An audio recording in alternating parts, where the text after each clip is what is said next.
it again. Can Yangon Galacticos make history and win PMWC back-to-back? Or will a new champion take their crown? The stage is set. Paris is excited as the energy is starting to reach a fever pitch, and myself and Blank are in position for another exciting day. The twist in the narrative, though, Blank, is that we've changed teams. A new group, the return of the champions, and so much talent is right behind us, getting ready. I know, they absolutely are. We have some godlike fans with us right now, which is cool. You can imagine they're going to get pretty loud at some point today as they start to pop up, or we hope they pop up. We've got some big names coming in as well. We've got Nongshan Red Force, Hyunbin, an absolute monster on that squad. Alpha 7 looking to potentially be just a little bit better, which isn't all that difficult considering the run that they've had this year. But it sounds like they've done a lot of preparation in the meantime, according to Revo. And again, like I said, I think Revo has cemented himself as probably the best shotgun player, close range player in the world. But I think Falak's going to give him a run for his money going forward. Hey, I wouldn't be surprised, dude. The signs of life we were seeing back in the first stage with the way that it was played, Blank, it was incredible. Do you know what's even cooler?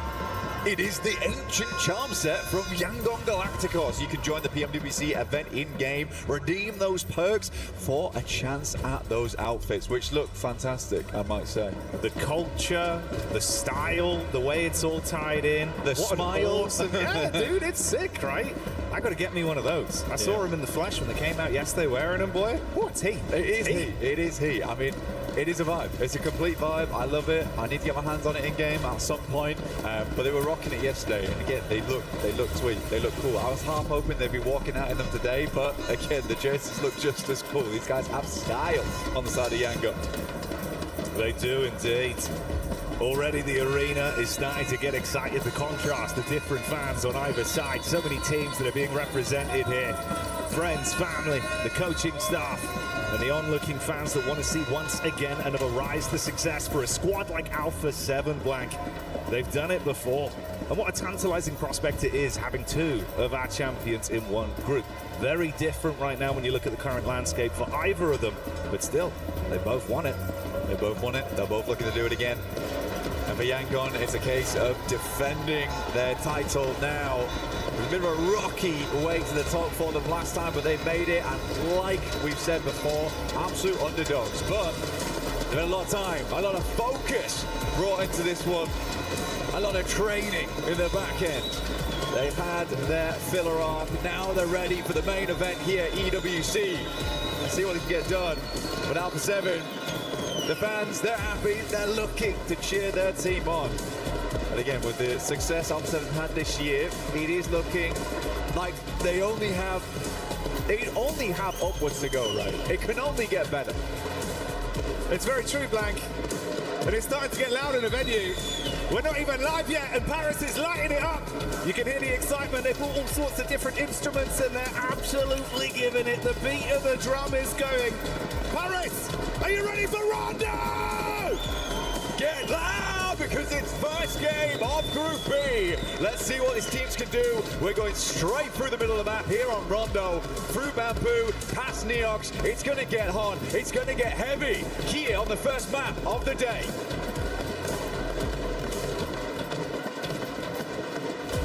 Just soak it in. For the viewers at home, it's a very different atmosphere from what we're feeling right now, live in the flesh, in the arena at EWC. I can feel it on my skin. Goosebumps. It's in the air, Blank, the excitement and anticipation. And this is before we've even seen a single Elim. Running it through right now. Vitality out early, down towards that south side. Tiamba, Eagle sending out towards a recall beacon for the rest of the team to get out and get dirty in the mix of it. TT Project all heading over towards Fengtang actually, so not really going for a split early on the game here either. Heading over towards Neox, Darkin have proven himself time and time again to be one of those good close range players you want to see in those moments.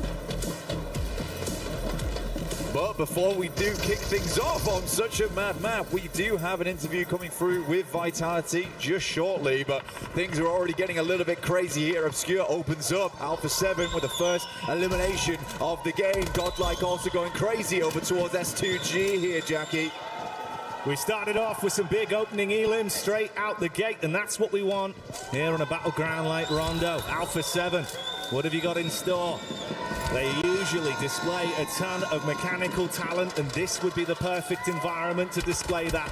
An enticing head-to-head. Revo on the move. 30 rounds to play with, looking for the peak up from Tiamba as they start to roam. We're in Yulin and things are starting to get a little bit spicy. Tiamba on the outside at the moment, just looking in. They already have Eagle down towards that south side, like we said, but Jiggle is down there, and Jiggle's a bit of a difficult player to come up against. Luckily, he's on the other side of Tin Long Garden right now, so Eagle is safe for the time being. Tiamba can play a little bit less safely here. ETSH also finding some shots over towards Aura, but they're already on 3 eliminations this game. You can see the amount of recalls already coming through here. That is a damn lot of eliminations to start things off, but we are cooling things down now. Brief moment of respite. Arc there. Trying to get the charge on point. Detonates with the stereo setup. Hoping for the peek out from Necessary to see if you can get an opening. Follow up from this. That's already 2 elims on a hot drop that we've seen so far from Alpha 7. What are they going to be leaving with? That's the question. Playing on the inside here, looking to push up over towards Necessary now. DP in hand, a good weapon for a 1v2, but pre-fire's coming through the window. It's a good one with the AKM. Will make it happen. Revo again in close range. He's nasty, but it's Loco to come up to the plate now. Grease out on the inside, will go down. The backup is there, but the backstop does get taken out. Hustler crew causing problems as Tiamba starts to flow on in. Loco got an opportunity to reset himself as well with the meds. Just enough time to be in a good position to continue the fight, but Tiamba, smell the blood in the water. Nade on the wrong side of the banister, it won't connect. Just trying to get these bandages quick so he can reply. Shotgun for the close range engagement on the peak though, not swift enough. Goodbye, Loco. 3 guns pointing at you, you're gonna go down there, no matter how crazy you are. Revo taking shots over to QZ, who has been an absolute demon in some of these lobbies earlier in the year. He's absolutely showing people what he's made of over at PMI, but Revo goes down, and Alpha 7 taking a fair big hit there. They'll immediately reset on this one though. They got themselves 3 eliminations. It's the most anyone's got in the lobby so far. Decent nade though coming through from Speed on ETSH. A bit of damage over towards A-King. We'll have to back off the angle. Sky on the back lines though, and Aura. These guys usually dominate over towards Yulin, Jackie. Is this going to be a usual result for them? On the periphery right now, setting up like vultures, keeping a good understanding of the landscape to see how these other teams are going to fight amongst themselves before they overcommit to anything too heavy on the investment front. ETHS had that nice nade to get a bit of chip damage off, but they've roamed as a pack round, and Sleepy could be caught. That's going to be the connection from NASA. An instant tag followed through with a flush there straight away. Sleepy's generally like the off-anglist on the side of Aura, catches players off guard, but ETSH, they've got their eyes wide open at the moment. Circle's got some suspenders on it right now as it does lift heavy over towards the north side of the map. E-Arena is in position. A bit of a split right now. E-Arena, 10k. Finding Mania from Godlike. Should be able to get that res back up again. There's over towards the north side of the map. E-Arena, like I said before, playing on a 2-2 split, so they've got to play aggressive there. They've got to puff out the chest, ensure that teams don't get too comfortable in that region, because they're trying to confirm on both sides of the river here, Jackie. You got to fight for that control. And the battle against Aura is still continuing right here, right now, with Tiamba also taking a piece out of them.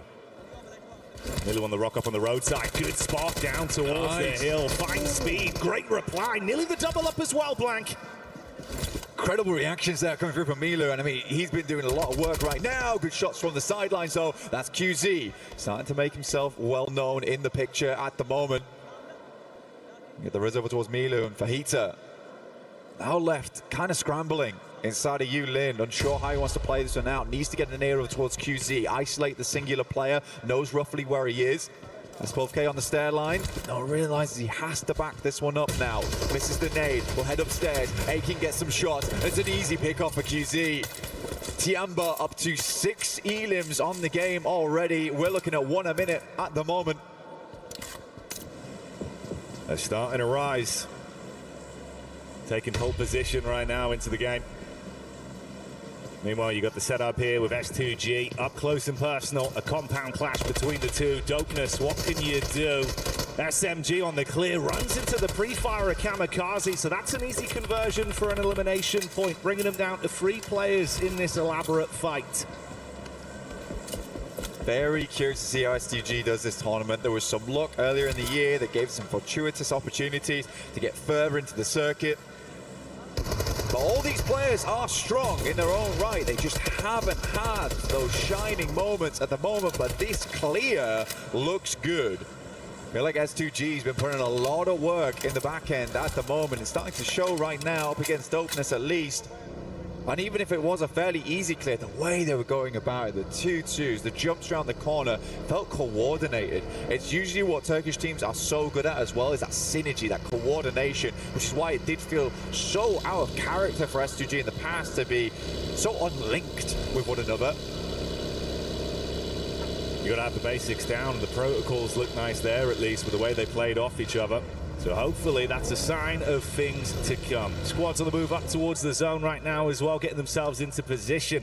Curious, Blank, my how this is favorite going to go for spot on A7. Rondo is dancing because we can get many eliminations there. We have a good strategy to play on dancing.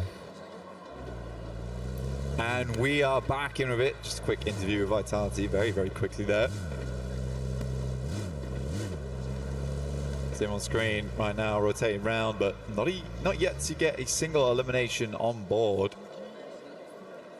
Next circle shift now, Jackie, over towards the west-hand side here. Wolves feeling quite good about this, but for Alpha 7, this is a really, really nice opportunity for them. As they swing around the western side, they try to cut in early. They're right next to a res beacon as well, so they can hold off other teams that they like, but this is a super hard shift. A lot of teams on that eastern side feeling fairly uncomfortable. GS team now needs to re-rotate back over towards where they just came from on the north side of the map.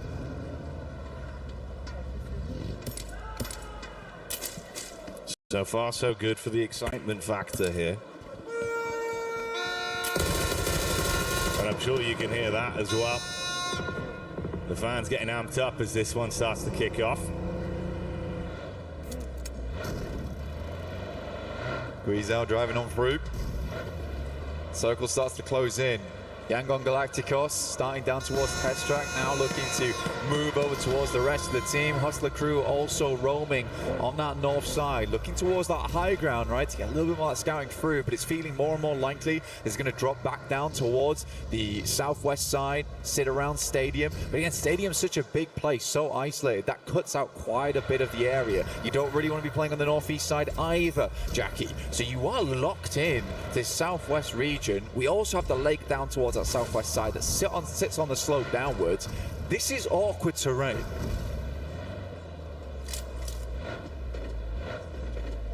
Going to result in an even higher elevated level needed from some of our squads to play around it with the way the circle's been developing. Close grouping here as well. Once again, singing the praises of S2G in the first fight we saw from them. As they are collapsed upon on their advance, how do they display themselves? And they're going to be able to hold themselves nicely. Could be a chance for an engagement forced upon them as well. It's TT and Nonshin that are not too far away. Checking the top side of Stadium there makes sense as well. A lot of times you leave a player up there. It's a cheeky maneuver, get some shots out, but S2G keeping their sides clear right now. I like playing up against this pillar as well. You can basically cut off one side of the map to you and only deal with players trying to aggress on either edge. So I think that's a good shout from S2G so far. They have a very central position to work with off the back of that. And even so, they can catch players moving through. Godlike's taking a slower approach on the north side. I like it though. I think what they're trying to go for right now is leave that two-man over towards the northern edge, ensure that teams coming through from Nanshuan don't catch them off guard in future, so that high ground's going to be super critical for that factor in future. Alpha 7 also with a bit of a split lineup on that northern edge, looking for something very, very similar here. These guys are committed, actually, even dropping the emergency cover flares here too on S2G. Oh, May. Well, big shift on it. The investment there of the cover players, like you say, not really going to pay too many dividends for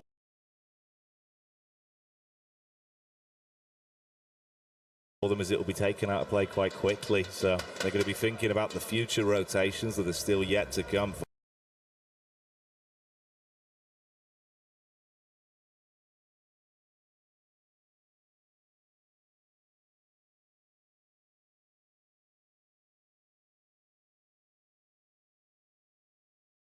For them. Meanwhile, on the move on our screens right now, you can see Alpha 7, the squad that's got a lot of excitement behind them right here, right now. Taking on Wolves could be the potential pipeline for them to get into a good position. Started it off nicely with the opening 3 elims. Nate towards Carrillo. It's big chip damage, Blank. It's a struggle at the moment. Nate over the top here. One more airburst might do the trick. Goes incredibly low. Has to lob one back of his own. Will scare Elementrix a little bit, but it's only about 20% of the HP taken off, and he looks to keep the aggression up. Carrillo gets another first aid kit through, but the vehicle is absolutely stomped out right now. He might be able to get it a little bit of a distance out of there, but Alpha 7 knows that they need to get a move on. Stadium being such a big feature of this next circle as well leaves E-Arena in a really good spot, but how has Tiamba managed to squeak their way in? The Tiamba that was showing its incredible form in terms of the fight, at least early on the drops. They get into a devilishly good position with what they've shown. Maybe that could be a bit of a dark horse twist in the narrative for them going into game 1 on Rondo. GS limping over. Milu opens up over towards Schweppes though. The off angler for E-Arena. Bit awkward. GS might hear this and want to aggress on it. Again, there's lots of little angles you can play in, but Milu will clean up one. Gets immediately refried by Morban. ETSH finding Carrillo inside the Pagoda. Alpha 7 might just need to abandon him on this. I think it's the only play they have. To either give it up or make it work right now in the mechanical side. They are taking hot shots back down, by the way.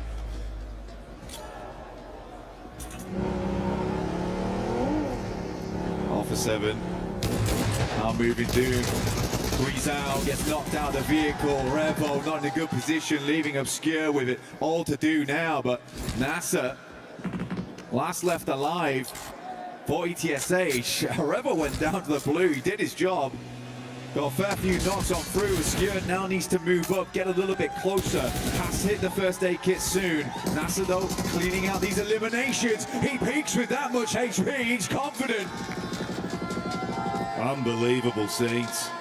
So close to his demise as well, but they're able to at least top themselves back up, get over towards the recall tower if possible. It could be a saving grace for Alpha 7, Blank. Going to drop down towards that south side now. He has time to do it, but once we hit stage 4, it's going to get a little bit more difficult. He has to commit now, and kind of skidding off the road there doesn't feel good. Next circle will hit Stadium. We have not seen one of these in quite a while, and we get to see our first one now here in EWC. GS team playing on the outer edges at the moment. Rehan working off these stairways. It's a good place to play. Being able to peek up and down at the back of it is on fun to work against.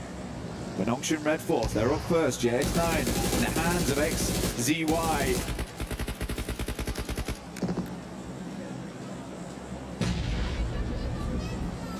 Nice first knock around the backside. Nade in to attempt to convert something from this as well. So many teams breathing down each other's necks here towards the stadium. A fitting finish potentially, given where we are right now, Blank. It's on brand, it's on point. Well, where does it go from here? Tony K with a quick pop of the stims, get himself back up. Surf are going to start coming in as well, ushering those teams forward. We saw that recall play from Alpha 7. They do reset the squad. At least 2 of them alive and kicking. A duo is better than just one. How far can they take it?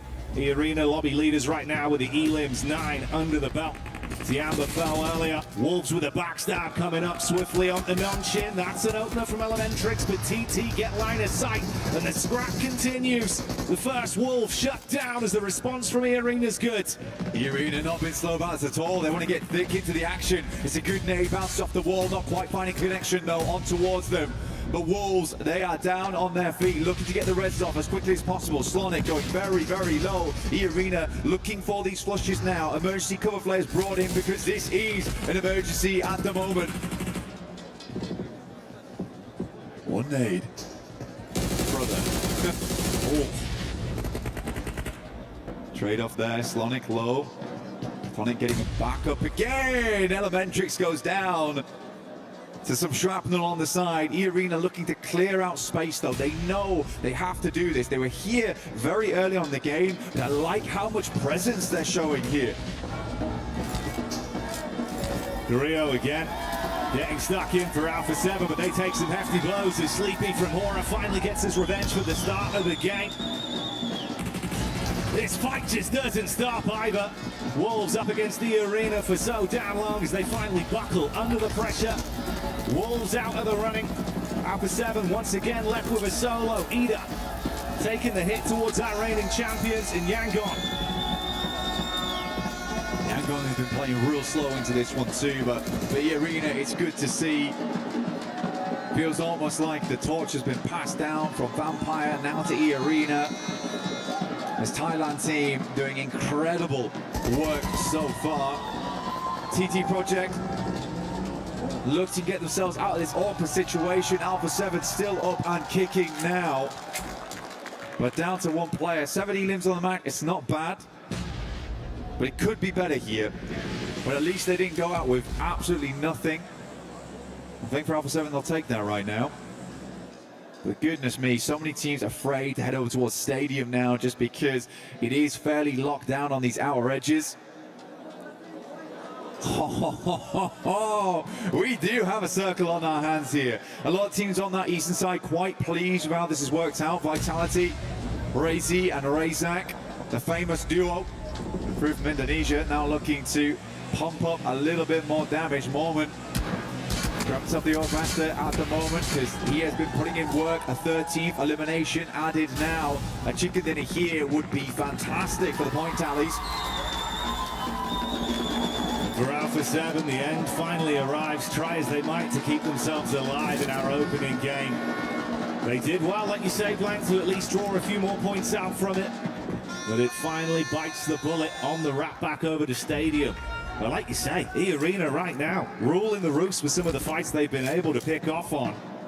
Softening up the competition that's been coming their way as well. If they can lock this down, could be in a very tasty position. Already 14 elims. How far do they take it? And what a godlike do here. Effect with the clap back. Good for one.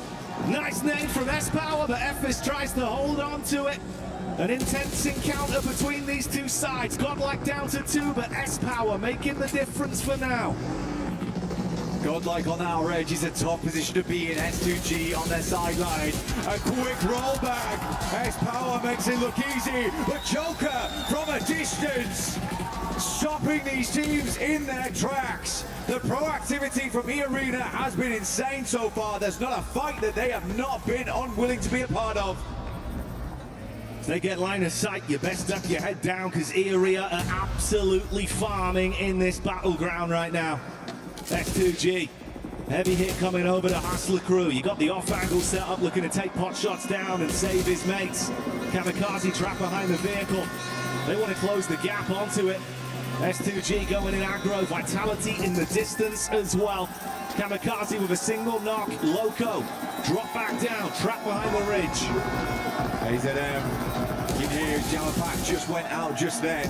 Now needs to get a move on. S2G, they post up. AZM taking a huge amount of damage. The blue might just do the trick here.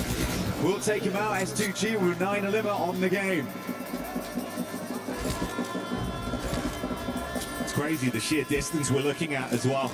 9 elims being second place, 15 points for first right now, and the split on the actual minimap is insane with what we've been set up with. The only team that's looked comfortable realistically has been E-Arena from the position they've been in. Given a single inch right now, and they have cleared out the entirety of the northwest side. Now they can pretty much shut most teams down towards that southern edge. Schweppes opening up onto GS once again, and they are just swarming on them. Another goes down in Malik, and E-Arena looking for more and more points. 17 elims. Can they go further? Can they hit the 20 bomb? Well, finally, it seems like someone's willing to test them. The arena taking casualties, but they're looking to reply back. They will keep themselves alive with Tourniquet, it seems, over at the stadium. Mixed Vitality pushing on to S2G. A back and forth fight, a quiet game otherwise for Vitality. They were playing their cards close to their chest, but they've got to fight for control right now. Looking for the royal flush over towards S2G. All 4 players down potentially. Axel. One nade in hand, only important one. Quick spray up towards Hamty G. Quickly drops back down to his belly. Some more damage. I mean, he's hitting every shot. Just continue with it. The numbers dwindling for S2G. Peek round the back of the rock and Axel hits it swiftly. Goodbye, good night, they're down as Vitality start to get some energy going their way. Meanwhile, Ida taking it straight to the face of the reigning champs. Yangon inside the back of the warehouse. Emre incredibly low and Vitality smelling the blood in the water. They can wrap off, play this safe, get into a better position. But can Yangon hold on? Emre flexing those big muscles here inside the warehouse. Nade starting to go through. Romeo in a difficult spot now. Will swing out the side. Desperation play indeed, but doesn't find the swift shot through the smoke here. Rita moves up. Smile goes down. Ida putting a frown on the faces of Yangon Galacticos. Last play incredibly low. Romeo is out. They fall down and out in Rondo. And one by one, we whittle through our squads. The only fight we've seen taken to E-Arena left them in a position with 2 players knocked. They reset from it and continue to live on. You ask the question, can they push to 20 E-Limbs? They only need 2 more, Black. But can Vitality suck up some of the points as they do advance onto the weakened Ida?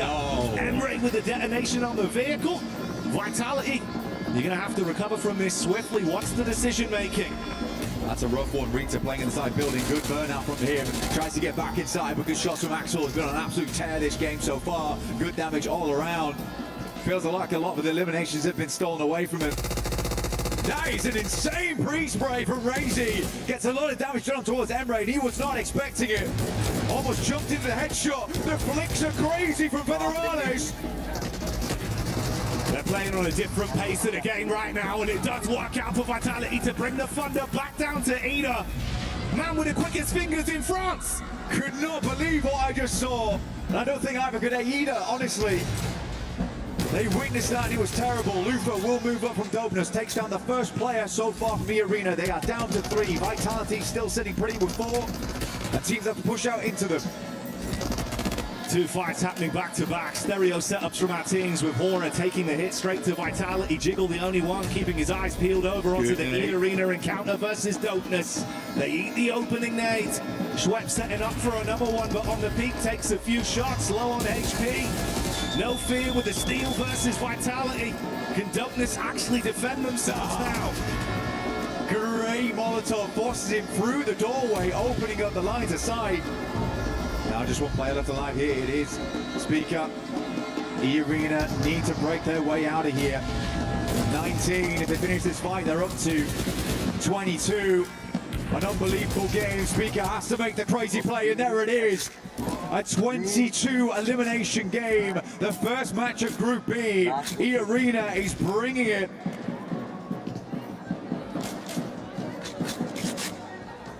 Not only are they looking for an opening game win, they're looking to do it by sending a message.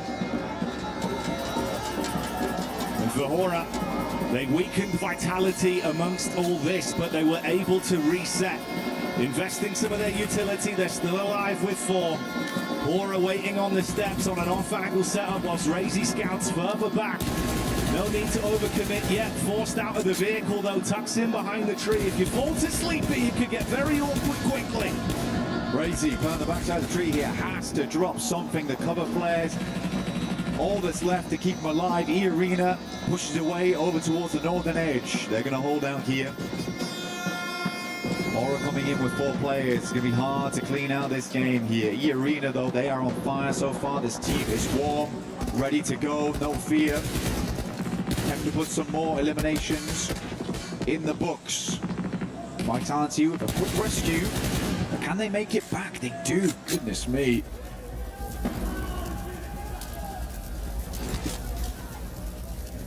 It's tense now. Fine margins between these teams. The raffle up to the top side. Schweppes. Playing it cheeky, Blank. Mina's looking for more eliminations here. They have already done an incredible amount of work so far. Joker gonna head up next. No one's taking shots. Getting the high ground is insane. The cover flares come down underneath. Moment left behind. He's crazy. Jiggle moved down. Might have seen him though. Might have spotted him. Cover flares on the roof. You are wild for it. Jiggle, I don't think he's had any idea. He doesn't know. He doesn't know. No way. Now he knows, Blank. Joker with a headshot unloads from the top of the roof. It's good damage onto it. They have full control over this one. The emergency cover flares drop down, now give them incredible peaking advantage up against Vitality. A little tank here and there, but goodness me, the Blues going to push them out to the open. This is more eliminations for E-Arena. They have the perfect setup.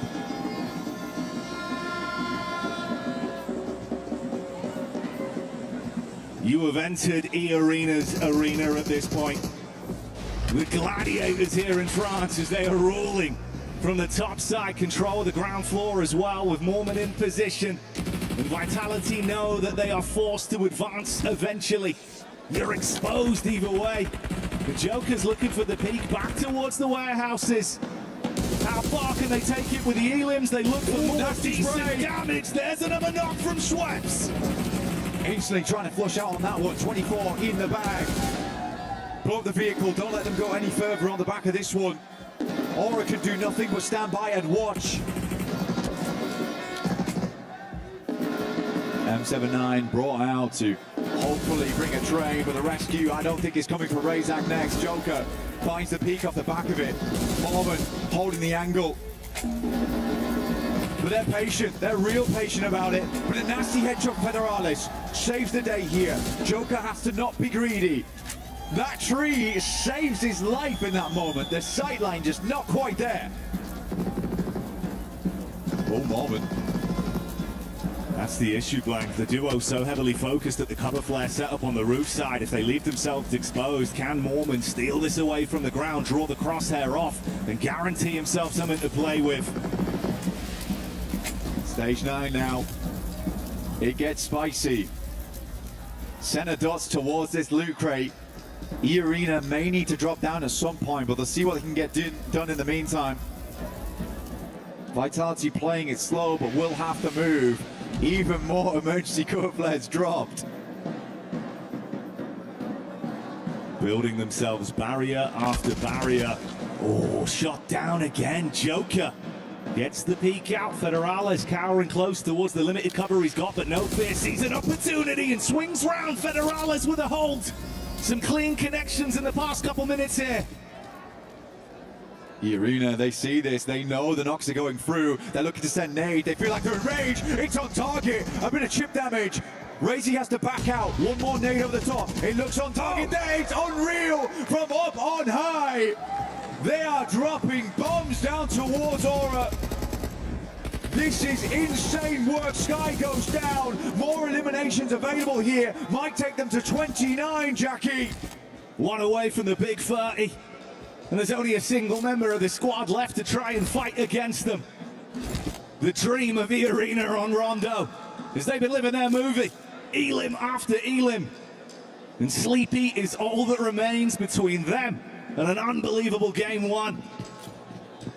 Schweppes looking down upon their arena, their stadium. What a ridiculous result here for E-Arena. It has been sublime from start to finish. The circle begins to close. We're getting right into those final moments. Just one more minute before it all finishes.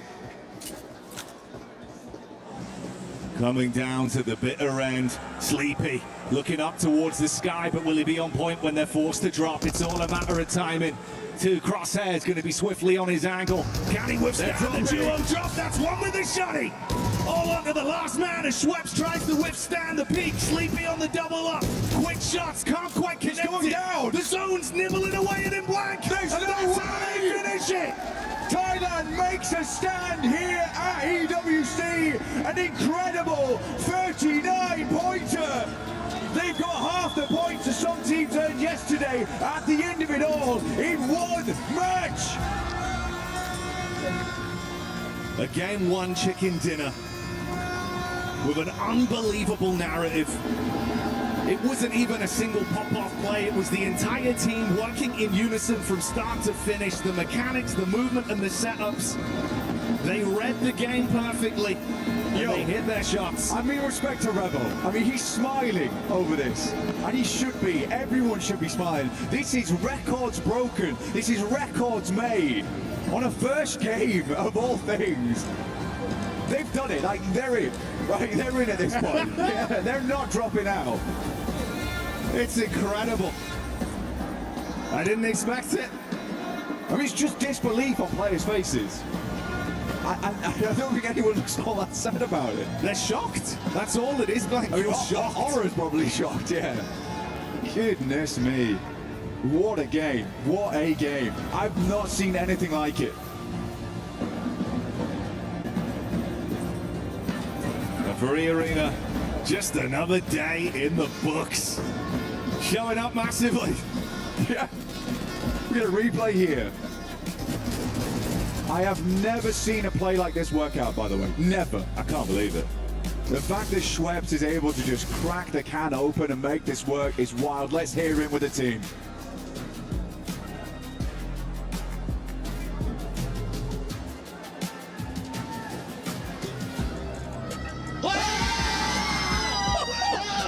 Bro, click comms, click comms. They were just locked in.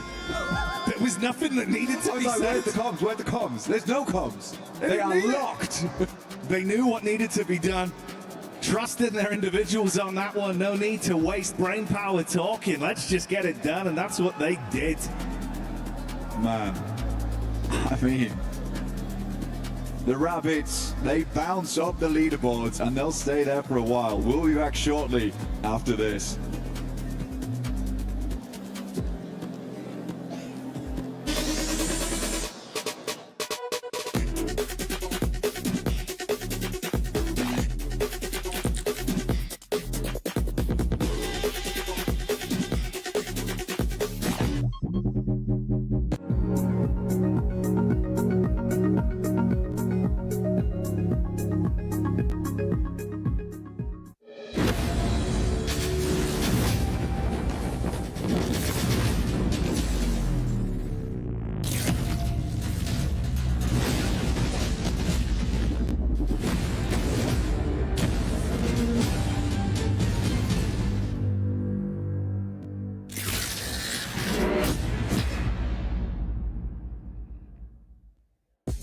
As we head into a jam-packed weekend here in Week 5 of EWC 26, it's time for another Club Championship update. And this one is a banger, so let's dive straight into it. First of all, at the STC Arena, they are out of groups, now into quarterfinals. We'll be following along with how that journey goes. But this is where the big storylines start to kick in, okay? Because we have 2 games headed into their grand finals today.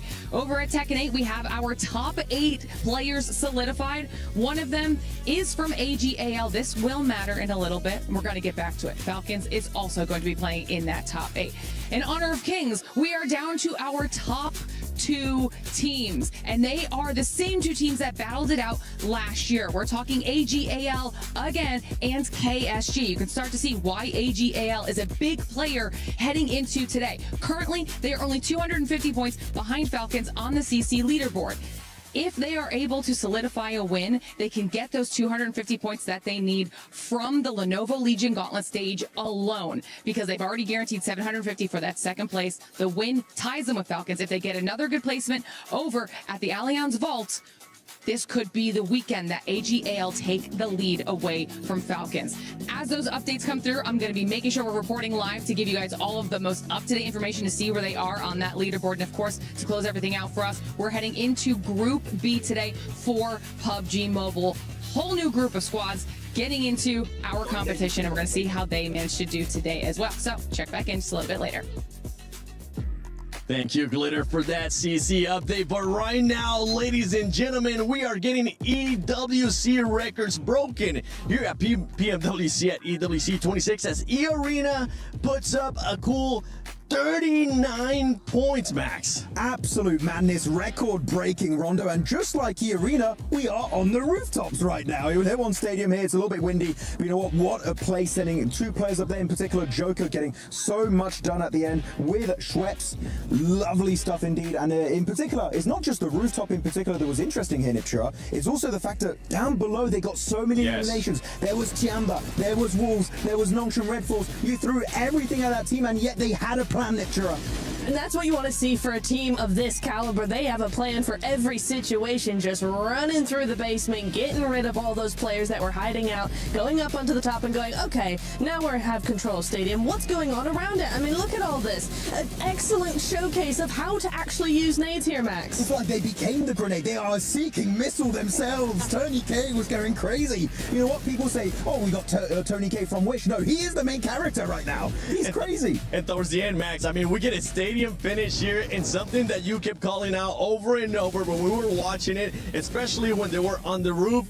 It's like somebody came up to E-Arena and asked, how many cover flares would you like? And they said, yes. Yeah, I mean, I was counting, like, okay, one cover flare makes sense. Then I saw 2, 3, 4, 5, 6, and then we had a 7th cover flare at the end, which literally the roof, we know, I mean, Nipchira, we've been up there sniping many times in Ultimate Royale. That position is terrible if you don't have any cover, because it's a little bit of a slope downhill. If any team has a position where they can see the rooftop, it becomes truly unplayable. But see, all the cover flares here was great, but at the end, the leap of faith, literally, Nipchira, 2 players jumping on down, and he almost was taken away by Sleepy, but eventually the shotgun worked out in their favor. It did. I was very... it's one of those things where you're kind of on tenterhooks. You know, that final push down, it's like, oh, I don't know how this is going to go. You've done so well. Is it all going to fall? No. We don't have parachutes, man. It's not going to work. It's not the same. Give us the zip line. That's what we need right now. We need the zip line so we can get back to the home studio as well. But for some of the other squads, I mean, if we start off, we saw Tiamba being able to start off hot as well. Nipchira, they were able to get a good amount of eliminations because of that hot drop that they were doing. Yeah, I'm very excited about what we're seeing from Tiamba so far. I mean, they were looking very, very clean, very put together. Some great synergy coming in as well there in the hot drop. Yeah, I mean, they were pushing together. I think, who was it? It was Wolves, I think, that player of Wolves up on the stairs in Yulin, and he, the 3v1 push, they push together, they're pushing around, they're trying to get angles around all of these different teams. Vitality was another one I was impressed with on the outside towards the end of that game. They were doing some really good stuff as well, just maneuvering around S2G, using their weakness to their advantage. Very excited with that. So yeah, a couple of other teams apart from the big dogs here that I'm looking forward to. Yeah, one of them, I mean, you just mentioned it. Vitality, the way that they were able to play that towards the end as well. Max, and not only the peaks, but also the way that Federales was able to put up the smoke and go up to the fence and give themselves a little bit of an extra chance against the arena, but it was going to be too much. I mean, Federales only got 2 eliminations this game, but the way he got those eliminations was just truly stellar. I mean, I'm just going to try and replicate how he was doing it. He was going like... Okay, oh no, you can't see me anymore. Okay, well, you know what? Maybe later on if you're lucky. But E-Arena here, 29 eliminations, 39-point game, record-breaking Rondo from these guys. And we checked it earlier, right, Nipchira? Yes. How many points were secured by the fifth place cutoff team in Group A? It was 88 points.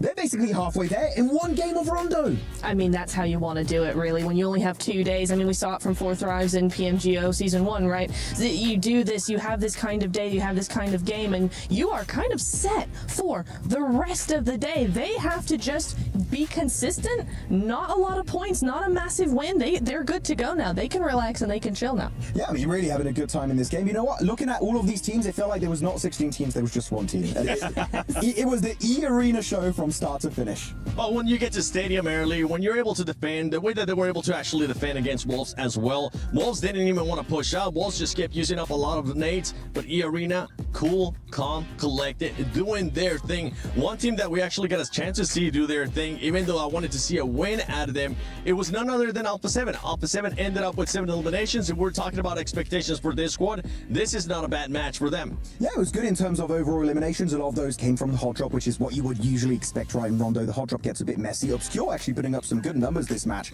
I feel like the rotation into the zone itself was a little bit uneducated, not a lot of scouting done, and because of that, they clash into, I believe it was ETSH at that point, and then a big fumble happens really at that moment, and it does not work out in their favor. So Alpha 7, the fragging is there, but the rotation could have been maybe a little bit better in that mid stage. We just want to see that fragging for Alpha 7. They'll be able to tie down other stuff with them. Anything that surprised you out of this first game besides E-Arena? Oh, you know what? I'm looking here. I'm liking what we saw from a couple of teams. I maybe just re-highlight Federalis, honestly, from Vitality. I think he did a great job. It was subtle, but he really worked for his team. So for me, yes, Federalis wants to see him in the next game. I'm going to go for Horror. Really so happy to see them do well. But of course, it was the E-Arena show, as we know, in Stadium. But E-Arena were just dominating everyone. But Horror, good to see, just like in PMGO Season 1, right? Dominating their respective group. We're #1 in PMGO Season 1 in Jakarta. So far, also a decent start in this tournament. It's just not an E-Arena start, which no one's close. One team that we haven't really gotten a chance to give props to, especially after that match, is Godlike. Godlike was able to put up a good amount of eliminations in that game. I think they ended up with 7. We saw them take the fight with TT Project as well. We got a chance to talk with S-Power. They're very confident. They're looking to make sure they end up going to the finals like OG was able to do yesterday. And before we actually send it over to Barney, Max, show us again, what were those peaks like? There you go, Barney and Lace taking over while we'll try to see if we can find a step line to get out from here.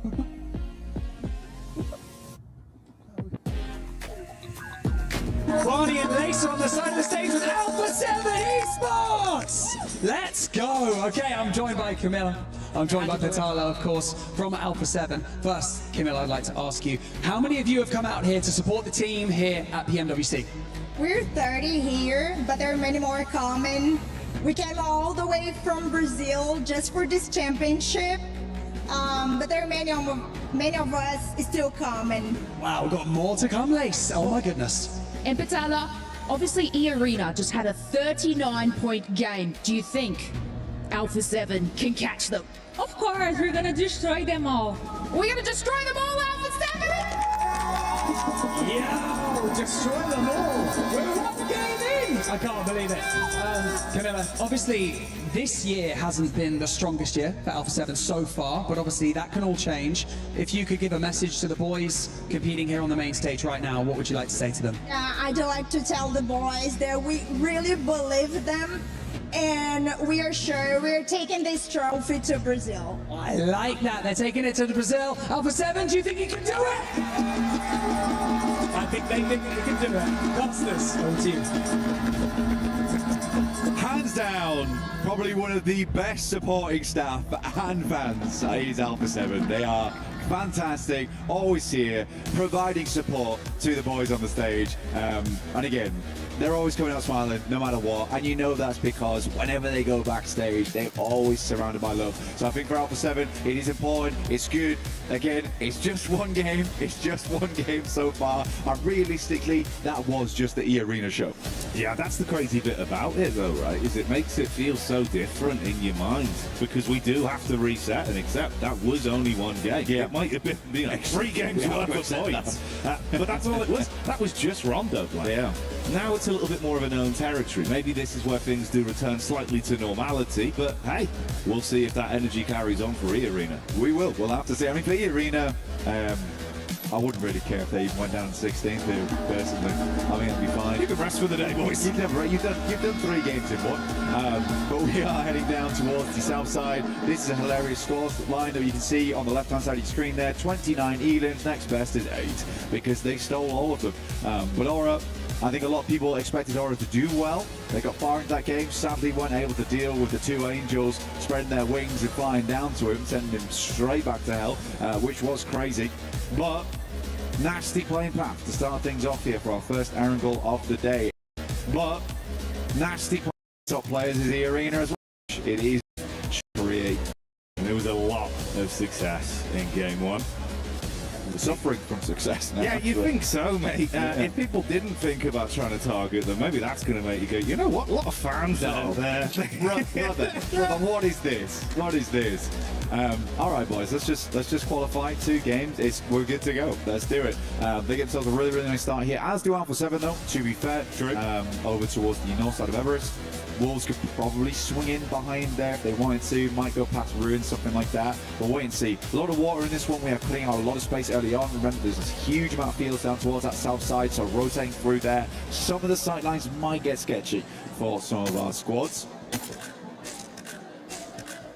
Yeah, it might change things a little bit with how they play this one, like you say, cutting out a fair amount of that landmass for the first shift on the circle. For some of the teams further back as well, down to, of course, the Sosnovska military base. We have a longer rotate on that one, so you'll be seeing them too much, I'd imagine. But if you want to see something that's absolutely beautiful, get yourself involved with that Naruto event, as you can run in stylish, much like Hora are here, taking the fight straight to Godlike. And that's an opening pick. No follow-up, you are isolated to 1 free Elin. Godlike down to a trio. That's a tough thing. That is a tough thing about this kind of playing path, is you're not always going to get your ideal drop spot. For Godlike, they certainly have to go for a split here, but Aura, they're an aggressive team. They're going to see you dropping from the shoots, know that you're a single over towards that position and punish you for it. I don't feel too bad about what happened to Godlike there in terms of the fact that it's difficult, right? If you're Godlike, that kind of playing path doesn't give you a huge amount of options, and Aura just tried to take advantage of it where they could, playing a little bit fast and loose there, honestly. See if Godlike can bounce back with just the 3, certainly possible. It's early doors, so no need to hit panic stations just yet. Obviously, it does make your life a little bit harder on this one to be able to come out swinging into the first more consistent battleground we're going to see today for these squads. But hey, a trio can still get work done. Move up from Aura off the back of it as well, clearing some distance swiftly as they wrap over towards the zone.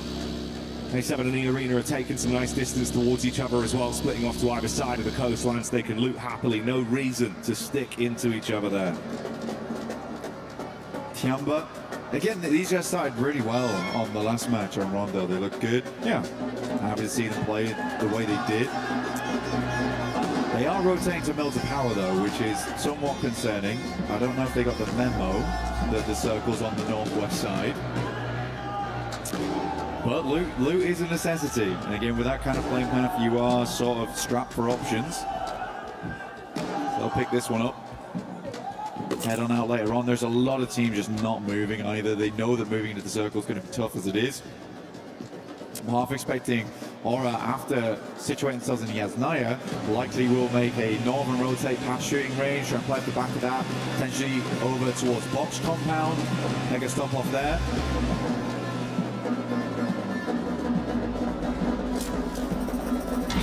Bit of an earlier split off as well from S2G. Handled themselves pretty nicely in that opening game on Rondo, to be fair, Blank, with some of the situations they were thrown into. They had good mechanics, at least, with some of the fallbacks.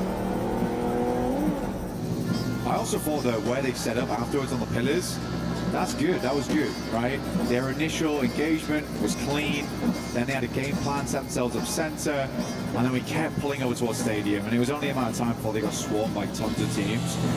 But I think the game plan overall and the gun skill that they displayed last game is really promising for S2G. Yeah. So for our Turkish fans, you can be pretty happy about that.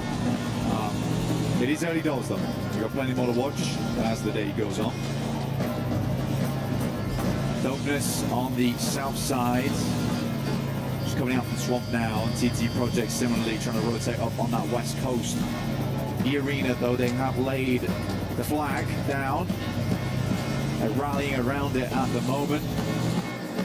Just towards Hospital, was South George Apartments.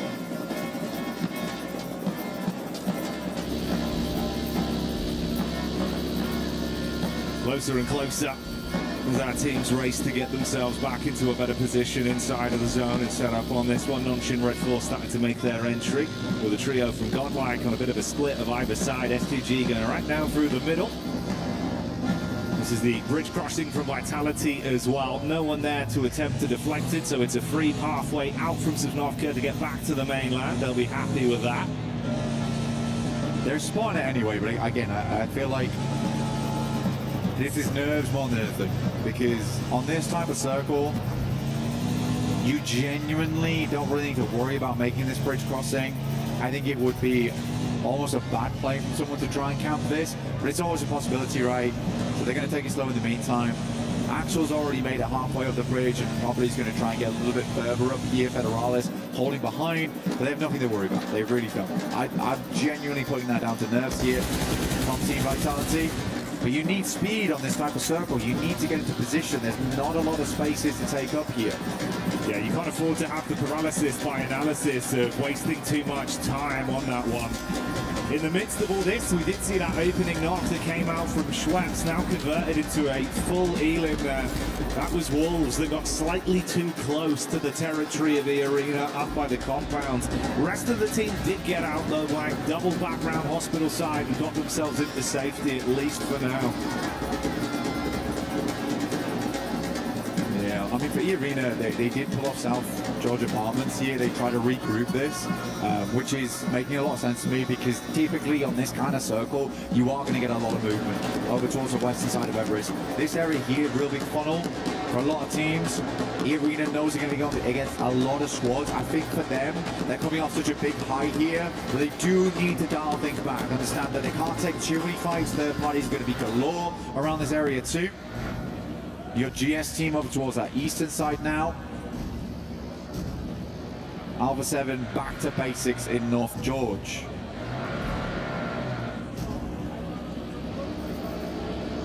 Well, how that zone was off the back of the plane park we had coming into this one, at least you gifted a fair amount of safety where they've not had to really run too many risks early doors. Over the course of the past 8 minutes, just been able to loot and sit pretty, getting a lay of the land established.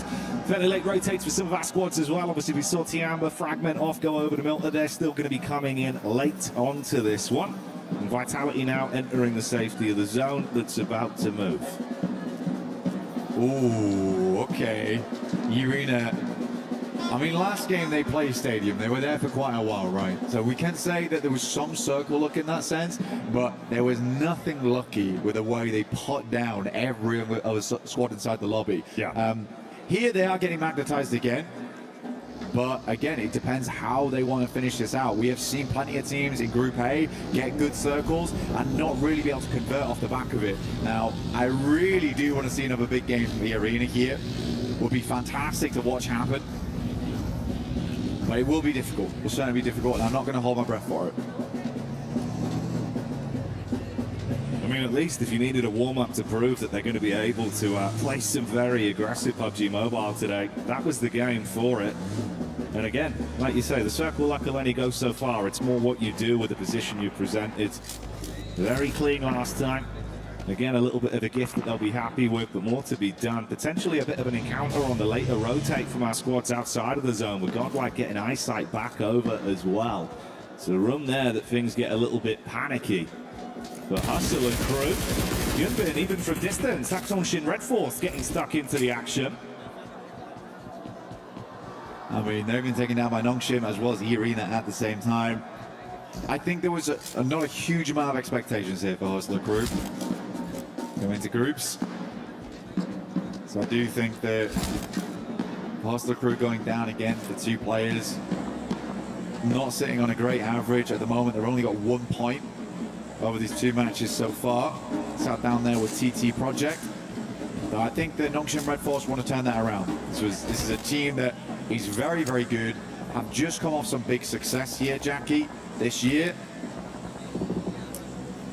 Would love to go straight towards the finals, at the very least qualify through to the next stage of the tournament. But goodness me, if we took a look at the map right now, you can see just how jam-packed it is. We have 1 team playing on Everest in Aura. Everyone else, like I said, is in that horrible tunneled zone on the western side. A few compounds around that area. S2G currently playing that one that sits underneath Everest on the southwest side. That's a good spot to be working with. You can clear a lot of space from there too. The fact that we still have about, what would you say, 30% water in this one, with Everest being a big chunk of it. No one really wants to move into apartments just yet. It's a nasty circle. So these are the 2 back-to-back games where it is mechanically and tactically difficult. And seeing how much of a backup plan you've got in terms of adapting with these circles, like you're saying, it's not a regular game. This is not problem solving. No, it's not, but... Oh, no. In the world is that? Makes you want to be sick, honestly. That is gross. E-Arena's probably going to regroup over towards that western side, potentially, with the rest of the team. Take no chances here. You cannot be greedy on a circle like this. You've got to shore up your front at the moment. Make sure you drop the riot shield, because teams are going to be coming at you thick and fast in the near future. Alpha 7 sit all the way over towards the peninsula on that northwest side. Oh, this is disgusting, mate. Yeah, this is absolutely unbelievable. All of our squad's still alive and kicking. Such limited space. Such little ground left to play with on the mainland. A few shots being taken out from various squad. Wolves continue to be fought by E-Arena. TT getting stuck in versus Vitality as well. This is the fight that's going on right here, right now. Neos down behind the back of the vehicle. Effect and Zerich, they just got to call it quits. Yeah, TT Project just going to move on this one. You got to get further in towards the circle here. Difficult push out for Yangon Galacticos, stuck on radio tower right now, held out by Nongshim Red Force, who are looking to be the arbiters of the fields. Playing Scarecrow right now versus all the crows coming up from that south side. And once again, already it's E-Arena that have been able to find themselves free elims with the picks they've secured.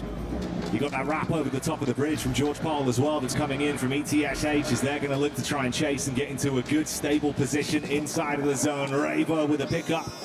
That's one back over on 72, one GS.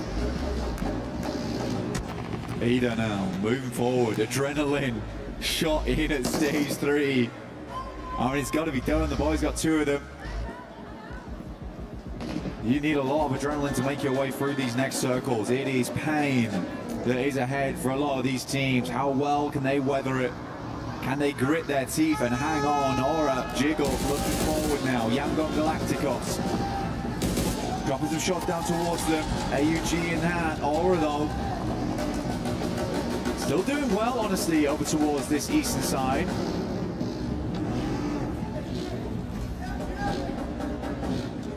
You see the sheepish nature of it. We're going to replay here of the fight. Oh, cinematic on that one. That was the follow-up pick onto Aphis. Neos was already down in the back line. Good defense there to make it very uncomfortable for TT that left as a duo. Emre from Ida with a shot onto Godlike as well. We'll say though, man, this is a really cool push that we kind of missed from S2G. They were playing down towards the southwest side, remember. This is a hell of a swing they've been able to make over towards the north side of the circle. We're getting our next one coming in through now. How much water is going to be in play? Oh. What is this? What are we doing? We got to stop. It just keeps going. Less and less land mass left as the squads have to fight and step over each other to have any sort of stable ground within this one. Vitality have had some uncomfortable fights to force into a stable location on the zone. They did shut down a good majority of Tian, but leaving them with just the solo. Play zone taking out Tiamba there just feels poetic right now, because it is the circle that's doing the brunt of the damage right now. We're playing all the way over towards the western fin of Georgia Paul. And these players have to tread water going forward. This is getting messy, it's getting nasty. Alpha 7 set themselves up beautifully on this game. Necessary, making the necessary maneuver, hanging out all the way towards the beachhead.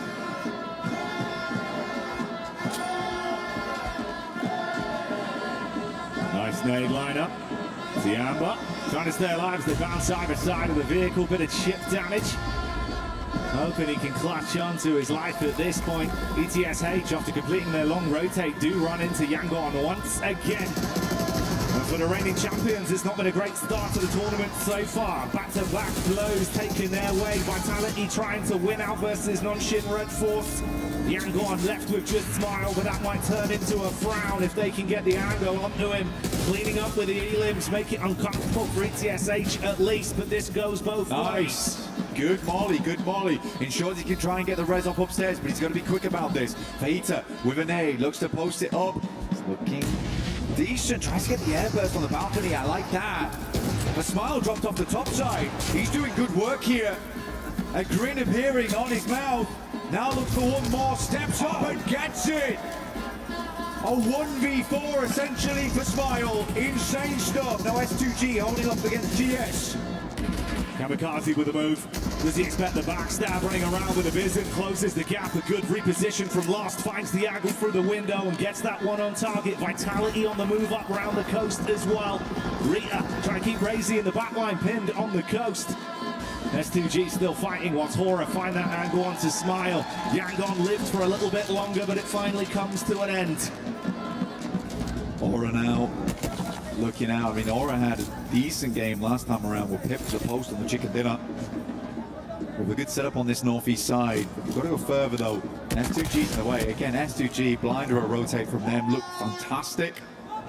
Don't know how they managed to snake their way over towards that spot, but it has absolutely paid dividends now.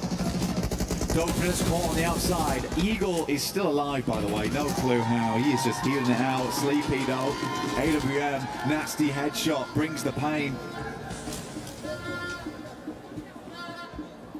This Joker that we've got here running from tree to tree, looking for a backstab onto the Dopeness crew. Is that set up? Smokes down, trying to give themselves some soft cover to play off the back of the engine of the vehicle there. The Turney K giving the game away. Luther with a push. Ooh, gets a bit awkward on the run-up though. I mean, Joker's low. If you can at least close the gap, maybe a single knock to give them an edge to work with. Panic stations coming in. Turney K Eagles. Eagle with the steal. Hello. That's from distance. I mean, they had to quickly turn around there. He was causing big problems for them. Speaker will find out with Beryl. The Arena, though, they have to regroup on this. They were trying to play Garden Architect, pull out all the weeds on the south side, but not meant to be here. But now they have an angle on what's been causing them problems, where they've been feeling that ache.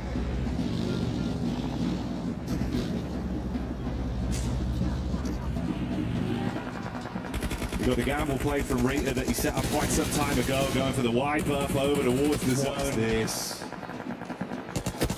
This is just disgusting. I mean, no one's having a good time right now. We are going out into open zone. The Wolves been pretty much giving themselves a lovely little lifeline here as they get up towards the top 8, and Necessary might just make it through. Grab himself a loot crate off the back of it as well. See how far this lone wolf can go. It's a similar situation, man. This is what Ida wanted to go for, with Rita just swimming. Going for his wrap on his own. Razy looked to try and close the distance, going for a similar sort of play. Had a bit of a vehicle there down towards the coast to at least get some distance on it. Alpha 7, meanwhile, they've been sitting and waiting for a fight to come to them just on the ridge of the zone.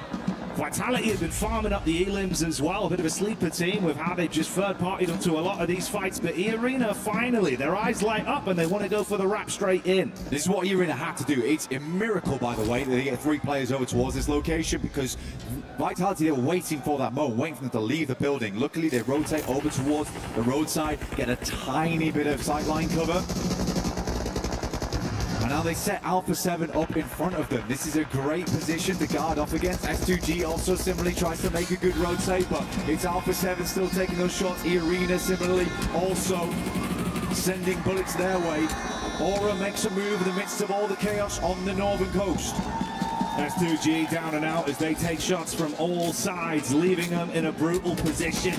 Brittle, though, is Alpha 7 with a peek up towards the top. Good shots in. Vitality finally take the fight back over to E-Arena. They wanted to catch them on the egress. Instead, they'll push. Nades over the top line. Good chip damage. Mormon low, but they failed. Going over towards the coast. Necessary sat there with a Mini 14. It's a wild push up from E-Arena. They're just looking for anything. Necessary bullfight Schweppes though, that's big, and the arena now left as one. Joker on the barest amount of life finally goes down. The arena is out. They tried to scatter Vitality, forcing them out the way. A 12 elim game here on Erangel is pretty damn good, honestly, from where they were playing. Alpha 7 and Vitality. Two organizations that will look to take blow for blow right here and prove how much they can do. Paranoia about Necessary deep back on the tip of the map that's still in play. Rita still going for his lengthy rotate to give himself a chance to steal away points from the other remaining squads, and Hora keeping it calm on the coast. Rita's got the scuba gear on right now, looking to make landfall eventually. Razy, grenade up front. Surprised Carrillo was able to sidestep that one. It is scary though, having Razy and Razak together here. M79 pulled out to try and create a little bit of cover in front of them, but don't know if he's got any more shells left in that bad boy. Revo moves up though, nade in hand, pulls out his a little bit later than Vitality. We've got to keep on that fight though. Axel opens up towards Revo. We want to see what's going on.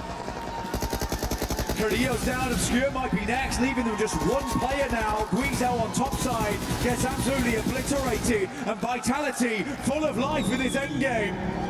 They line them up and knock them down. Vivi Vitality as they're coming alive in France. 15 elims on the game so far.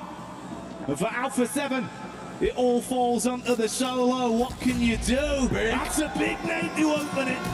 Goodbye, Razy. As Alpha 7 are looking to clap straight back and keep as good as they get, but Hora see them. Backstab shots from No Fear. Guizel's got limited time though. The Blues start to move in, rolling towards him. It's an inexorable approach, terrifying. Razy likely not to get back up, but Necessary still alive here. Like we said, the lone wolf living his dream as he gets up towards the top four. Hora might have been pipped the post last game, but they're going for the chicken. Oh, another nade. Oh, what happened? Oh, it's brutal, but try as he might to hold on. He got the 2 clean knocks with the utility, but it's not enough in the full fight that this has left a broken and bruised Vitality with only a solo, forced to get their players up. Hora cleared out Wolves. Potential a full regroup here though for Vitality. Where do they go? They can play this rich line, swings up slightly, but what do you do after that? The game might just slow down, and Hora 400, 556. They are ready for a spray down, but Vitality, I don't know how good the util's looking, how good the supplies are looking on side, and versus a full 4-man all spread out along the coast, this is an impossible push for them to make. Hora might have got second last time, but they are looking for the first. Hora, they've got Sleepy, the sniper with a hell of a scope, waiting for the opportunity to leave them broke on the peak over the top of the ridge. If Vitality come into this, it's going to be on the back foot, an uphill battle, down a man, draining their resources like you say, whilst Hora are just waiting to strike.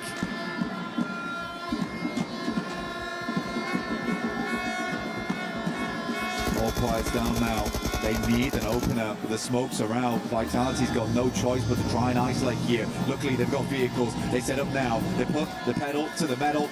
Now looking to move over towards Hora's side. Swinging out into the open. Razy wraps round. Sky also similarly layering on the backside here. Can't quite find the shots here. Sleepy digging those bullets into the backside of the vehicle, creating those dents, but Circle moves away now. How do they approach this? It feels like an impossible game here for Vitality.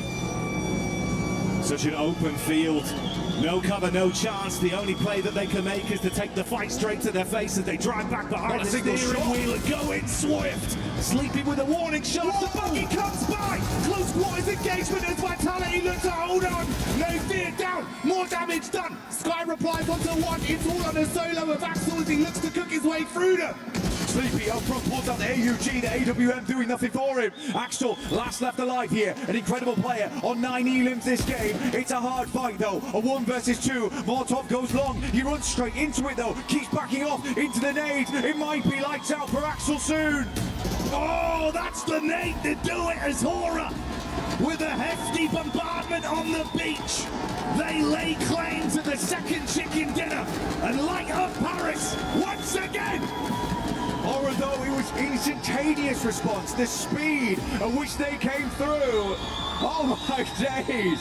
Getting to pull down the second game. Good for him. Beautiful action there. Hora locked in, understanding their rotation, the best opportunity to try and force Wolves out of that solo position that was giving them so much control. The third party into the back, controlled everything blank, and left Vitality effectively in an open island. No cover, no chance.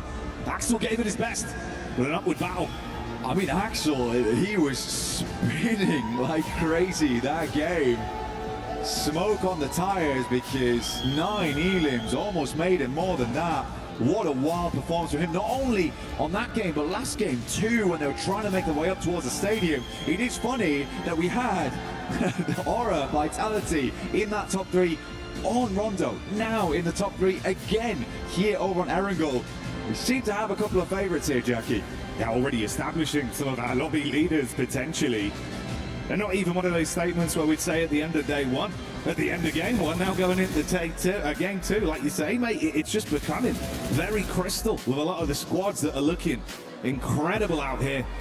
This is the final moment replay as well. You can see back how rough it was for Axel.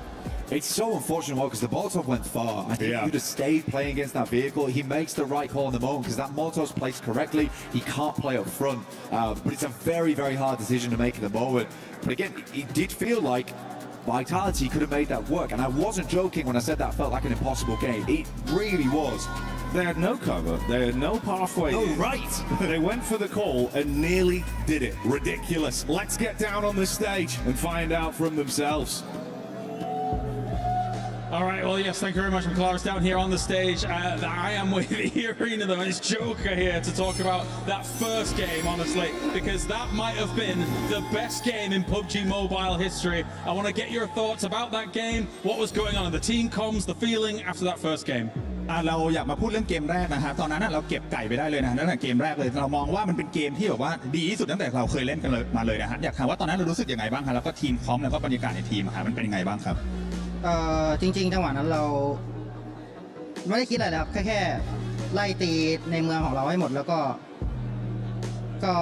ไม่คิดว่าจะไก่คิวเยอะขนาดนั้นครับ Alright, to be honest, we didn't expect that we're gonna get that much kill, and like so what we plan during that time is just like keep getting into the city and like hit like one by one into the city at a time.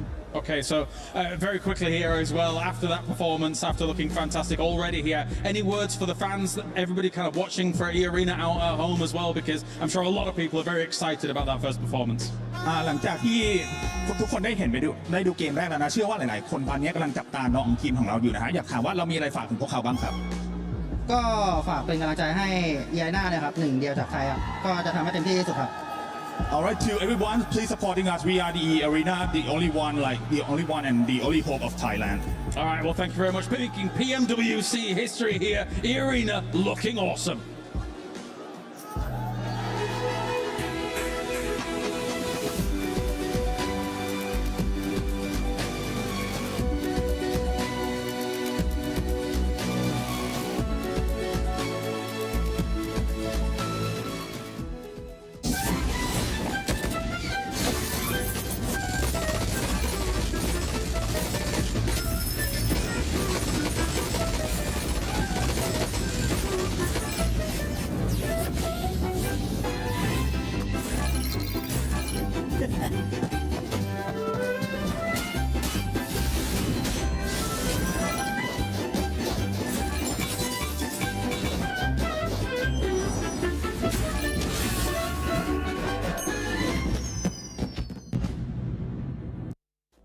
E-Arena hitting us with the only hope for Thailand. Well, that hope is looking pretty damn good.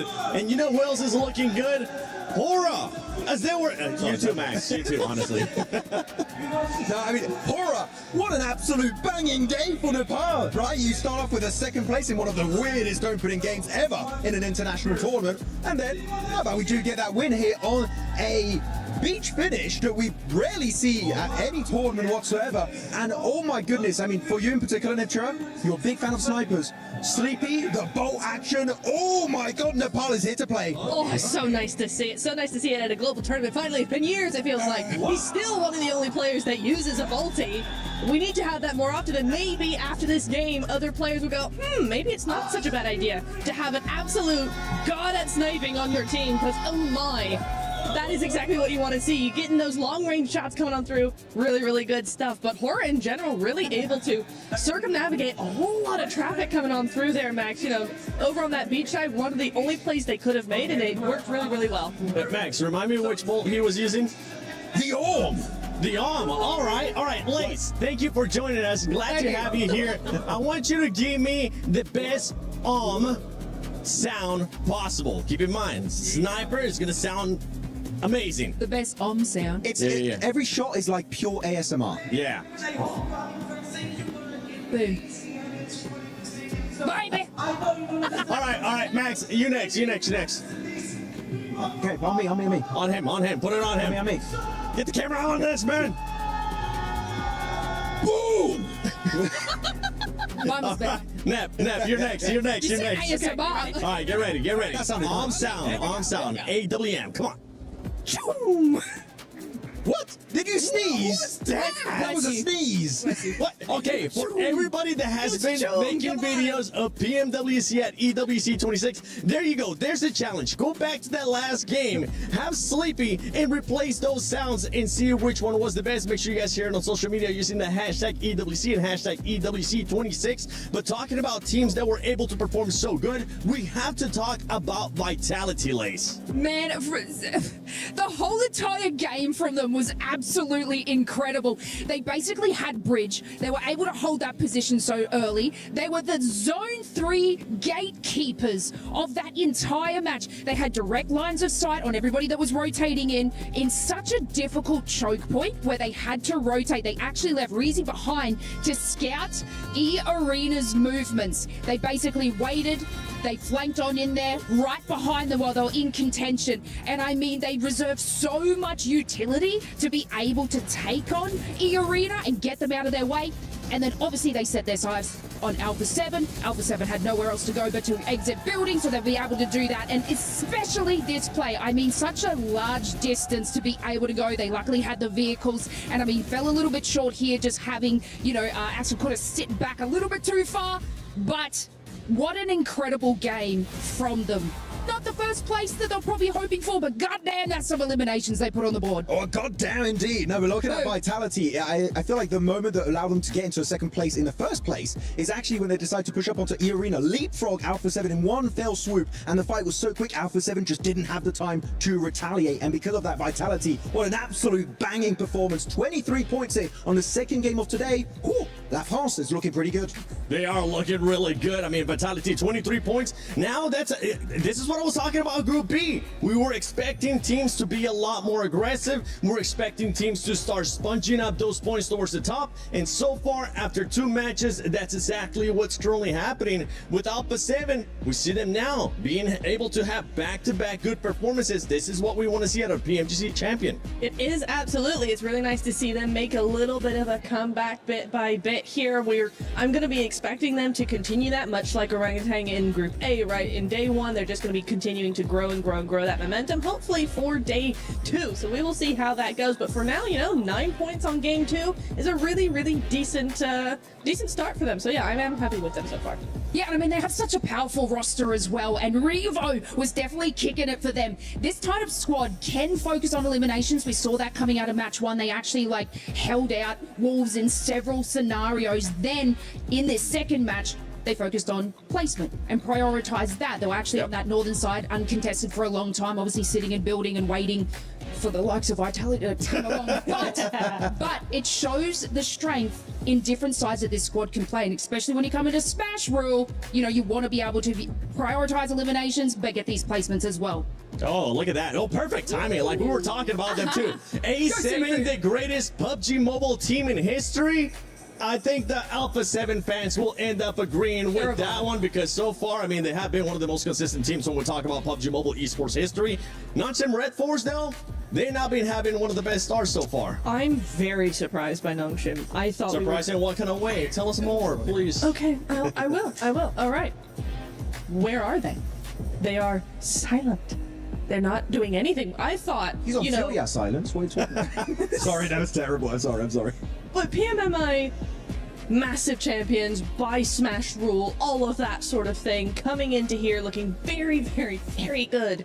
And then we have, what, 2 0-pointers or a 2-point and a 0-pointer? I'm confused and surprised, and hopefully that will change as we go on into the next couple of games. But yeah, bit odd, I think. I'm sad. I don't have any analysis. There's nothing really to break down except that the early rotations, they can't quite get in there. I didn't see the start of this game because we were running from the rooftop over to here, so I'll have to go back and check it out and break down what really happened to Nongshim Red Force. But it was good, but unfortunately it's a very exclusive club, on the rooftop. Only us and E-Arena can go on rooftops. That's all we can do. Tomorrow, Lays, you'll join us at the beginning of the show. Fine, I don't want the I'll make sure it happens, all right? I'll make sure you get that wind flowing and just while you're talking. But no surprise, seeing E-Arena currently in first place with 46 points with the amazing performance that this squad had in the first round, though. No surprise. Team Vitality there with that second. Remember, if you for some reason missed the first 2 days of PMWC at EWC 26, the top 5 teams at the end of tomorrow will be going directly to the finals. The bottom 3 will end up going home, and everybody in between will go to survival. And TT Project, Hustler Crew as well. One team that wasn't able to perform that well here in this Erangel was Godlike. Godlike started off hot, and we were kind of joking about it. The first game that they get a chance to experience at a global event is none other than a stadium finish. But here we're gonna have to see a bit of a bounce back. I mean, to be fair, I'm going to be so fair to them. You said, yes, their first Rondo in a global is going to be a stadium finish. The first Erangel on a global finish is north of Zarki on a beach, or not Zarki, but the South George. Thank you. Yeah. South George. On a beach? Excuse me? No, thank you. So you know what? I'm going to cut them a little bit of slack and go, when we have a normal zone, then I'll start talking about them. Now we're going to get a weird circle again. Thank you. You did that. I'm not cutting slack. I'm so sorry. I'm not going to be cutting any slack. I want this team to start performing now. Because we saw what ended up happening yesterday. And with Godlike, the thing with Godlike is we know that they can definitely put up the numbers. We know they have the fragging power. And with the audience that they have behind them, and with what we saw OG coming out of them, I know they might be able to bounce back. And we'll see how they're going to be able to bounce back towards today. But while we're at it, before we start match 3, let's send it over to Kalaris and John Allen. That's right. Well, you know what? Here on the stage, we could talk about Game 2. We could. Well, Game 2, sure. Lovely.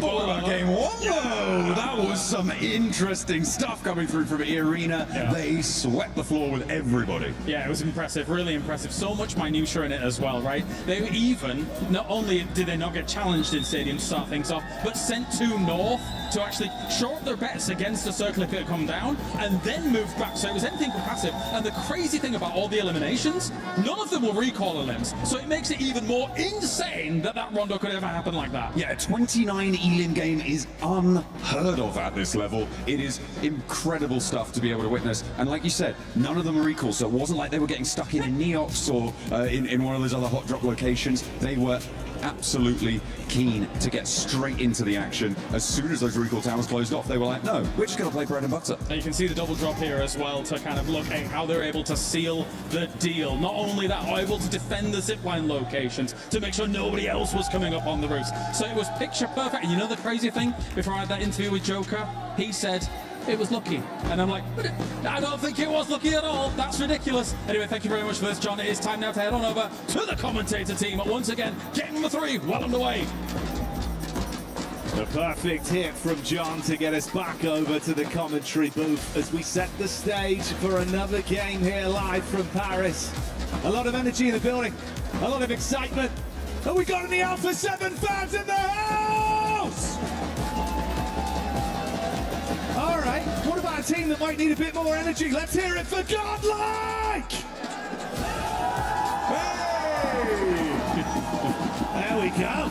That's what I wanted to hear, Paris. Give us some of that. Let's get loud as we get into our third game of the day. They need that energy. They need it now. But honestly, not doing too badly so far. E-Arena took to the stage on that first game of Vitality, Aura not far behind. Alpha 7 been ticking along too, 16 points. S2G, big surprises right now.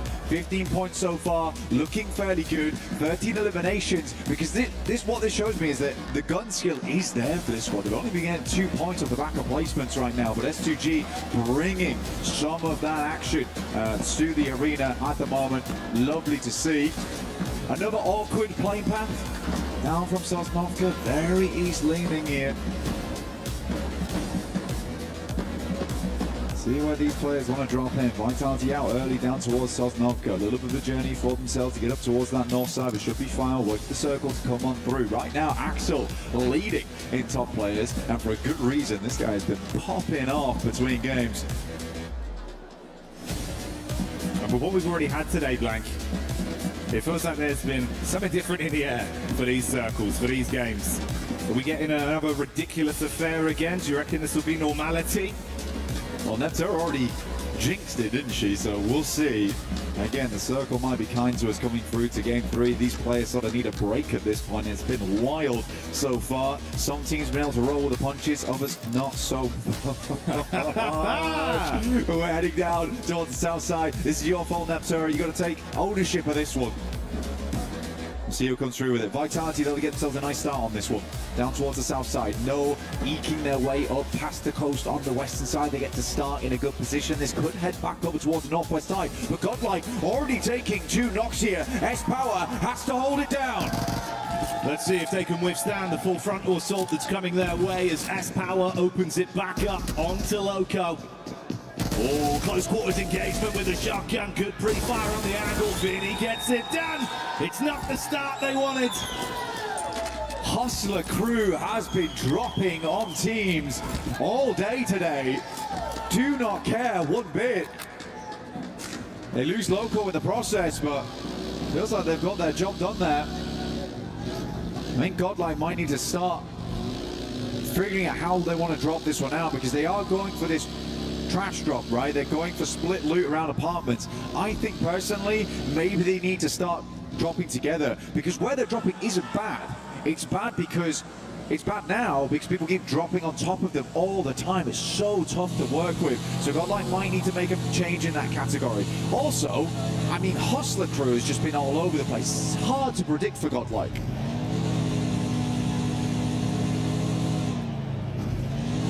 Keeping them guessing. And that change of drop, that change of pace has certainly been hurting some of our teams. Brutal to position to be left in immediately, Blank. Less than 4 minutes into the game, down to a solo. Hustler crew getting away. Yeah, sure, you take some damage, but a trio could still look to weave their way through. Squeeze a few more points out of this one, the longer it develops. With the skin there as well, you can join Naruto Uzumaki himself with the new Ninetales Fury Orc skin. Looks fantastic. 2 versions of it too. Love to see it. Get angry.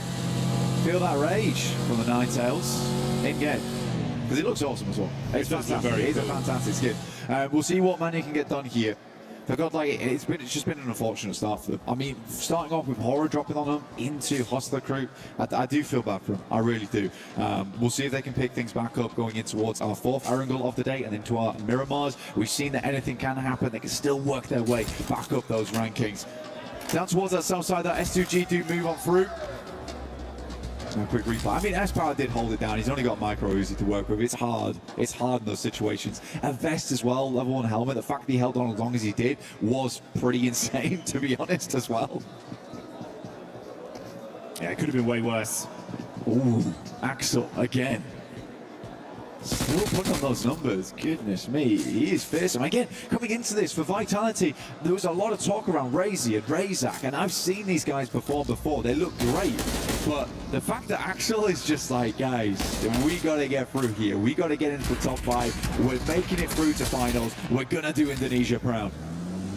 And they're certainly living up to the hype right now with some of the plays that are being made. We've seen these awkward encounters happening down towards Sosnovka as well, with the shots over Everyone taking a few casualties here and there. Wolves only getting away with a duo off the back of things, and S2G falling very early here. For S2G, they stepped a little bit too close to Vitality's home ground down towards this south side. They want to clear out more space. You got Razak as well as Federales holding over towards the bridge, whilst Razy as well as Axel currently holding down C block. They have a lot of area to work with. They are feeling unbelievably confident. Hustler crew still causing problems for people around the map. Oh, swing out. Close quarters connections onto the Hustler crew. That's your single knock to play with, looking for more as they do take the fight back over to Vinny. Nade in a hand for the close quarters, shut down. It's good damage, but can't find a follow through with a shotgun.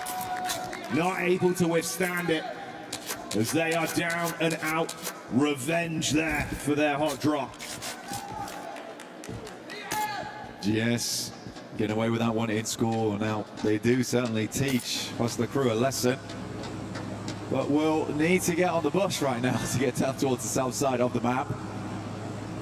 Curious to see where this next circle goes, because this could be another nasty one where we end up on the bridge. Wouldn't surprise me after the circles we've seen today. Alpha 7 still keeping it already chilled out over towards Milta, moved away from North George towards this location of the map, considering the plane path itself. E-Arena, though, they took way longer. I mean, they wrapped back up towards South George. Going to loot in this area, get as much as possible. I think they understand it's going to be a late rotate in, either on the bridge or send Primorsk and grab some boats.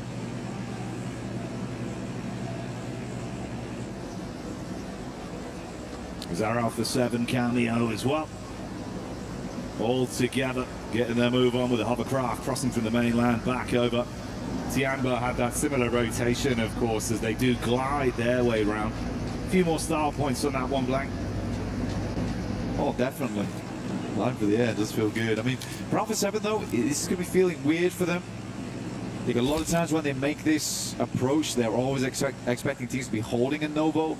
Yangon Galacticos, on the other hand, though, they've headed over towards Observatory. They've got a split there. They're trying to hold out all teams. Cloud down towards the south side, though, is peeking over towards Alpha 7, but the hovercraft means they're going to immediately get out of the water and get on the move. You can just see him there, off on the west-hand side.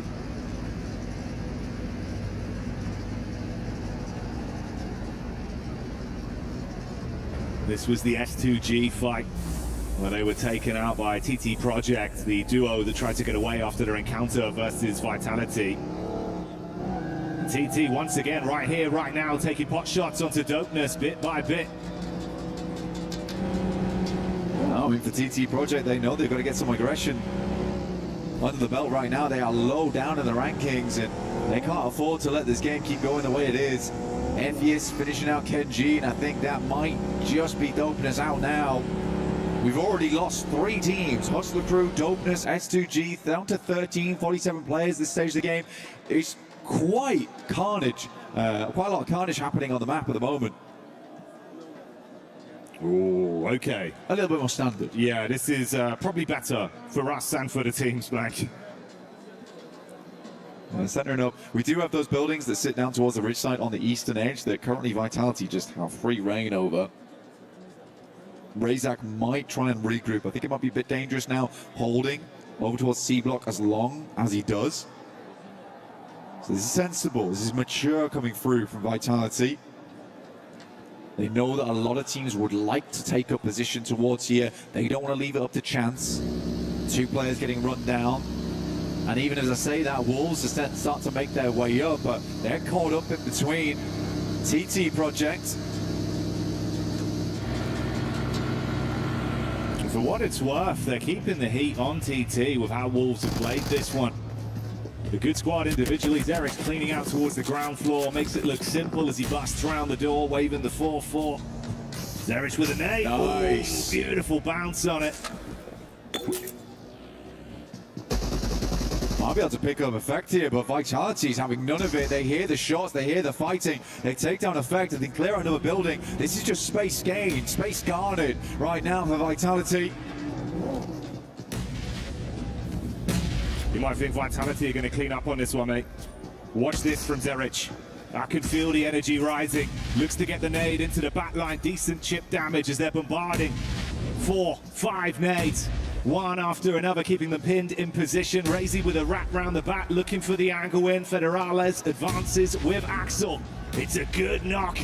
Zerich down. Just an unbelievable amount of pressure being applied right now by Vitality.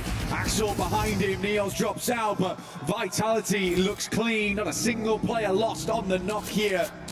And a reset actually, because of Vitality, they've been watching out for a lot of players where they're coming from. Getting a full amount of utility, a full amount of supplies from that squad, that's really good at resupplying them going forward too. And again, more space gained for them. They don't want anyone coming close to those buildings on the eastern side of that ridge. This is their area to play. Tiamba caught vision as well of Alpha 7 here. Wide play space to work with. Decent amount of cover in between the trees. Just trying to wait for an overextension. Can't really hard commit and hold the angle right now if you leave yourself exposed to the crosshairs, and Alpha 7 don't want to waste too much time amongst this until they feel they've got an edge. Revel. And a wrap down, trying to deny some of the sidelines, get over towards the airstrip. Maybe a bit further here. The circle could shift very far over towards the western side on this next circle, potentially. Instead it goes central, over towards Millie Base itself. Mania set up on the southern side of C block here. Trying to keep it as quiet as possible here for Godlike, trying and get towards those later placements. Nongshim, honestly, like I said before, a strong team, but we have not seen a massive amount of that. And again, we have had these pretty crazy, quirky circles so far. Maybe they haven't been able to excel on those. Potentially here, we can see something a bit different. Yeah, definitely a known quantity with a ton of talent. But like you say, maybe not just been the right place at the right time with the abstract nature of the first 2 games we've had today as we've kicked off the action. Group B, bringing the heat here. A lot of very explosive teams. Not in the worst position with a hilltop control and cover to work with. They'll have the lay of the land over the Vitality split if they advance towards them. There was a later rotate as well from Hora that's still been developing in the back. That's why we haven't seen them for some time. Irina, in the meantime, did make the cross, by the way. Over towards the western side. They are rocking up over towards that ridge. There's a 2-2 here from Vitality. Irina rocking up on it right now. It's a little bit scary here, but immediately Vitality's backing off the angle. But they have information now. That's the big thing. Will Irina catch any of them in the process? Mania now up against Yangon Galacticos as a solo. Could have had the drop on him. Mania was hoping to at least get that one clothesline play. Introduce him to the shotgun, but he's exposed to Smile through the window. And Yangon do shut down the final member of Godlike as another squad exits stage left. Irina playing this one slow at the moment. Again, I love the way these 2 teams have played this one out. Irina was cautious on the approach. Vitality didn't want to hold this position any longer. Quick regroup down towards the eastern side. Like, honestly, Vitality's playing like a finals team right now. This is really, really cool to see. Layering up towards the arena. They've got the hovercraft in play. I think for Razak's got to be careful here, though. Yes, he can keep gathering information. Make sure he knows exactly when the arena moves, where they move to, so they can plan out the rest of the game ahead of this. It is slightly dangerous versus Tony Cage playing on the top of the building. You talk about slightly dangerous. This could be somewhat lethal. ETSH have to basically fight their way through the Ida blockade that is set up, watching the bridge. Crystal clear line of sight. Looking to fire some shots onto them. The zone shifting in favor of Vitality's current position as well, with E-Arena in close proximity, and that battle does break out. Knockback over onto Emre, it seems like, though, for Ida. It's not gone anywhere near as cleanly as they were hoping for. It's pretty messy both sides. I mean, Ida has the opportunity to get all the players back up again. They're outside in the play zone. So one player goes down there. Emre potentially getting him back up again, leaving them as 3. But Aura, they sense blood in the water. They move up. Darkin with a P90. Looks to take some shots over towards him. But again, Horror, it is horrifying, honestly, for Ida. They're just poking their head slowly over the top, making it uncomfortable right now for them. You think with that very delayed rotate, they went all the way around the east side over the other bridge. Haven't had too many opportunities to get elims on this game. 32 points coming into it in 3rd place in the overall standings after our previous 2 games. They're going to want a chance to fight, add a little bit more to that. But that wasn't the hard commit onto Ida. Like you say, get a bit of a read off and try and stay safe. The rest of our teams now focusing on forging a path ahead back into the zone. Well, the thing is that for Aura, they have to be very careful here. They know there's a ridgeline that sits down over towards Noxian Red Force. They can play that, but they also understood they didn't want to get too involved with Ida, considering that the main rotational path here for most teams is over the northern side, over the rolling hills, and then swinging by E Arena. They're trying to play off that ridge there. So for Horror, I think they just take their chances. They move down towards the high ground. They're going to isolate a lot of this northeast side of the map whilst keeping their back clear from Noxian Red Force as well as Vitality. Alpha 7 in a pretty good position as well to possibly rearm themselves with some higher tier loot off the back of the drop. One of the times we've seen them not really taking early casualties as well, so we get the full force of Alpha 7 where they play their best PUBG Mobile. E Arena seeing the wrap round from Ida. And that seems to have caught their attention, perked their eyes up a little bit, but they're going straight down towards Tiamba territory.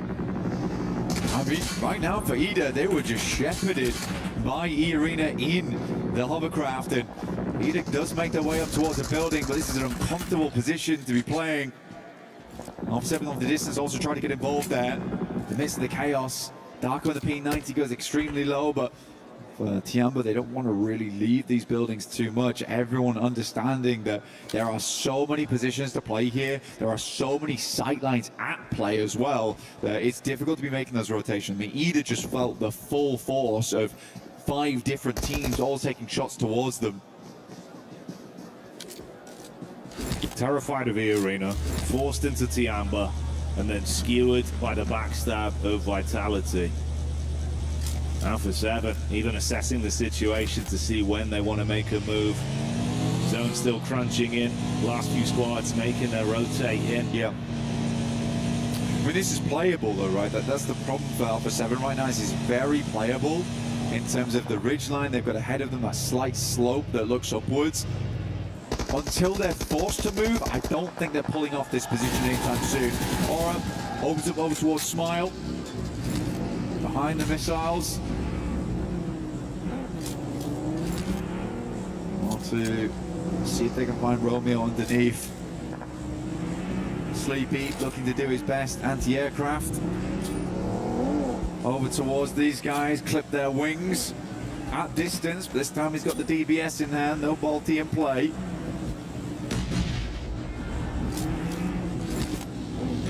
Nade after nade to keep the pressure on downhill. A little bit of extra distance on that one. Noxian Red Force still sitting pretty inside of the defensive area they set up for themselves, whilst Alpha 7 go from playing passive to pouncing on a team. 72 1GS taking casualties. Tiamba also find an opportunity to get involved. And Alpha 7 collapse onto it now, Blank. Clean up through action. That's really good. They spotted an opportunity, opened up over towards GS, and able to find a fair few elimination off the back of it. Yangon Galacticos also do move down this way, tails between their legs after that initial engagement with Aura earlier on. Not the spot they want to be in, and suddenly they find themselves with neighbours here in Alpha 7. 2 champions up against one another now. But the issue is, Blank, heavy are the heads that wear the crown. And it's Yangon Galacticus that need to stand their ground and defend versus a reinvigorated Alpha 7 with a point to prove. It's a real big opportunity there for Revo. 6 nades though, and a rough idea of where they're playing. That might just be enough. Good arc on the first 2. Initial chip damage to aid them in the fight, but no overcommitment. seeing more of that dynamic tempo. They were talking about some of the early interviews this event, saying they know when to be aggressive now, but they know when to rein it in and try and reset. Yeah. Again, I think that was the big thing for Alpha 7, though. I think they got so in their heads that there was not a single team that could fight them clearly, that potentially that's their downfall. But again, this team has incredible gun power, but they just need to realize when to apply it and when to accelerate, when to pull it back. I think they've looked a lot better today, honestly. It's looked a lot cleaner, it's a lot more like the Alpha 7 of the past, consistently getting towards those late games.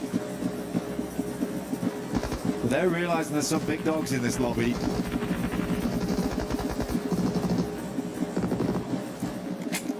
More respect, but it goes both ways. They do assess the situation as well, getting a bit of info up top side towards the arena with the split they've gone for. Can't force the issue too heartedly. If they leave themselves exposed, it could be punishing, but that might be an opportunity presented off the shot up from Hora. Filthy angle on that blank. That's a long distance shot as well. Certainly put Tony K down. Helmet's got to be suffering off the back of that. Rough for Tony K as well, as he's usually the front man for the squad here. Joker's wrapping back.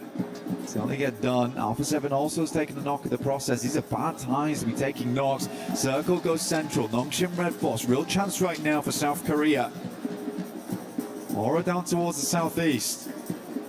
Tiamba's got to move out from the buildings. It's very clear where they've been playing for such a long time.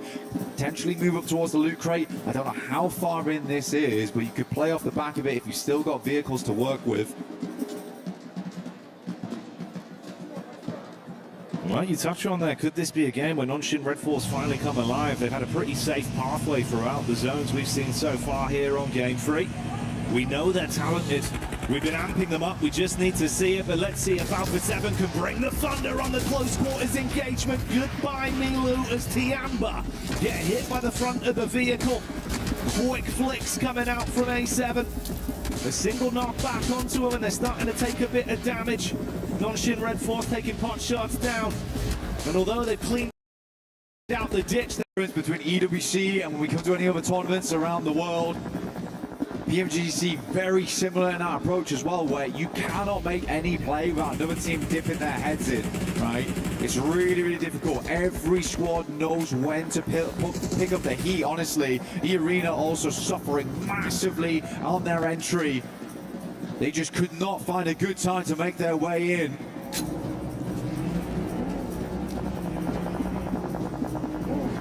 Yangon still living on with a four-man squad. Hillside position in play currently for them that they will have to abandon eventually. Or on the wrap further down. The duo of Ida was rattled down to only Darkin off the back of this central angle that was taken from Alpha 7. Arcing nades in towards the Tianba compound. Tiamba, despite suffering so much earlier on versus Alpha 7, still alive here, but playing a building that everyone knows is occupied. Darkin and Tiamba live in the same nightmare. Right now, Alpha 7 need to make a move. Watchtower is open. Potential of moving over towards that. Vitality takes some heavy hits. Nongshim Red Force continuing to put on the pressure on this map. Again, Young Gun Galacticos suffering to the same thing that E-Arena did. They were looking for any kind of entry point, but every single way in just feels like a tight, narrow alley. They've got to squeeze themselves through. Alpha 7 biding their time, know that they can strike now with a peek out. Ravo single-handedly has been the explosive force on Alpha 7. 5 elims tied to just this one beastly player. He's on his last legs for now. They need to play medic to get him back up. The Nongshim Red Force have had sightlines to make them feel uncomfortable. I mean, honestly, for Alpha 7, they've had the roughest game. This is a really, really hard approach for them. I think they've played phenomenally this match so far. It's never been easy, but they are running out of supplies, right? They're running out of meds overall. I think the gas is low in the tank. Let's see how much more Alpha 7 can get done in this game. I think this is where they really will need to take the task to the next level. I think it's going to be hard. The game's going to come down to Nongshim Red Force and Vitality, unless Aura has something to say about it.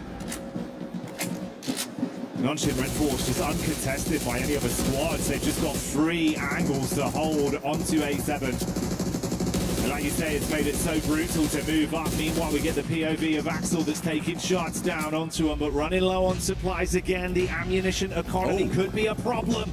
They turn their attention straight onto Hora though, Blank, and want to see if they can charge.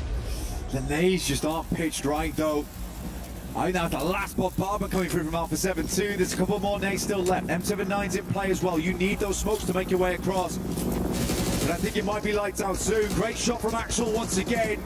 This man's name's been in my mouth far too often today. It's crazy. Just as Nonshin turn their attention over onto Yangon and Alpha 7 were given a chance to take, they go in. The Hora are still holding. And Alpha 7 cut short on the crossing. They can't arrive, and Hora hold on. The jiggle there comes on through. Looks really, really good in that moment. I mean, Hora didn't give them a chance to move on that one.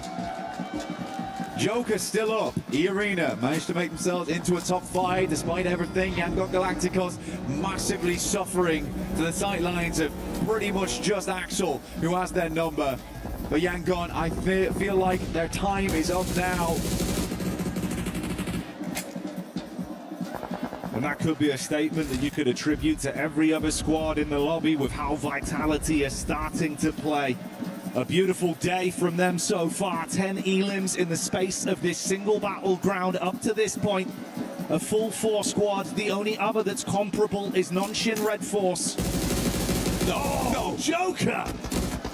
Oh, almost got the second, dude. I actually felt it in that moment. But he might have single-handedly just ruined the chances of Hora. It goes down to this. Nonshin Red Force versus Vitality.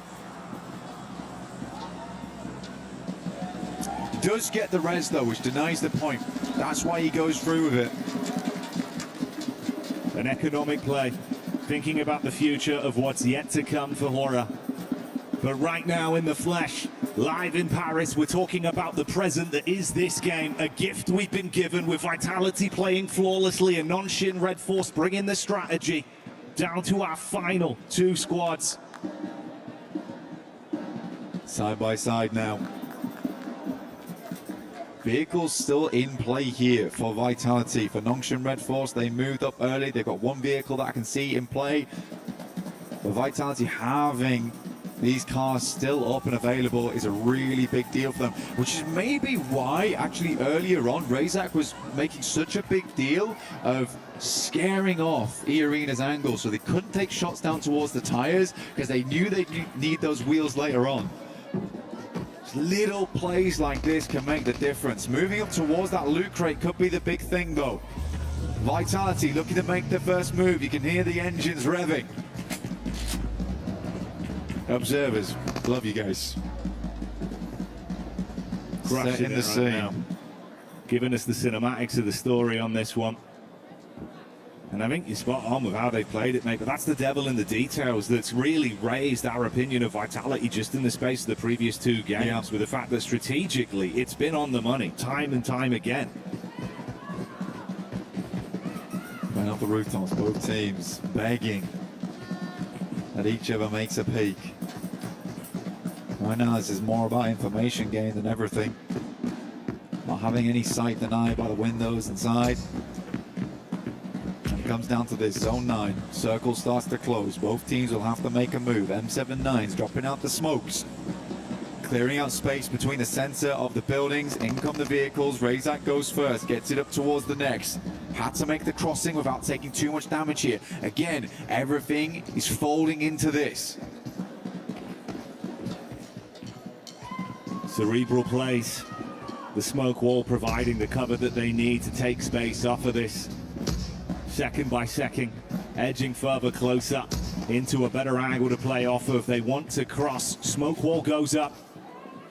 That's a nade being primed from the top of the roof, though. If this is on point from Nonshin, it could be absolutely brutal. Goes into the back line. Just splash damage. Oh, what? What an insane nade. Axel's moving up, though. He's getting towards the back line. Top them. He's already in. Raze, he's going to take a little bit of damage from that. Razak very much hurting now in the back lines. Ray's going to send a Molotov over the top side. Axel hurting. He gets it done with a shotty.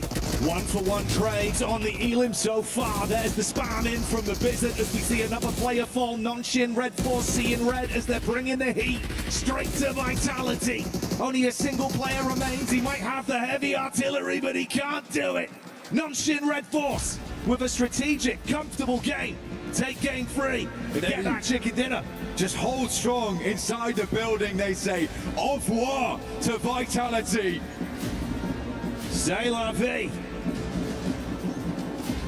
But honestly, for Nongshim Red Force, I half expected that just to be the ending of them. But it was stalwart in their defense. Losing Razak on the approach was the big deal. I half expect them just to all follow Axel's approach and just move to the side. But Nongshim Red Force, they've been storing those nades up until that moment. That's the crazy thing, right? They were just given so much space to sit comfortably. And they get it done, they get a chicken dinner. But you can see, Blank, it's not just what they've done for themselves, it's the reverberations they're sending throughout the other teams in this lobby, in this group. Alpha 7, trapped in such a horrific position. Yeah. A squad that looked like they were really starting to build up energy in that lobby, in that game. Held back by Nonshin Red Force, could not get out of their angle. Forced to fight Horror, and it all falls. But honestly, again, when we were watching that game, Alpha 7 probably had the roughest task ahead of them. But they persevered, and that really speaks volumes for Alpha 7 in my opinion. I think those boys really gave it all in their game. For Vitality, Nongshim Red Force, they had the best compounds since minute, let's say 10, right? But I think for Alpha 7, they had to work for those points. They had to work for their money there. And it's nice to see. The synergy looked good, and that's what Rebel was talking about, that they feel better going to these games. So I think this is the difference maker today. Again, we got the Alpha 7 squad. We're looking to destroy everyone in the lobby, potentially. We're not sure just yet. But yeah, Vitality, E-Arena, Aura, they are stepping up at the moment. It's incredibly competitive out there, and I think that's the beautiful thing about it from what we've seen from Group B today. Everyone is keeping it so close. They're giving it their best.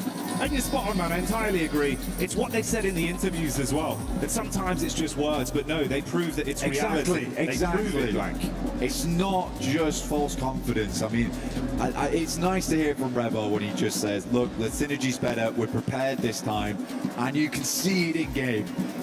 But are you prepared to go up against an E-Arena? Are you prepared to go up against a Vitality, a revitalized Nongshim Red Force? I don't know, but we'll find out later today.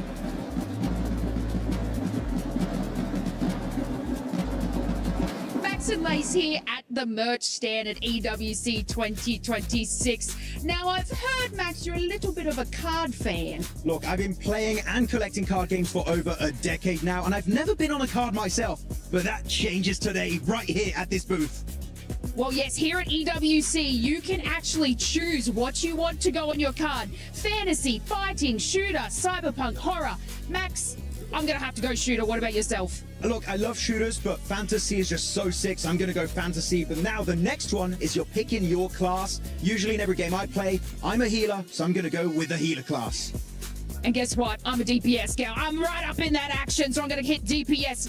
Fire, ice, lightning, shadow, glitch. So now we can put a bit of an aura light around our card. I think you're a glitch. Glitch? I'm a glitch? I don't know how to take that, but thank you, I guess. But yeah, Esport World Cup is all about, getting that technology involved. So I'm going to go with the glitch side of it. And next one is going to be Alien, Elf, Orc, Demon, and Undead. And I don't want to pick for you, Lace, but I feel like Elf would fit you perfectly on your card. Absolutely. I'm going to pick Elf. It's like you just knew me, Max, and I'm so excited for this card. Now we're going to open the camera here and take our photo. I'm going to use my mic as a staff. I think that's a good way to do it. Oh yeah, dynamic pose. Oh, I like that. And confirm. Avatar. Let's see how it comes out. I had to get the pose down, Max. There we go. Now, of course, you guys here can come to the merch stand at EWC in and amongst your games. Make your own card. You can actually get it sent to your email address for free. But Max and I think we're going to get ours printed. Yeah, we're going to redeem it right here at the booth and see how it looks in real life. All right, Max and I haven't seen our cards yet, but you guys at home have. Are you ready to have a look, Max? Oh, yeah, let's go. I'm excited. 3, 2, 1. Whoa! It really encapsulated my jawline. That's crazy. Yes, and I like that when you do the motion, it actually captures that. Yeah, you know what? If you want your own trading card now with you on the card, make sure to come and get it right here at EWC 2026.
Boy, oh boy, if we had any questions about Nongshin Red's force, they were just answers that were able to stop Vitality in that last game.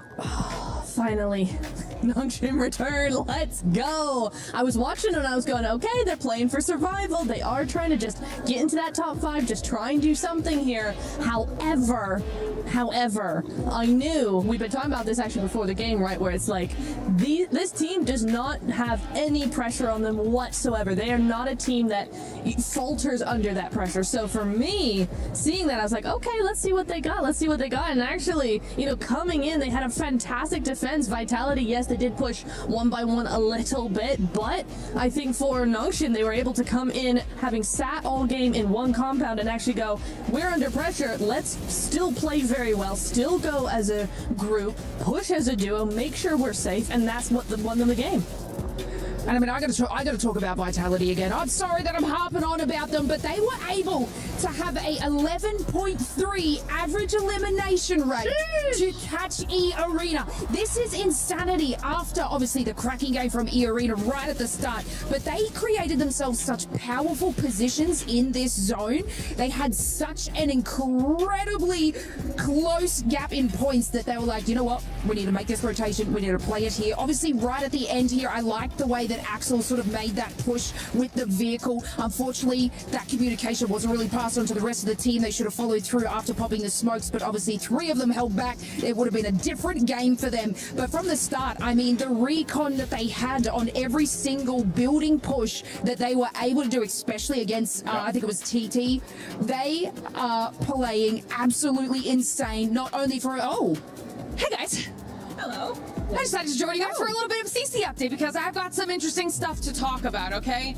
We've got a lot going on at the Lenovo Legion Gauntlet. We already had a 3rd, 4th place decider match happen, and Geek Esports was able to claim 3rd place, making Rock Esports be that 4th place squad. Once that was done, we now have a grand finals match occurring. We will have another EWC champion in just a couple hours. That's between AGAL and KSG. It's going to be massive, and of course, I'll keep you guys all updated at home for how that ends up playing out. But, I mean, now that I'm here, let's get back into the discussion. These matches are great. Max, I kind of want to ask, Lace, do you have any thoughts about Vitality? Get out of here. Get out of here. Don't be trying to take my job. Go find some more updates for the club championship. Yeah, she was going to ask you about, I don't even know what. Max, after these 3 matches, what has surprised you so far? That was it's a normal-ish game. Actually, it was kind of weird still. The circle was very far to the western side. There was a lot of water on phase 1 zone. But overall, the execution was fun, but it was very gifted. We know, looking at this game, Vitality, Nongshin Red Force, not contested. There are 2 buildings in the circle until the very bitter end, literally until circle 8/9, and they went to make it work out. But pretty an easy win, right?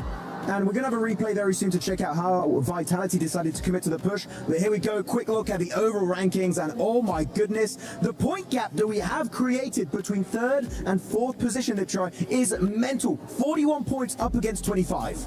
I saw that in the beginning and at the end of game 3, right? Or game 2, rather. I mean, I was looking at 35 to 16 points, huh? And it keeps going. 41 to 25 is insane. 25, 20, 16, 15, 12. That's sort of more normal for a game 3. 51 is not. And I don't know how we've got here. E-Arena, Vitality, even Hora doing fantastic in what have been back-to-back-to-back insanely difficult zones. We do have to say, though, for E-Arena, they have slowed down Lays. They ended up getting 39 points in that first game, but after that, yeah, you've been able to get some points here and there.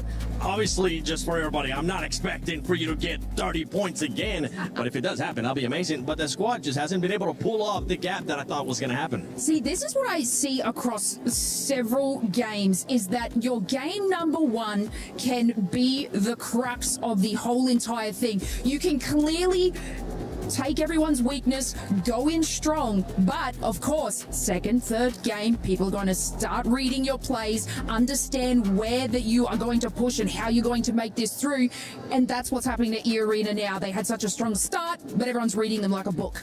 Everybody is reading them like a book. When we saw the overall there, at the bottom 3, we did ended up seeing Godlike. And with Godlike, we saw this past match that they ended up getting into a hot drop. For this squad, you know what, before we even talk about Godlike, let's talk about this, because I know you wanted to talk about this, Max. I really wanted to have a bird's eye view of this push on Vitality that really can see the center of the circle, forcing Vitality out of their compound before Nocturne Red Force. So Vitality don't have the advantage anymore. They have to be on the offensive. Massive smoke road.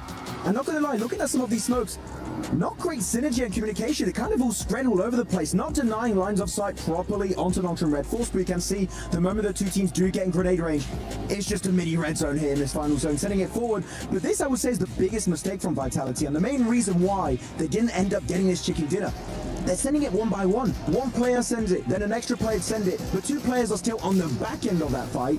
This is the moment to send everything onto Nocturne Red Force to hopefully make it work out. But here, one player on the left side of the wall, he gets overwhelmed. That's the end for Axel. Another player inside the building gets 1v3 at that moment pretty much. No way Jose is that working out. The 2 other players still on the roadside.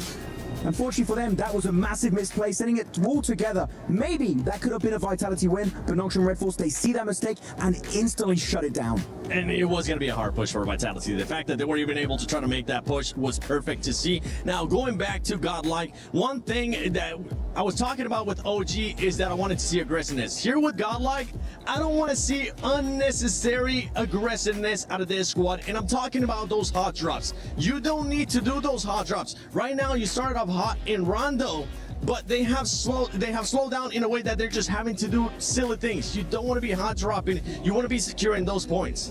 Look, before this game, I said, I'm going to cut them some slack. We need a more normal game from them before I really judge them too harshly, right? Because bad zones are they're just horrific. And yep. We had a normal zone-ish. Wait, no, we didn't have a normal zone, but we didn't even get to the non-normal zone because they were normal-ish because they were too busy hot dropping. Why are we doing this? I'm gonna jump in again on your solo camera shot. Yes. Miramar's coming up. La Corberia. So if it's happening on the Wrangle, they're hot dropping the entire day basically. That's so true. You're so right. Actually, and I'm not here for it. Stop hot dropping. Play normally. We believe in you. Just stop it. I believe in them too. You know what? Let's all get into it cozy here. Let's get over this. Yeah. How do we feel about hot drops? I freaking love it. I think it's fantastic. I think this is the 6 games you've got to make and do these plays. But you've got another 6 tomorrow to sort of calculate and figure it out. Hot drop. Go crazy. What if it's a hot drop with Vitality? Vitality don't get you. I don't know. Maybe don't do that. Definitely. Read the game. VOD review. Guys, don't drop where Vitality's dropping right now. They're playing great. Just please, honestly, Godlike, stop hot dropping. You're a team that has the potential to make it to the finals, just like OG was able to do as well. So please make sure you keep doing that. And as we're at the halfway point here of PMWC at EWC 26 Group B, I'll we send it over to Barney and Luti. What are they up to right now? Looty. Yeah, Barney, tell me. I've asked you to come down to the stage because I was Yeah. talking to a few people and they told me that you have found out the formula, the secret to win at PMWC. Is that right? Yeah, I spoke with so many specialists, so you have to listen to me carefully, okay? Because the secret, Barney, is like you have to...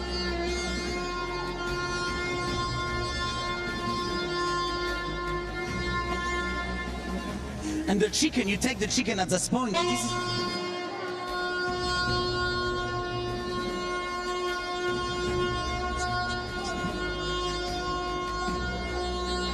And this is how you can be the champion. Wow.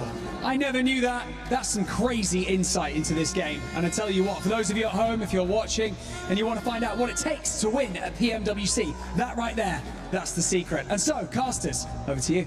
Hope they listen well.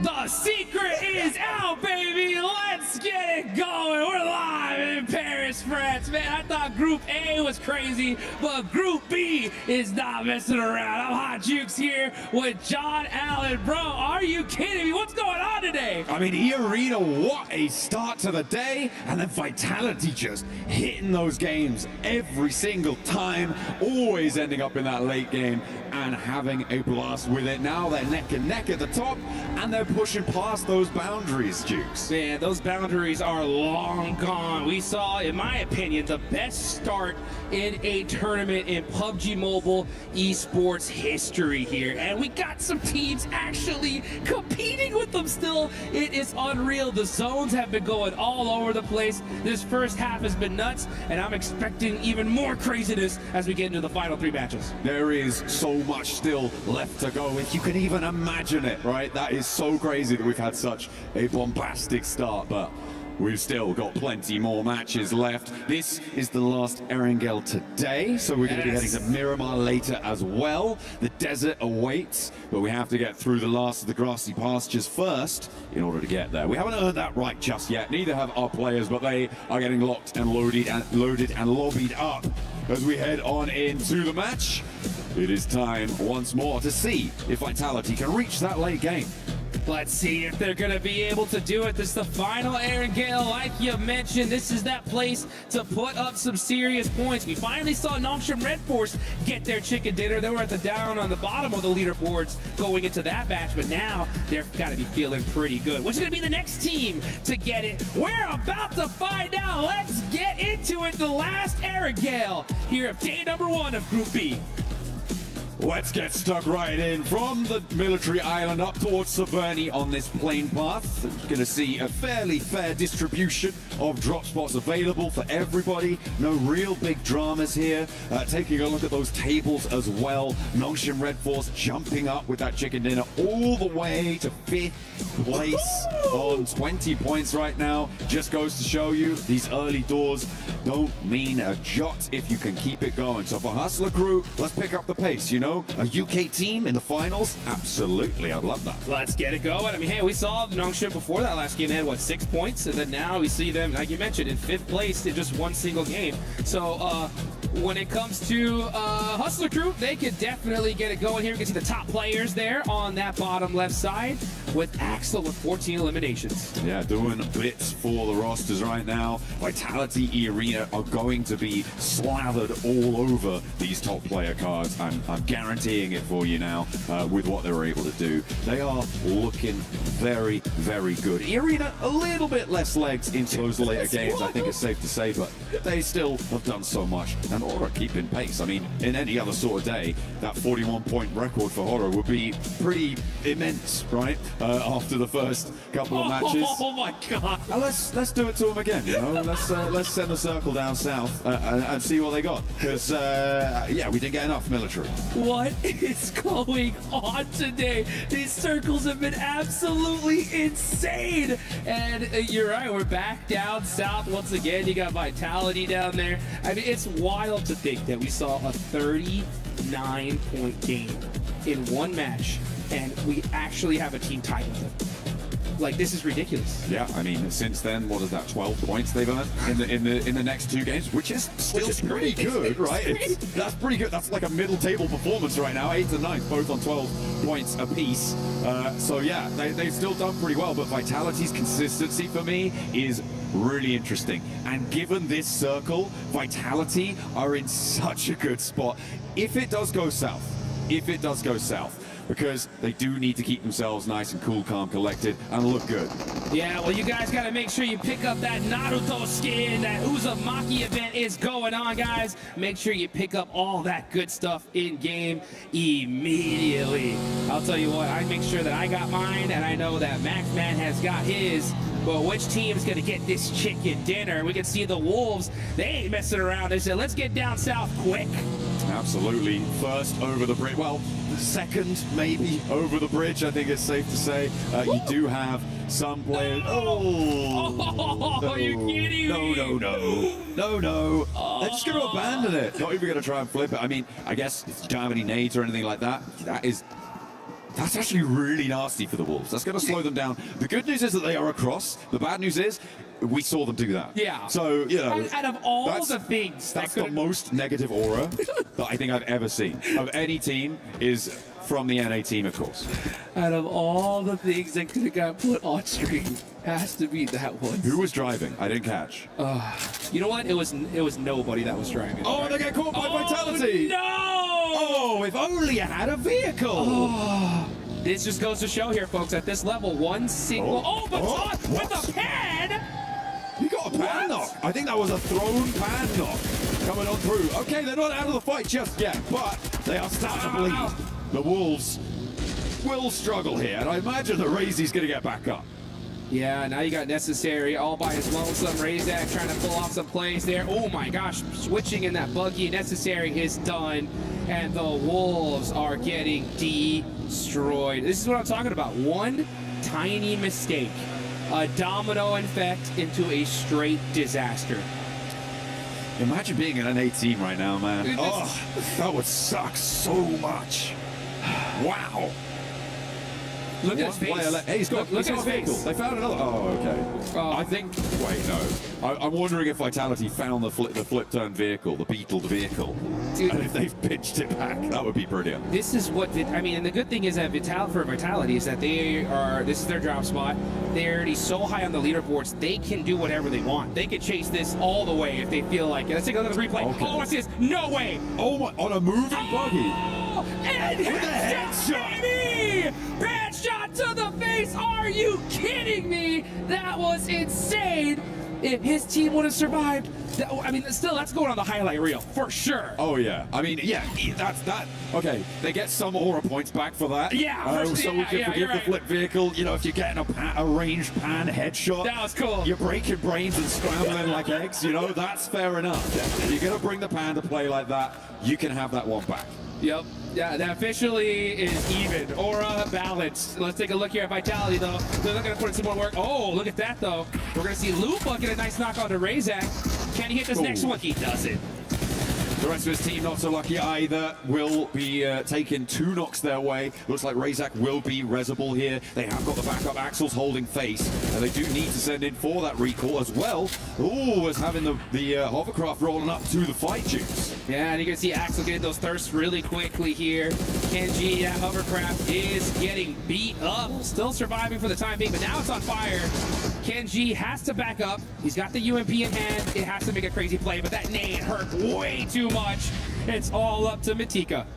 3 players for Vitality. They should be able to hold this one down. The question is, how much time is this going to take, right? Because all the while, teams are starting to migrate south. They're moving in towards those bridge locations. Vitality losing time in terms of their ability to set up across these hills and may lose the ability to stop players getting across. Nox and Red Force have taken advantage of this. They are now on the north side of that military base. And in comes Ida as well across the bridge. You're correct. One thing about Vitality, though, is they do have the ability to get straight to the finals in like 4 matches.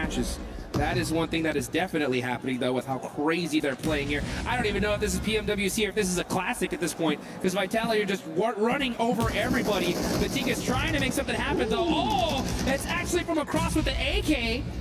Ida chiming in with a third party. This is the bridge crossing team. They move forward to Vitality, starting to drop now. There's a flush set their way, a second, and they are cut down to one. All of a sudden, this bridge crossing is going to come back. It's going to punish them, and Axel still down. Only Razy remains.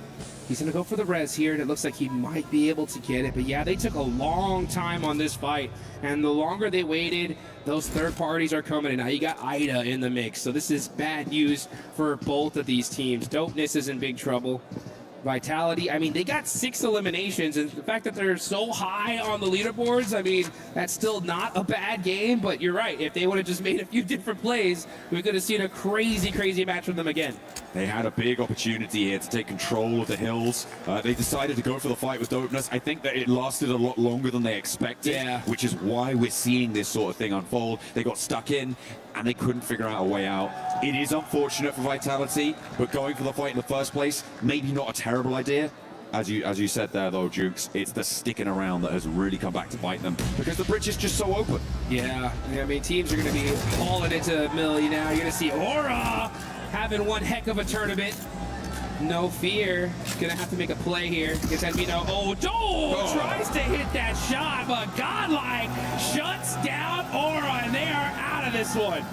Up on the northeast side, there is time to res here. It's stage 1 on the blue zone, about to hit stage 2, and this res will come through. They'll be able to get on the road. They can out-heal it. That's a really annoying circle for a lot of teams. It pushes you up to the north coast. And I mean, it technically still has the ability to go back to the mainland. This is so yeah, I mean, you guys can see it there in the top right. This circle, just so much water in between them, and that zone could still go north. But Axel trying to put some more eliminations for his team. Can he win this 1v1? He's got the DBS. Speaker's gonna have to reload. He's got the pump shotgun. Let's see what he can do. It's Og. He's gonna do the jump out. Let's see. Trying to make some moves, find those angles. Reload on the AUG now. Got 10 rounds behind. It should be enough. He goes for it. He's got the HP advantage. Doesn't even need to sweat it. Razy will get back to his feet, but down on 2. The circle pushing out to the east. They do need to start to get a move on now. Severely diminished as they are, but they are on 58 points already. 7 points earned this match. As you said, it's already a good result. All the way up by Rozhok Bridge as we hop on over to Etch as they try and hold it underneath. Looks like they're doing pretty well against 721 getting GS. Yeah, you can see Fajita's got that nade. And just pulling the pin, scaring them off. Okay, and this is a tough fight here. This is way too long in the blue zone. But the fact that the zone did go up north, it does buy them a little time. They don't have to really panic all the way down to military base. But regardless, you know, you're trying to get a big game here. I mean, especially for 721 GS. Down a player, only 7 points. This is just rough for them. Absolutely. Very, very difficult stuff. Them and Hustler Crew, well, everyone towards the bottom of these tables is going to look for that Nongshim Red Force injection of points. Nongshim Red Force getting across the military island early on the northern side of it, I think is going to play fairly well for them in this sort of a circle. Given how the lay of the land sits, they're going to be buffered around by teams trying to cross either side of them, rather than coming across, and they can farm up players trying to go for a swim. Let's hop back on board with the fight on our screens, though. As 721 GS lost a player, we saw that on the crossing, and Etch trying to keep them there, but there is a knockback over to Fajita. Yeah, you can see Speed holding that angle on the backside. Needs to get with this team at this point. There ain't nobody in that direction. But we see the MG3s in play. Masco's got that S12K. That's the gun you want, though, in that CQC close quarters combat. And right now, this fight is still ringing out. This is all the way over by Rozhok, folks. This is going to take a long time. Now we're starting to see some util get thrown back and forth, and everybody's just trying to wait for that first critical knock. Oh, Alico should completely see NASA there. Uh-oh, going for the nades. Beautifully placed. They felt like they should have known there was a player here. And that's going to be a big opener for them, but in the close quarters, that SK-12 is going to dominate. And S721 GS will be able to clean out partially some of the team from Etch, and both teams now bleeding heavily. No one having a good time. They're losing players left and right, and they still have to get south. I don't think these two are going to get very far. Yeah, I mean, this was a kind of a sacrificial play. I wouldn't have minded this fight personally if the zone was deep Millie, because it's like, yeah, our chances of getting down there are pretty tough now. Let's just try to get these points. But considering where that circle is, I think they could have just avoided this fight and fought late game. But regardless, you know, that's the decision they made, and that's the one they went with. Let's take a look at Alpha 7. Alpha 7 are going to be going on the other side of the bridge, wrapping around. The next zone did head a little bit heavier into military, and for the time being, it does look like they're going to have a clear path to that circle. Alpha 7 looking to scout the bridge on the western side right now, moving Carrillo up onto the high ground near the lookout post there, the lighthouse. We'll be able to see if anyone's holding that bridge, which is definitely very possible. Maybe stop off for a little picnic while you're there, why not? Have a little bit of downtime, but you can't be sleeping too long because you do still need to get on towards this circle. You got to get moving, that's for sure. Let's take a look at their utility. Carrillo's got a UMP, level 3 vest. Couple first aids, that's going to help them out here. It is still pretty early. Stage 3, you could definitely afford to eat a look. Considering where the circle went, this is not a bad play from them at all. So far, Alpha 7 not doing bad at all. They're in 4th place right now at 25 points. This is really good to see for them, considering that they haven't hit a final all year long yet. So let's see what they can do. Yeah, the one final there's been. They haven't hit it, but they hit it. They didn't hit it in a very dramatic fashion. I think that's kind of more the point, right? They went down in group stages in bottom 2 of their lobby, which was on nobody's bingo card, right? Yeah. So to be able to regain a little bit of confidence moving here would be brilliant. Obviously, a top 5 is what they're shooting for. What's what they should be aiming for, right? But even getting through to survival stage, I think for them, would be a little bit of reassurance. Depends how heavy the ego sits, right? Yeah. If they're like top 5 or nothing, then fine, sure.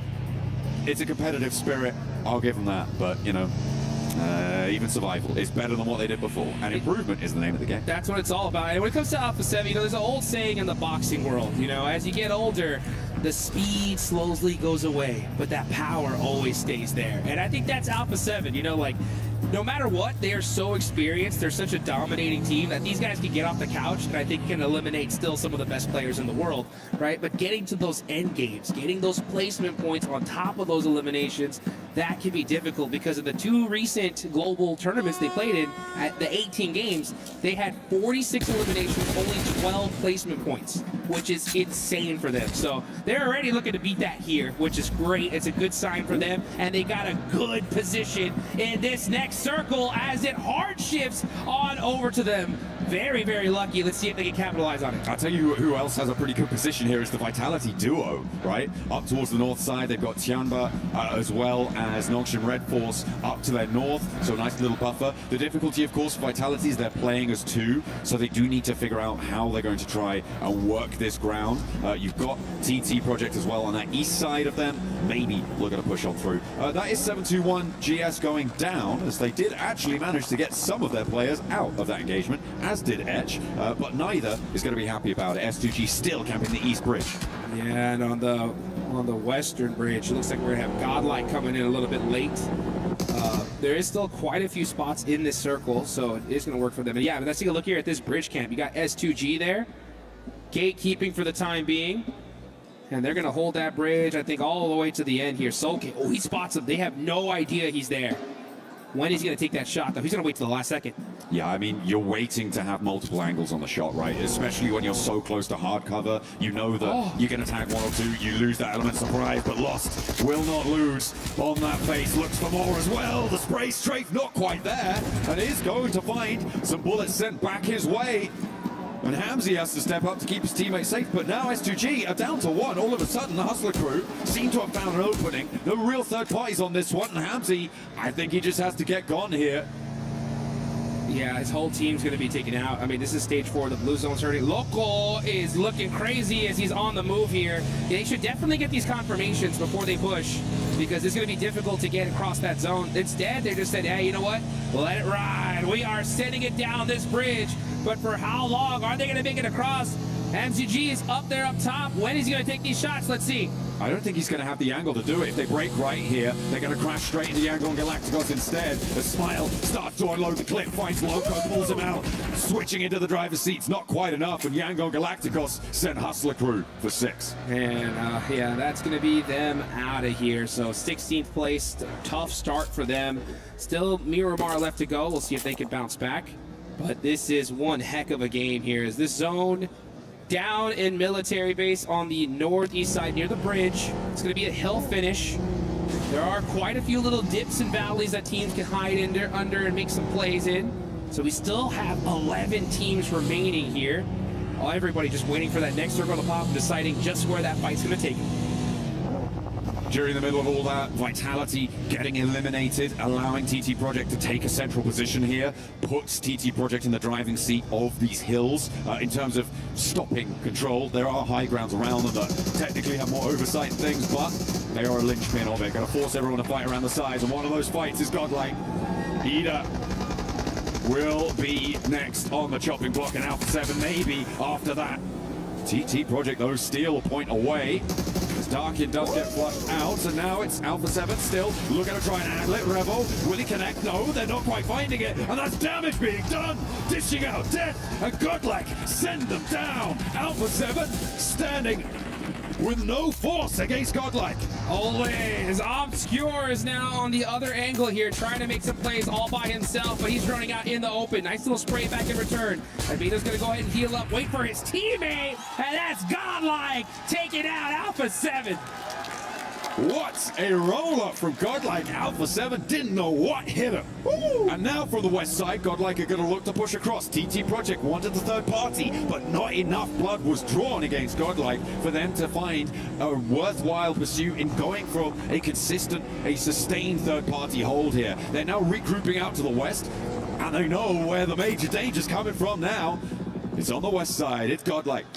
Yeah, Godlike fans right behind us going crazy on that fight. They like to see that. Alpha 7 fans not too happy on that one, but they're still sitting in 4th place for now. We'll see what the drums? Yeah, where are the drums? Where's the Vuvuzela? What's going on? I can't hear him. Well, you know what? We'll probably hear them in a little bit, that's for sure, as we get into the desert coming up. But we got this match to look at. We got Tianba in the mix, and Tianba, man, in 12th place so far, haven't had that crazy pop-off game, but in my opinion, it is only a matter of time. QZZ is an absolute animal. In my opinion, one of the best players on the planet. He's a 20-year-old Chinese superstar.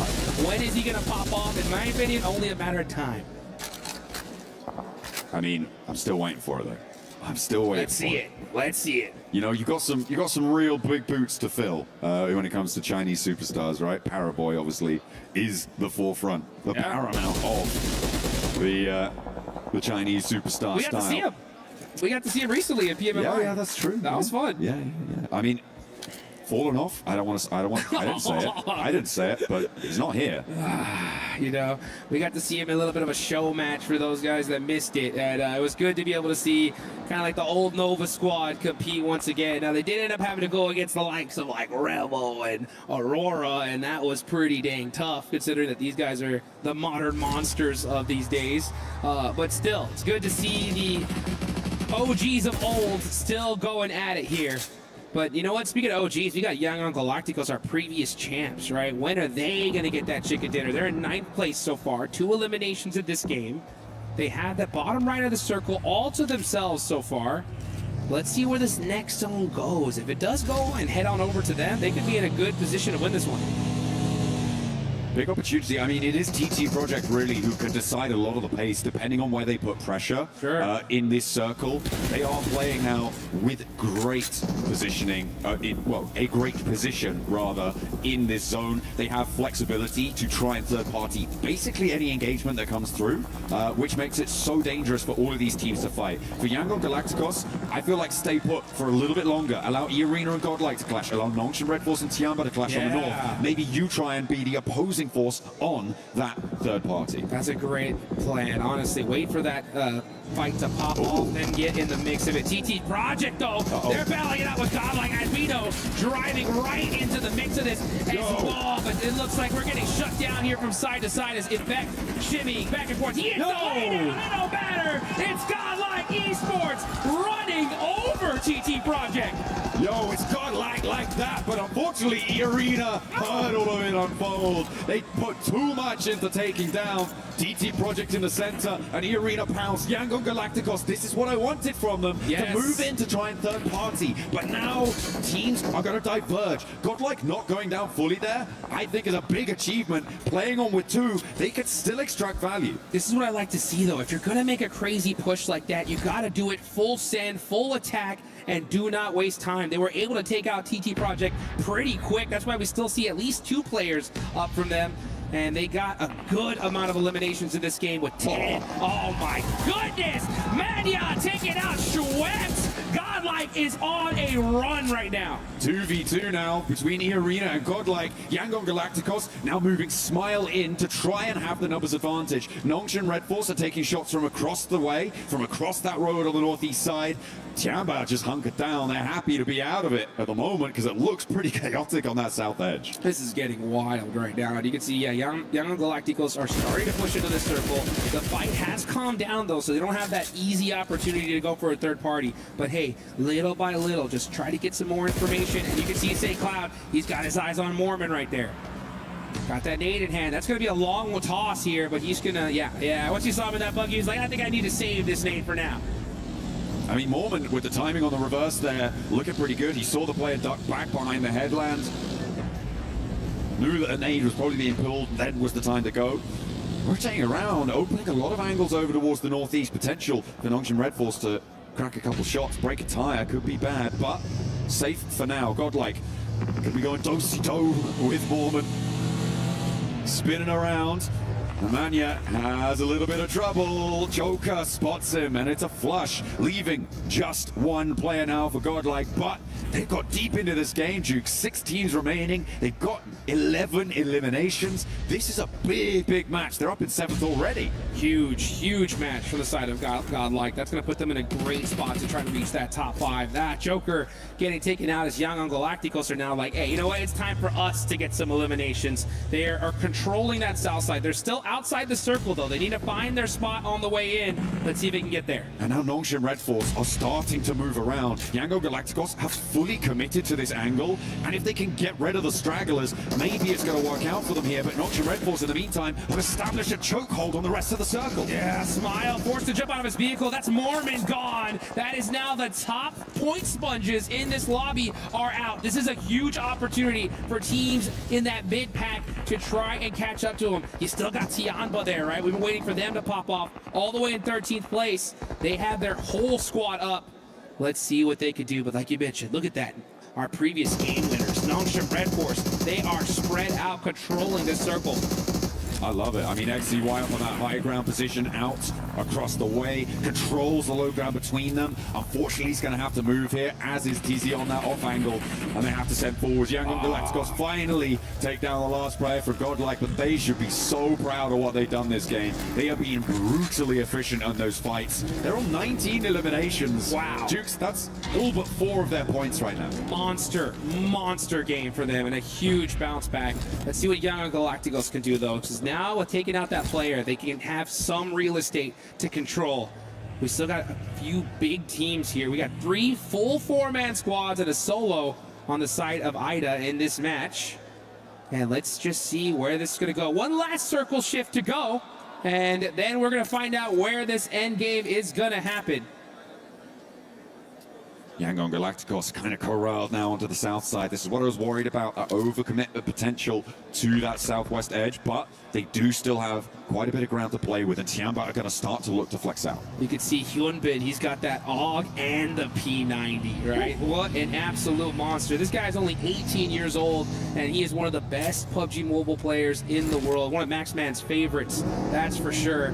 And let's see what he can do here with that P90 in hand. That's the squad wiper. He's going to need it, though, because there are some monsters in this lobby still here. You got our previous champs, Young Galacticos. You got Tianba, who by all means should have won PMMI, but it was Nongshin Red Force at the last second to smash and take that tournament away from them. So let's see who's just going to win this one. Rita. Oh, yeah, and there's Rita all by himself in a shack saying, please, guys, leave me alone. all by myself. Don't want to be Rita all by himself. Don't want to be in that shack. I'll tell you that. Yeah, right now. it's pretty nasty, especially with Noxian Red Force bearing down upon you. You're right. I mean, you're right. Hyunbin, one of the most successful breakout performers, one of the most brilliant rookie performances we saw from him. He's looking to try and build that resume, that CV, to become that veteran standard player, and he's well on his way. Rita? Moving up towards Rita. He's got a nade to bobble out. Looks good, but only takes half the HP. In the meantime, Tiamba getting descended upon by Yangon Galacticos off in the distance. XZY will look to try and challenge and doesn't quite get the full gut shot there as Rita getting chipped away, and they will find him down. It's the P90 to do it, of course. That's the gun, I'm telling you. That's the weapon you want here in the end game. How about some nades, though, as that is going to be the big bell to ring to get this fight started. Smile getting knocked there is going to be brutal. Yeah, Tiamba are going to probably throw all the utility they have to try and take him out. This is so well orchestrated by Noxian Red Force throughout all of this. They have taken so much ground. They've stopped movements. Tiamba being reserved in their compound. Now looking to try and break out. And Yangon Galacticos, they are now trapped in the middle of Noxian Red Force, out of the blue zone. They are going to get pushed by it, and I don't think it's going to go well for them, Jukes. I think it's a back-to-back chicken dinner from Noxian Red Force. They have so much control, and these two teams are fighting each other, like you mentioned, outside of the circle. Yep, here it goes. So easy, and it's feeling like that for them because the blue zone's on their side. It's how many eliminations can Noxian Red Force get? Yangon Galacticos trying their best to stay alive, but they're two players now. Tiamba do still have a chance here, but Eagle is going to step straight to the firing line of the backstop Noxian Red Force position. Say Cloud trying to stay alive, but TZ's just making it so hard, and they are really, really going to find it difficult to get out of this divot. Has the hovercraft as well. The fade away with the nade, finds another knock, and now Yangon Galacticos only playing as one. Say Cloud spotted out, but has to back off the volley of fire. He'll leave the hovercraft on about a quarter of its HP, and it's draining quite quickly, but now it's got a huge amount of ridgeline cover as Romeo gets flushed away. Man, that just it's like such a crucial wall. Oh, and those nades are disgusting. Dizzy putting that cover right where it needed to be, and having this hovercraft right towards the end is even better for the side of Noxian. This is the final circle here, folks. This zone's going to go down to nothing. Noxian Red Force have the dead center spot, and Hyunbin gets a Molotov onto the side of Tiamba.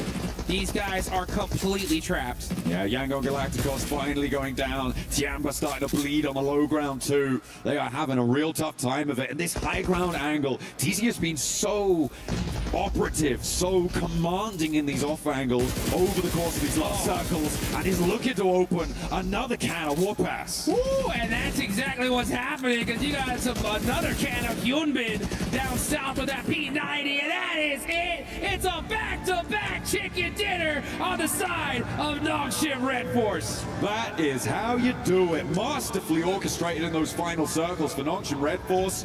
As soon as Yangon Galacticos stepped out of that middle position, they were like, guess this game's ours now. We'll have that one. Thank you very much. Oh, man, I remember I was talking backstage with one of the fans out there that was just looking at PUBG Mobile for the first time, and I was like, hey, you see that team right there on the bottom with 6 points, Noxian Red Force? That's one of the best teams in this lobby. And they were like, well, why do they only have 6 points? I was like, you just wait and see, right? And I think if you're listening to this, you have seen now, because Noxian Red Force, 2 chicken dinners back-to-back. These guys have rocket launched themselves all the way up. Military Island, man, what can you say? It's going well for them. That rotate in to get there nice and early on the north coast, that saw them so nice, and it's a lot to do with a vitality felt in that early game as well. Yeah. Getting stuck into a fight instead of maybe even allowing other teams in the area to hold that bridge for them so that they could establish more of that ground, maybe go deeper into the game. Not that it was a bad match in terms of point scoring for Vitality, but still, maybe a lost opportunity. I think I would be way more critical on Vitality if they just have such an insane amount of points, right? But considering that they are like all the way at the top of the leaderboards, I'll give them a little bit of slack, right? I mean, you're allowed to flex a little bit, right? You pretty much almost secured a top 5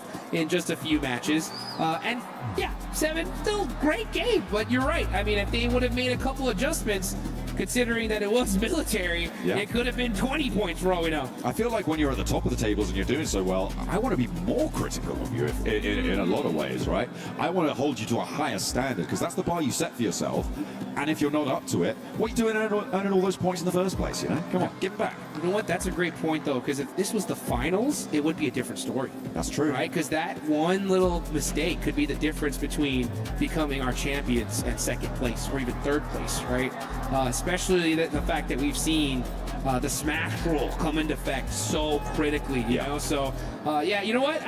You're right. I mean, I think that you definitely got to take every opportunity you can, no matter how high you're up on the leaderboards, just be relentless no matter what. Yeah, you got to keep that train going. You got to keep that momentum. It is the most important thing, especially when you're talking about shorter game sets, right? Where you're playing 12 matches in your group. The single match is so much more important. When you start to expand, as we will over in the finals to, well, technically at least 14 matches. Yeah, with the smash rule. It is going to get a little bit harder to stay towards the top. But Vitality will hold that accolade. Let's send it down to the stage with Kalaris. Yes, thank you very much. Down on the stage here to get a word from Axel after looking fantastic throughout the day so far. No chicken dinner just yet, but a third, second already here. Very much on the way to being able to qualify. So first question, based on this. PMGO and PMMI, it didn't look as great for you guys, but here so far today, it looks amazing. What has the preparation been like coming to PMWC? Jadi tentunya buat turnamen PMGO atau PMMI itu bukan turnamen yang kurang baik untuk tim Vitality. Tetapi apa sih persiapan kalian dan perbedaannya dari turnamen yang terakhir dengan turnamen kalian di saat ini? Yang pertama yang pasti dari PMGO dan PMMI kita kayak belajar banyak banget, kayak banyak hal-hal yang baru kita dapetin bareng. Jadi kita datang ke PMWC dengan hal yang udah kita bawa dari turnamen sebelumnya. Dan kita pasti belajar banyak lah dari hal-hal itu. Dan semoga kita bisa terapin sampai ini ke final. So yeah, I mean we learned a lot. I cannot go into details like what we are learning, but we are like bringing it here in PMWC. So far we're doing good, and just hopefully that we can continue this until the finals. All right, and from what we've seen so far, Axel is obviously looking fantastic in the IGL position, but also putting up a lot of eliminations to try and challenge for that MVP spot. Is that something that Axel's kind of looking at, and does he think he can keep that up? Oke, dan tentunya kamu hari ini memberikan performa yang bagus banget, bisa dibilang MVP level performance gitu. Apakah ini sesuatu yang kamu tuju atau kayak enggak juga, atau mungkin ada pendapat tersendiri? Kebetulan nggak ada sih, karena dari dulu aku kayak berusaha selalu ngalah buat ngasih temenku main enak aja. Cuma mungkin hari ini lagi wangi aja. Cuma nggak ada ke arah sana sama sekali. So usually it's not like this. Usually I've tried my best to make my team perform more, make my players more comfortable in their roles. But I don't know. Probably today is just like a beautiful day for me, and yeah, we can see. All right, well, thank you very much, Axel. You're looking awesome so far here. That does it from us down on the stage. Back to more for PMWC.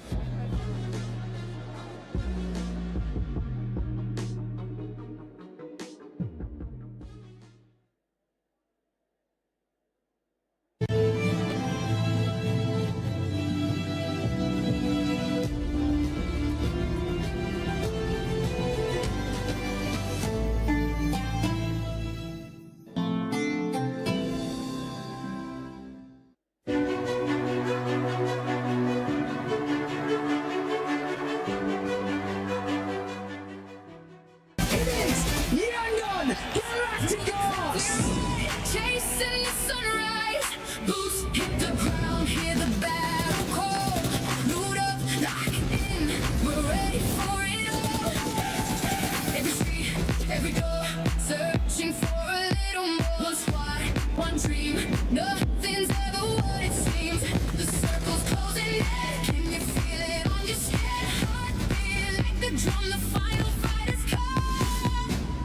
Fight till you make it, never gonna break it. Stand your ground and take it, right into the fire. Fight till you make it, every move can change it. Higher and higher, we're reaching for the winner, chicken dinner. Fight till you make it.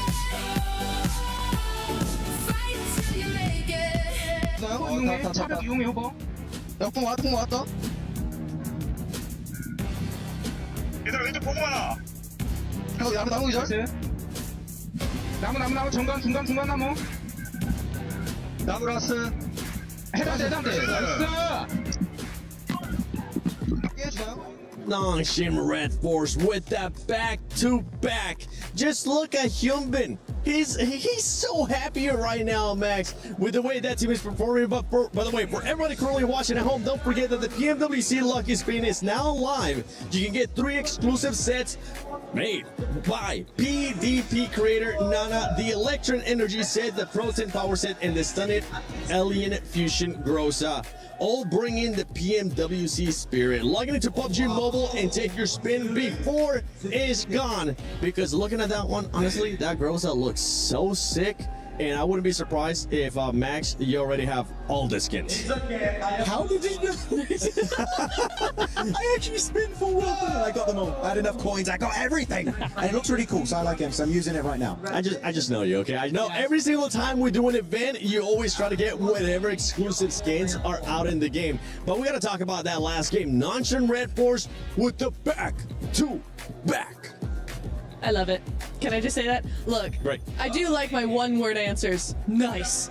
No, Hyunbin, Nongshim Red Force, I really like what they did there on all of it, honestly. What I will say, the biggest point for me here, Max, maybe you'll agree with me, is that for me, when Yangon and Tiamba were finally going head-to-head there, rather than spreading up and around, which they did do eventually, but rather than waiting for that fight to finish, they took advantage of that fight to actually spread into zone a little bit, maintaining that control, getting that high ground, and their reward is 18 points on the board. You know what? I'm going to steal your thunder right now. Do it. Nice! Oh, yes. What a nice one coming out from Nongshim Red Force. 18-pointer. That's a back-to-back chicken dinner, as we already said. Loving it from South Korea. I'm getting those G+5s right now. I'm getting Noble 2.0 vibes. Loving what we're seeing so far. Really happy. But going on to the second slot here, Godlike. Interesting to see, right, Seven? No hot drop, how it can do for you in these games. Exactly. Don't worry. We'll get a chance to talk about Godlike a little bit more. Tiamba. How about Tiamba? Tiamba with a great performance as well, putting up those numbers. Tiamba really hasn't been putting up much. And also another team that I wanted to touch base on, Lace, is none other than Yangon Galacticos now having back-to-back good performances. Yeah, I mean, top 5 in the last 2 games, but not too much to show for it.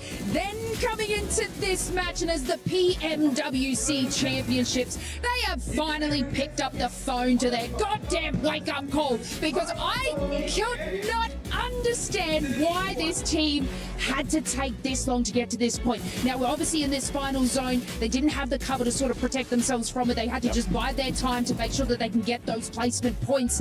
But I mean, it moves them from 15 to 6. Yeah, it does end up moving them from 15 to 6 because of the sponge points. Something that we ended up seeing there is in the top 5, there was none of the top 3 teams, so allow other teams. And you were talking about Godlike. Guess what, Godlike? This is what happens when you don't hot drop. This is exactly what I'm talking about. And we can look at the stats here as S-Power was able to get those 4 eliminations. Oh, finally, just give it up. It's just not worth the hot drop. They're really happy behind us, though. They're not hot dropping. They're really hype about it. But no, going to see when you don't hot drop, look at that. 4 eliminations, 3, 2, 2. Especially Some. What a save earlier. Yes. He got the entire team reset. This team is looking great so far. Now, I just want to talk about Manya's decision to make the largest rotate over to the eastern, well, not from the eastern side, the western side's bridge. They were able to scout. There were 3 teams on that east bridge. They made their way around to the western side. They obviously moved their rotation into there. They were able to obviously protect their 4 eliminations early on, but my God, they actually then took notice of IDA's split hold, took them down, and quickly advanced and moved their rotation in, and then Alpha 7 came out of nowhere. Oh, we're gonna third party this here. No, Godlike read that like a book, were able to defend them off, and look, usually, you know, we're gonna say, there's a couple of like clutch mentalities, but we're handing that over. We're handing that over to Bunny because that was an absolutely insane performance to be able to defend through certain teams after that entire long rotate. It's the next one. It's It me wasn't next. you. I dodged it. I was so quick. I can't throw him at Max anymore. It's my turn. It's my day today. I got in trouble. But my God, what a performance! No, it was really good. I kind of need those. You can't damage me. We were kind of talking about, right, how you were like, look, Godlike's a really aggressive team. Don't be so aggressive. And the thing is that actually Unnecessary aggressiveness. unnecessarily, right? Yeah. This was very necessary because once they stopped hot dropping, they took out Hora, A7, and with a little help from Yangon, EA as well. E-Arena, the top team. Well, second place team now, but you can see that this is a team that actually can go up against the big names in this lobby as long as you don't hot drop. Don't do it. Yeah, this is what we're talking about. Unnecessary aggressiveness from Godlike. You don't need to see it. Just wait for the right time. We know you have the fighting power. Snacks is currently watching. He's like, yeah, you know what? We're absolutely right. But you know what else we were watching? Wolves Baton with the headshot of the Pan Max. That's so you love to see that. So I can only laugh at the plays like that. Come on. Oh, The no, pan is I wanna give it a the try. deadliest bullock.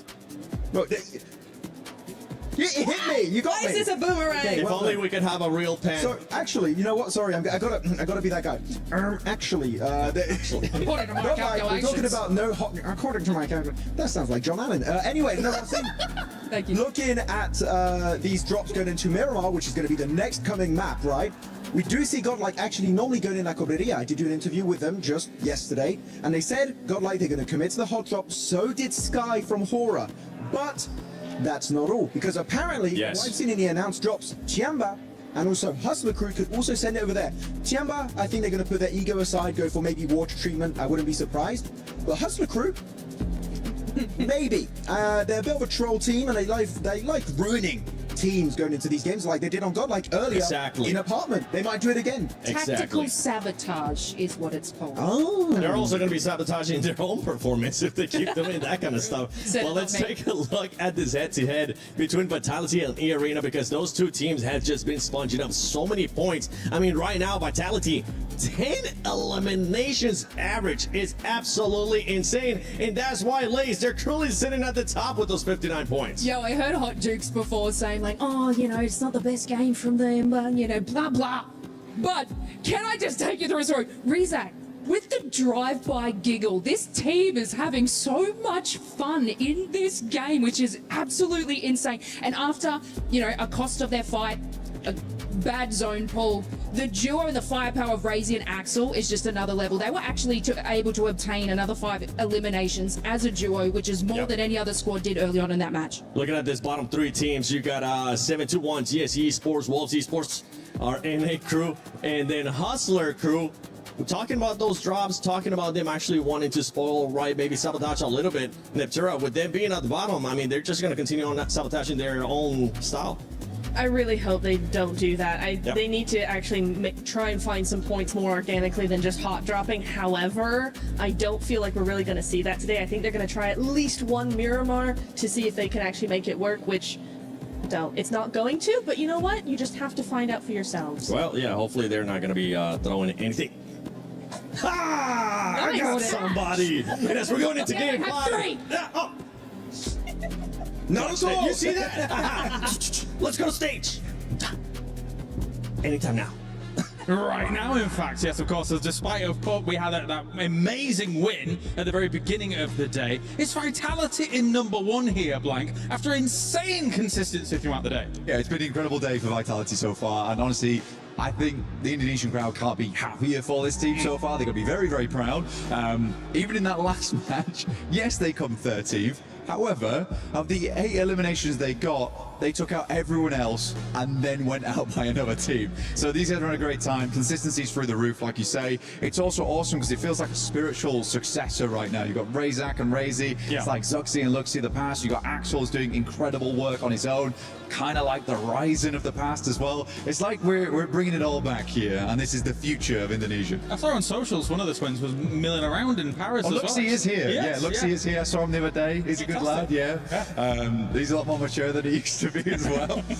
But yeah, it's always good talking to Lux. He's a really, really cool No, guy. definitely. I think that also Vitality not only is able to bring the gun power, but also the positional awareness as well, right? Yeah. When it comes to that Oh beach my God. situation in Erangel and having to sort of weave your way behind the strong Alpha 7 position in a lot of that, Yeah. they understand where they need to go and when they need to go, because sometimes you could be in positions too early, but Vitality was there when they needed to be, even though the circle eventually goes against them. Well, I don't know if you agree with me, but I think maturity is a great way to describe them at the Agreed. moment. The way that they are just regrouping on one another during these games is fantastic. It's really, really good stuff. I've been very much enjoying it. All right, well, thank you very much, Blanket. It's time to head on over to the commentators once again here for another game at PMWC. Absolutely, we are ready to get stuck in. Thank you very much for the blank jutsu breakdown there. It was a real treat to hear about the maturity, the development, the further progression of all of our teams, because it is getting a little bit dicey for a couple.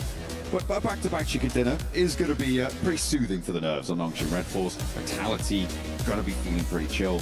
You know what I'm slightly worried about though? What's that? Is Arena. Okay, Where why? they been at? Where they been at since that chicken dinner at the start of the day? That's a good point. I mean, they've been putting up some decent points, right? But considering that they had 39 in one game, they set that pace like we would not possibly believe. But you know what? That's it for Rondo. That's it for Erangel. It's time to get into the desert of Miramar. We heard it there on the desk earlier. We could possibly actually see some hot drop action here. That is going to make things mighty interesting. As we look at the leaderboards, Vitality on top, 59 points. Sixth place cutoff right now, Yangon Galacticos with 22. That is a 37-point difference. 37 points from first and sixth. That's almost as many points as Nongshan Red Force have here. I think I would definitely say that would be big. A big difference. That's a big one. Yeah, definitely. I would classify that according to my Or, calculations, back as away. apparently I like to say. Back how we say back home, a biggin. We say that too. Oh, A big really? un. Yeah, it's a real big one. You know what? It's international. Yes, it's pan-Atlantic. A That's what we're large doing. unit of measure. Yes, Yeah, it is. seriously. Well, you know what else is larger to charge? This plane path. This is all the way down on the south side. That's not going to be too comfortable for a lot of these squads here. We'll see where the zone decides to go. Then this circle's been chaotic all day long today. I wouldn't be surprised if we see it go all the way over to the water. Partona, let's go. We're going Partona. for a prison circle. That's what we're going to see. 3, 2, 1. That's, you know what? I might just leave now. I don't want to stick around. There's not a crazy circle. El Pozo, the tried and true. You know what, though? I think it's about time we get a little bit of a break here. I'm looking at the drops. Actually, we're going to see over there in Valle del Mar a little action there on the south side. Looks like ETSH might have a little bit of a hot drop situation. And all the players going up north, hunting down some vehicles. We could see some shots out of some cars. Yeah, Etch and Yangon Galacticos going to be going toe-to-toe a little bit on a hot drop there, but they have taken either end of the settlement and not really committing for the vehicle drops either. They do have, I believe, one vehicle on the back line, so for Etch, you could just grab a vehicle and send away, but looks like they want to stick around and maybe try and vie for the spot instead. Godlike alone in Los Leones, and we are going to be seeing that western side start to pack in, I'm sure, as teams make their way out that way and try and make themselves look as good as possible. If you want to look as good as possible, you need to be heading over to that Uzumaki Naruto event, grabbing those fresh-looking skins. Look at the firepower on that skin. Woo, that Nine Tails Fury right there. It is insane. Those guys that have played the event, man, let us know in the chat if you're able to take down the Nine Tails, because that man does not mess around. I mean, one of the most difficult bosses I have fought in the game, that's for sure. Yeah, you need to be hitting those weak points and making sure you're breaking through that armor resistance, and then making the most of the time where it's down on the ground. Either way, that sort of scale of monster isn't going to be played in esports. The only thing that comes close is maybe E-Arena's first game on Rondo. That kind of felt like a similar sort of kaiju level threat in this game, but so far that hasn't been repeated, and we're going to be a little bit more sensible. They definitely, channeled his chakra, that's for sure, in the first match. But, just like in Naruto, it fades away. You know what I'm saying? So Does it fade? I think it lingered a little bit because they still have a whole points here, but Vitality somehow we're able to pass them up, which is just crazy to me. But the one difference that we have from Group A versus Group B is there are some serious points punches here, right? It was pretty close for the most part when it came to Group A, where we felt like any team could make it in the top 5. The thing is, though, with these next 2 matches to go, if we continue to see, you know, Nongshim, Aura, EA, Vitality, you know, even if Alpha 7 get a win here, it's going to be pretty difficult for these teams to try to make it straight to the finals. Yeah, absolutely. But I mean, to be fair, 5th place being 25 points, like that's one kind of good game, right? From a team all the way down towards the, well, I say kind, very good game, a 15 Elim chicken dinner. That's doable, right? Sure, that is a very reasonable thing for a team to be able to achieve. So literally anyone at this point could just jump straight into the top 5 if they've got that firepower behind them. They get a position. And by top 5, you mean just 5th place. Oh, right, yeah. 5th place is top 5. I checked. That is true. I mean, that's what's so crazy, though, considering that, I mean, 38 to 25 from 4th and 5th is wild. So, yeah, I mean, we still have that 5th place spot that's looking good. But, you know, if you continue to give breathing room to those top 4, then that only leaves 1 slot available tomorrow, and you do not want that. And there's some serious names below that top 5. You got our previous champs, Young Galacticos, right there at 6th. Our PMGC champs barely holding on right now in 5th. And Tianba, a monster squad right below them. So, man, it's going to be pretty wild to see how things ring out here. You can see the coach corner. As we take a look at these guys, every single time we see the coaches, I want to see them smiling, getting hyped. You know what I'm saying? Like, let's get, but it's just serious business from these coaches. Hey, look, they got to be digesting all of that information as fast as possible, because you don't have a long time to convey it to the team, right? So you need to be looking at those early stages. I think they'll be focused in now much more than maybe in about 5 minutes. Then they'll come back into it a little bit later in the game. But these early game negotiations with the lobby are going to be pretty important. So I think, you know, fair enough that they're locked in. It's almost like they're trying to take this seriously, Jude. You know, which, you know, now that I think about kind it, of cringe, actually. Kind of wild. I mean, now that I think about it, like in pretty much in every sport, anytime you look at a coach, you don't look too happy, right? No matter what's going on here. Hey, if you're pleased with your team, you're not thinking about it right. Yeah, that's right. That's right. Whoa. Go to 1 by more points. And look at this. QZZ. He's on a horse. Idiot. And he's out of it. Some real high jumps on that guy, you know? Yeah. That's powerful, that back legs there. We'll need to consult Neptura to see if that's a reasonable amount of height for a horse to jump, you know? She is our equestrian expert on the panel. Very much so. Take a look at Alpha 7, though. Alpha 7 love El Pozo. This is their drop spot. They know this whole city like the back of their hand. So for them to be able to make it up here nice and safe and sound is going to be a great sign for our PMGC champions here. As far as teams that are not in this zone just yet, we got Nongshim Red Force, who just won 2 chicken dinners. They're all the way down south in Minas. You have Vitality in Los Leones, S2G, and Hustler Crew still trying to get into this circle. Yeah, up on the north side, Hustler Crew and S2G going to have to try and negotiate around water treatment. La Cooperaria as well, potentially. Going through the Crater Fields area is going to be very, very difficult with where Horror sits, so I wouldn't be too surprised to see Hustler Crew try and swing wide out over the north, past La Cooperaria, past the west side of Crater Fields, and try and find a way in that way. Either that or get much closer to San Martin, but I just don't think that you can move freely on the north side of this circle by going straight past Crater Fields. I just don't think it's going to work out well, and I think that they may have read that. Yeah, they're going to be trying to find themselves their best spot possible. But oh, looks like we do have a fight, and it's going to be Slownik battling it out with TT Project. Gonna go for a little 1v2 action here. Pulls a pin, fakes it, jump shots. Oh, he's gotta watch out for that SPK. Yeah, back it on up. Now getting hit by that. He's gonna have to find some cheeky angles here. Oh, the jump shot ends up catching it. But here come the rest of the Wolves. Are they gonna be able to save their teammate? Looks like they might have just done so and just in time. And now in comes back to hold the angle, get the flush as well. Sonic is very, very low though, Jukes. They do need to get it picked back up right now if they want to try and make this one work. Neos is still on the top floor. Sonic is bleeding. He's bleeding out, and down he goes, and down goes Neos. He's dropping down for the fight, but it's not going to go well. Necessary does what is needed. And FPS steps forward to try and challenge it yet again, but he's the last to stand for TT Project. This is going to be the Wolves all day. TT Project, take a tumble. Oh man, and what a play for the Wolves here. Our NA representatives getting that fight done, and they are in elimination range. They are all the way at the bottom 3 here, so with that fight, it does push them up a little bit. Hopefully to try to at least make the survival stage and extend their tournament life just a little bit longer. But it looks like we may just have a true El Pozo circle here, as now we're going to look at Vitality getting some shots downrange as well. Getting stuck in as and needed.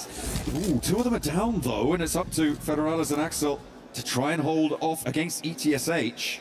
Against Edge, that's a good start. Leveling the playing field now on the numbers. Fajita, being as isolated from the rest of the players as he is going to make it a little bit easier to get these reses, but Razak may just be a bit of a goner here. Jukes, he is very far afield. Axel launching the nades, a volley sent from the back lines as well as Federalis has one looping over the top. Razy likely going to get picked back up. But I think, yeah, that's that flush down. That's that nade as it comes on in. Fajita actually not stopping off to go for the flush. Instead, wants to bolster the position for Edge. Oh, Fajita is sizzling right now. He's going to have to make a play all by himself because these nades are really starting to hurt. Federalis is just on point with them. There's another air burst, and that picked him off a little bit. He does get the heal off, but that nade's going to hurt a whole lot. And that is ETSH out of there. Vitality. Man, these guys are just getting eliminations like crazy in the early game. Hitting those nades like 5 big booms for Vitality. They are doing bits over on the south side, but they do need to get a move on. No one really too close enough to cause any worry for them in terms of third parties, because they are outside the circle. They're going to have to push up north, past Monte Nuevo, and try and find where they can slot on in. In the meantime, I'll take a look at the rest of this lobby, and Hustler Crew did, in fact, go for that wide north rotate. S2G didn't. They sent in and they're now south of Crater Fields, and have kept all 4 of their players alive, so I didn't expect them to be able to do something like that with Horror taking up that high ground, but seems like they made it work. E-Arena going to follow on that north side behind Hustler Crew and go past the Cooperaria. So potential for the northwest side of El Pozo to get pretty crammed in. Yeah, and you can see E-Arena just creeping into that top of that circle here. Alpha 7 dead center of this zone. You got Tiamba there down south, and we're going to see some crates start to fly in this Miramar match. So not because of the playing path, we didn't see any crazy hot drops. The zone does center on up, so that early rotation from Alpha 7 really paying off here. So take a look at the top players so far. Axel on top, and then no surprise, 2 players from E-Arena following him. I mean, yeah, it's still just going to be these 2 teams on these top player cards. It was kind of nutty with the amount that E-Arena were able to do in that first game and the amount that since then Vitality have been able to rack on up. It's been pretty beautiful stuff. Got like on the east side losing a player there as we hop back over to the map. Vitality still making their way in from that south side. Those fields that are overlooked by Ida's position now going to make it pretty tricky. Okay. Oh, I kind of like this approach. Hops out with the parachute. Jumps on top of the mesa. Okay. Looking pretty stylish with the stunts there. That's how you get it done. The question is how is he going to get down? Yeah, I was just thinking that. That's the problem. As we got STG, they said, you know what? We don't have to worry about getting down. We're getting into this building here.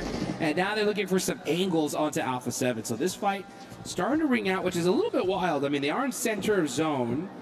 It would pay off for these teams to kind of just hold their position and then wait to fight until the end. But with Guizhou kind of out of position here, it is going to make things a little bit spicy. Yeah, with Darkness sort of cutting through the middle of that position, it's going to make things hard. S2G are going to start to get angles on it too once they figure out how to park a car in their little garage there. And there's that nade. That's what you're worried about. That's exactly what you're talking about. And Grizzao goes down. Alpha 7 allows too many noisy neighbors. They didn't put in the complaints early enough, and now they can't do anything about it. Yeah, they're not going to be able to do anything about it, like you mentioned. Looking at Revo here, trying to do something, though. He's looking at those 3 peaks, just trying to get a little bit more intel. I won't be surprised if we don't even see a fight here happen at all. I mean, this is still dead central zone. I think right now it's just about getting information, just making sure no team just randomly pushes up into them. Now, the fights that could definitely ring on out are there on the south side. You got Vitality, Tiamba, Wolves, mighty close to each other. But meanwhile, in El Pozo, we're going to see just a lot of teams just take a little pop shots, trying to knock down a little bit of armor. I like what EDA are doing on the eastern side of this circle, right? They have that super duper high ground that overlooks those El Pozo fields. They're going to have a lot of angles to try and make that one work. And I like what Rita has done here. Moved down. They know that they're not under threat from their east side anymore, which means that they can, well, almost certainly not under threat from their east side, not technically guaranteed, but certainly a little bit assuaged. But moving Rita out, I really like that. Gives them a foothold to move down because they're very likely going to have to leave this high ground. Yeah. So they can start to scout out the angles that they can crash towards in those fields out on the east side. So hopefully we're going to see a Turkish team have a good game here. Yeah, the zone definitely goes to them. Oh, and it kind of does. I mean, it still have some of that play in for them. So this could be a huge opportunity for them to get some points. If that next circle definitely hard shifts onto the east side, they're going to get a crazy, crazy game because that open field is disgusting. Like, if you just try to take one of those little hay bale areas, you're committing to there for the rest of the game. But now we're going to see Vitality, Team Vitality getting into it with Tiamba. This is a huge fight. I mean, Tiamba not really getting into it at all, actually, sending straight across the open field. Okay, Vitality and EDA both actually vying for the warehouses on the south side of the field. EDA committing there. Tiamba trying to get across out in the open, losing another player. And now, I mean, EDA crunching in Vitality. It might just be working out beautifully for them. It's going to send Vitality away. Deny them access to the eastern portions of this circle. See on the west side, we're looking at E-Arena and Nongshin Red Force. Ooh, oh, yeah. Schwepp scatching XCY. Gonna be looking for some more players here. Hyunbin mighty close. He heard that pin get pulled and he said, let me time to back it on up. This is a very difficult area to nade. You have to throw it literally in the perfect position if you want to get it off. And now Tizzy from across the way, putting a little bit of pressure. Gonna go ahead and get his teammate back up. And it definitely looks like this fight's going to ring out all the way to its bitter end here. Because this zone is not kind to either of these teams. And yeah, E-Arena's just trying to find some room to work with. Trying to roll on up to the back lines, take that 2 versus 2 fight. And it's going 1 for 1, but they're hitting the drop shots. It is brutal. And Nongshin Red Force serve a lesson straight on up to half of E-Arena, and the other half is nowhere to be seen. Big nade in as well across the way. That flush comes through. We're on stage 4 here, which means the zone is survivable, but you don't want to be staying in there too long. Another nade goes a little bit longer, and Hyunbin wants to load one more into the old arm cannon. Journey K trying to make a play here, putting some shots onto Tizzy while he's in the blue zone. And you are right, man. We saw E-Arena go crazy in Rondo. And oh, that would have been so good. Yeah, since then, things have been a little bit difficult for the Thai squad. Tourniquet's got that nade, though. This could be dangerous if he hits it. Doesn't quite get the mark. And now Nongshin Red Force are getting their whole squad together. This is not good on the side of E-Arena. Yeah, they didn't manage to win that fight out on the east side. I mean, it was a little bit of a gamble, but probably a necessary one. Unfortunately, this time around, it did not go their way. And Nongshin Red Force are looking pretty stalwart in their hold. So easy.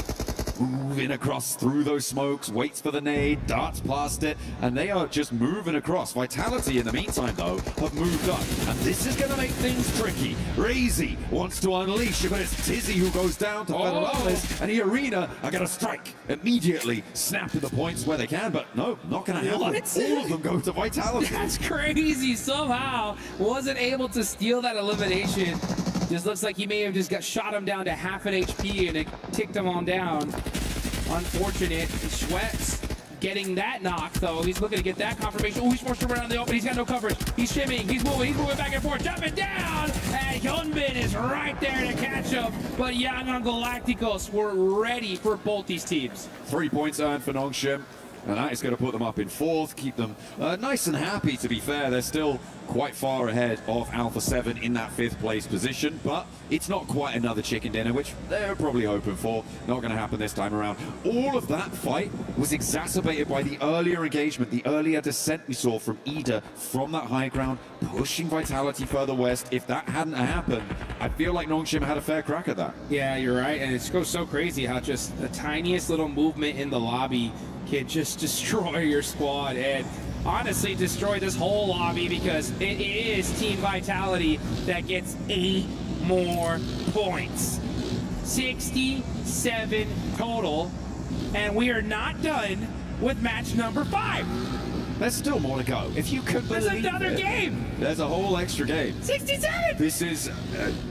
whoa. Careful with that. Careful with that sort of numbers. But we are going to be heading into match number 6 after this as well.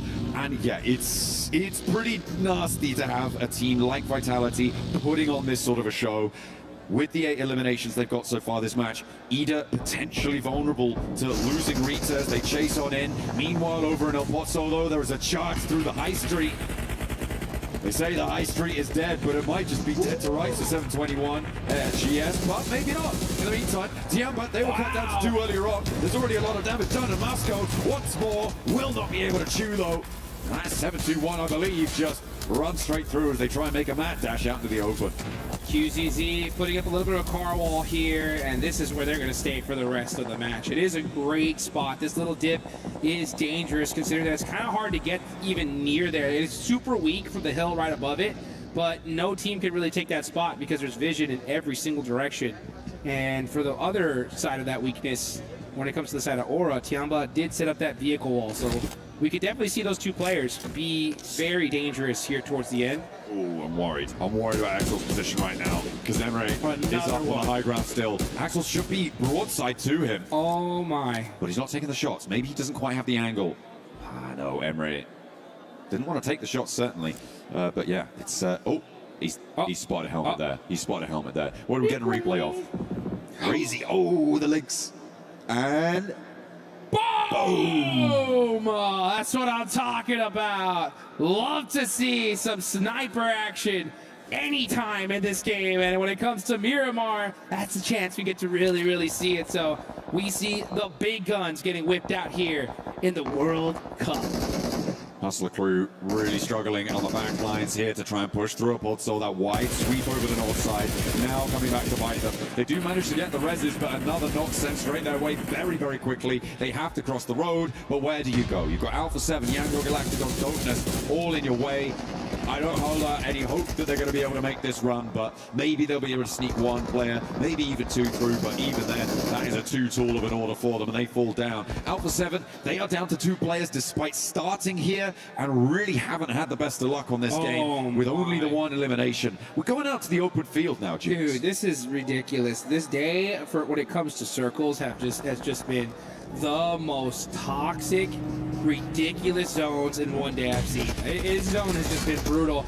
Now we're going to see a Rebel get taken out by Smile. This is Yangon Galacticos. These are 2 championship teams battling it out, and Yangon Galacticos are going to eliminate Alpha 7, and that's brutal for them considering that they were right below them on the leaderboard. So now Yangon moves into 5th place. Yeah, they're taking that mantle now, and they are winning on that tiebreaker. They are in that 5th place spot. In the meantime, Tiamba getting rolled up on by some of Aura, but it's not going well. QZZ holding his nerve. Beautifully done, but I think, yeah, it's just going to be too much of a brunt to bear. And they will go out of it. Able to do a lot of damage, but it wasn't quite enough in the end. And Aura now looking to piece themselves fully back together. In the meantime, Vitality, 10 eliminations. They're the Southside Commanders. And we see Razy get another huge shot with the 50 cal. So the snipes are coming out. Team Vitality is just dominating right now. 11 eliminations, up to a 70-point total with another match still to play. Placements have only just started kicking in as well. Jukes, we're on 8 teams remaining. A lot of hangers on here. trying to keep themselves right to the edge of El Pozo, but this is about to go off like, as you like to say, the 4th of July. Yeah, let's get this party started, baby, as we see the Wolves holding it on and trying to get themselves further away from that bottom 3. It's just these Elementrix and Necessary now, throwing those nades. Oh, just a little bit out of range of Young Galacticos. And meanwhile, we got Dopeness up top here. Racy with another shot off the Smile. This guy's going crazy. It's big boom after big boom. What can you say? And the nades coming on through now for this El Pozo scrap. Dopeness trying to charge out in the open, but they're getting cut through on the sidelines. In the meantime, Godlike, who have been a little bit quiet, they're now on the north side of things and probably in one of the better spots in terms of the El Pozo teams. Horror really can't step up to them. It's only going to be Vitality across the way that might be able to play spoiler to it, but it's still just getting hotter and more pressure is building inside these buildings. And this battle just keeps on ringing out here as we're going to see a Dopeness just holding the outside. S2G putting some shots onto Godlike as well. And S2G are just holding this warehouse. It's such a dominant position for them. Look at this. Godlike with the M249. Oh, that hurt though. Yeah, time to heal up. Okay, humbled a little bit there for Salme. Has to stay alive. In the meantime, they are looking for those revives. Dopeness on their last legs here, wanting to try and make it work. 2 players alive. S2G looking to fight towards the outside now. Lost burnt back, but in steps Hamzy to take up the mantle of that duel and will be able to win it out. The rest of Dopeness soon to go down. Solkate does get knocked in the process. Vitality take a player as well from that. Up to 14 eliminations for Vitality, by the way, as Yangon Galacticos sailing down the cliffs, but I think they're under pressure. Vitality on 14 eliminations. Jukes, I said it before. I didn't even believe myself when I said it. This is unreal. I mean, Razy has been just having his way with this lobby from across the map. While we're watching this fight, Razy is just going nuts. I mean, knock after knock after knock. I'd love to see his POV here because he is dominating right now. Meanwhile, I mean, this is just, it's like shooting fish in a barrel. They're stuck. There's nowhere for them to go. S2G trying to extract as much value as possible. They've got 5 limbs. Down Godlike go, by the way, into that horror position that we saw before. But a lot of their players are suffering. 2 of them now have fallen. It's all up to Salme on the off angle here, on that high ground. He's not in the next zone, but he's got a nade. And he's going to send it forwards, takes down his own teammate, denying the point.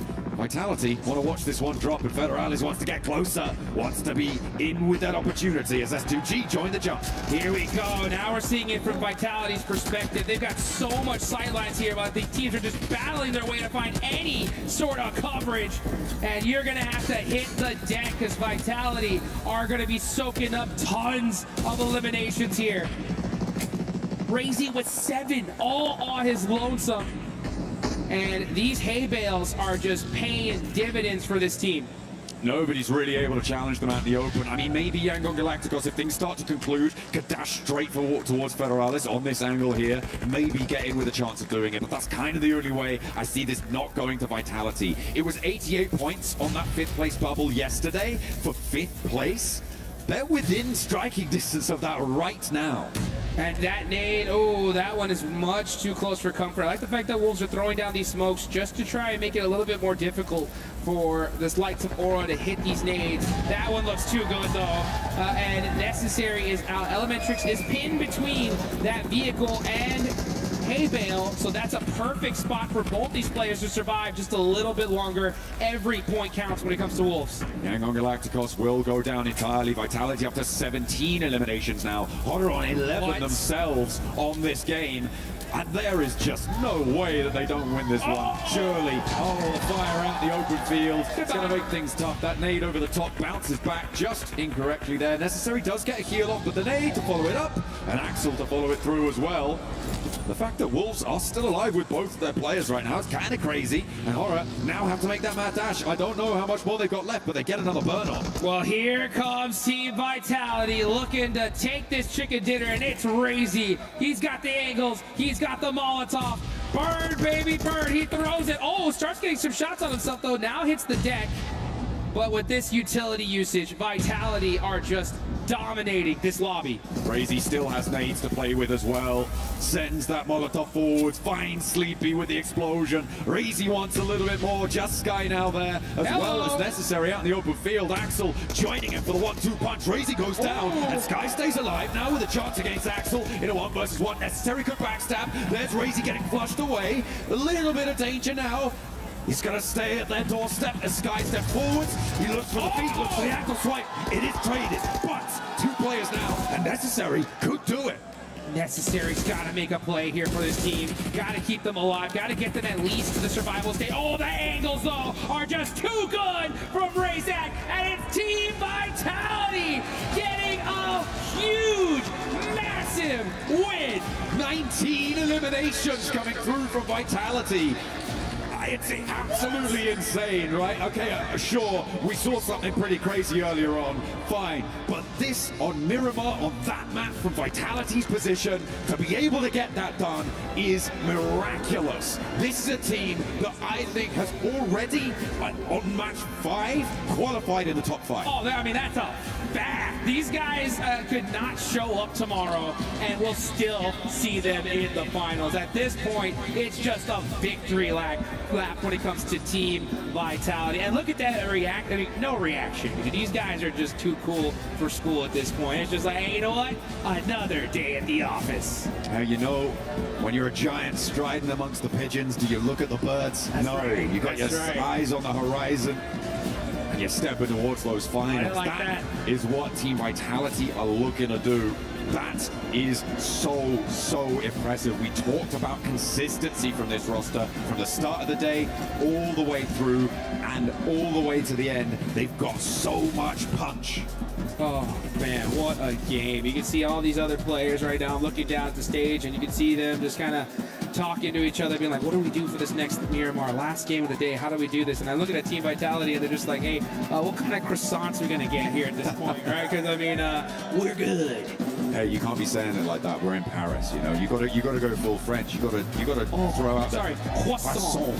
Well, we are going to head over and see if we get some better pronunciations on croissant. What do you got?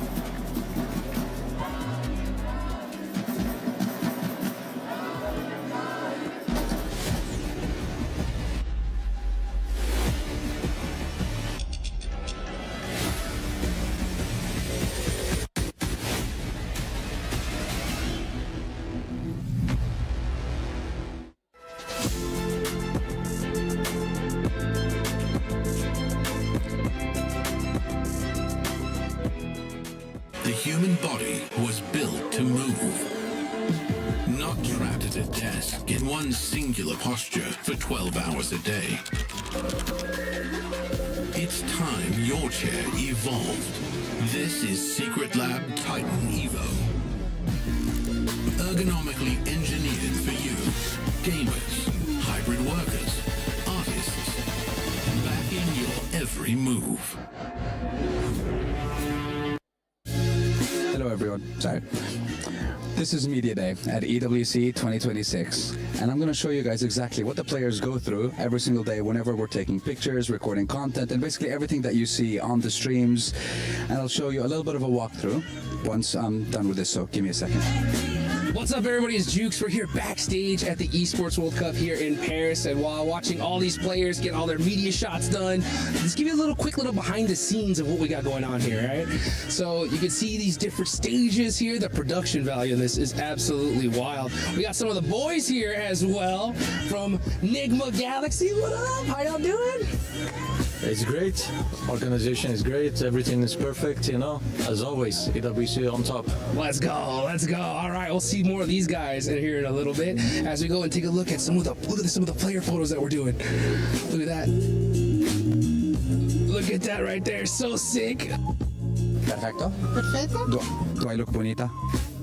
I feel bonita. Thank you. Okay, now let's get to it. So, First things first, once our lovely players get their hair and makeup done, we start taking them towards hero shots, we start taking them towards like content ideas and such. And this is only the first stop. So, at the moment behind me is one of the teams and they're doing their hero shots. So, there's two kinds of hero shots and they usually do either solo shots or they go for group shots together as a team. And of course, none of this would be possible without our lovely sponsor, Sony, for providing us all the incredible cameras that we're using at the moment to give you the best quality pictures of our lovely players. Now, this is only one of our stops for the day, so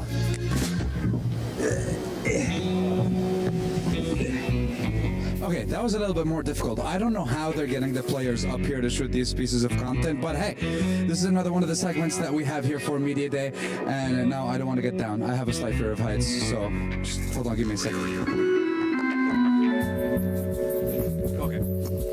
Okay, we're good, we're perfectly fine. But yes, one of our many areas here that we use for Media Day, and we want to get the players to be a little bit more creative, give them more places where they can use different kinds of poses and stuff like that. And listen, I'm already out of air. This is crazy. Oh, that's what they use. They have a ladder. I wish I had known this was a thing before. It was only one climb as well. You see, that was the problem. I thought I was a little bit more athletic than this. Turns out, no. So next time, use ladder. Anyways, to the next one. Now we're gonna go on over to the next set, and look at this. So let's get a little sneak peek behind the scenes of what's going on over here. Look at this. Look at these guys. They're getting ready. They're locking in. We're gonna go ahead and see how this interview works, and we'll get back right to you.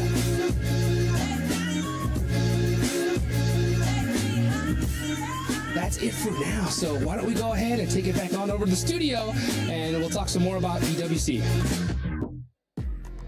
Vitality just putting up a clinic here today. It was Irene at the start, but Vitality has been performing so well. Don't forget that you can join the Fan Zone experience. It's open through August 11th through the 16th. You can check out all the awesome collaborations that we have with Naruto, with Spider-Man, and you can also earn some rewards. Make sure you log into PUBG Mobile and get some exclusive rewards. But Max, Vitality, my goodness, they just look like a boa constrictor that just kept squeezing and squeezing and squeezing. Look, me and Kalaris were talking about this game literally from start to finish. We're like, okay, well, this game, you know, Vitality just stay in the warehouse. You're going to be super chill. A very easy game. Warhouse. It was the Warhouse by the end. And they decided to just send it to the west side like, no, this is getting a bit boring. How about we get like almost 10 eliminations, then go back to the field finish. But looking at the overall stats from these players for the entire day, an average of over 4 eliminations for the day, then almost 3 for Razy, Razak, and Federales. Insane numbers for literally the entirety of Vitality. It's consistency to a T. I mean, they're doing very, very well right now. I feel like I've been talking about Vitality all day today. I'm like their biggest fan or something like that. But realistically, they are playing well and they're having fun with it. And they get to the point where they can have fun with it because it's feeling like it's going to be difficult to knock them out of that top 5 with where they are playing. But this is incredibly greedy. We have to just quickly take a little look at that. I do like it, but you can be greedy if you are the dragon of the lobby, which they are. Exactly, and with that said, I mean, with this team, you were saying it's going to be hard to get them off the top 5. The cutoff for Group A was 88 points, Neptura. Right now, it looks like, depending on what happens next match, actually, we need to see the overall, too, at some point, because they might have even already hit that, or they're about to hit that as well. No, I think they might have already hit that, which would be absolutely insane. And you know what a great team to actually have that happen too, right? Because we have seen them be so consistent throughout today. We have seen them just take control of everything, all the way from the western side down to the southwestern side, clearing teams left and right, pushing Ida out of their compound, which I think should have never happened. What? Look at Ryzen. He's just giving them the lucky high five. Oh, yeah. wow.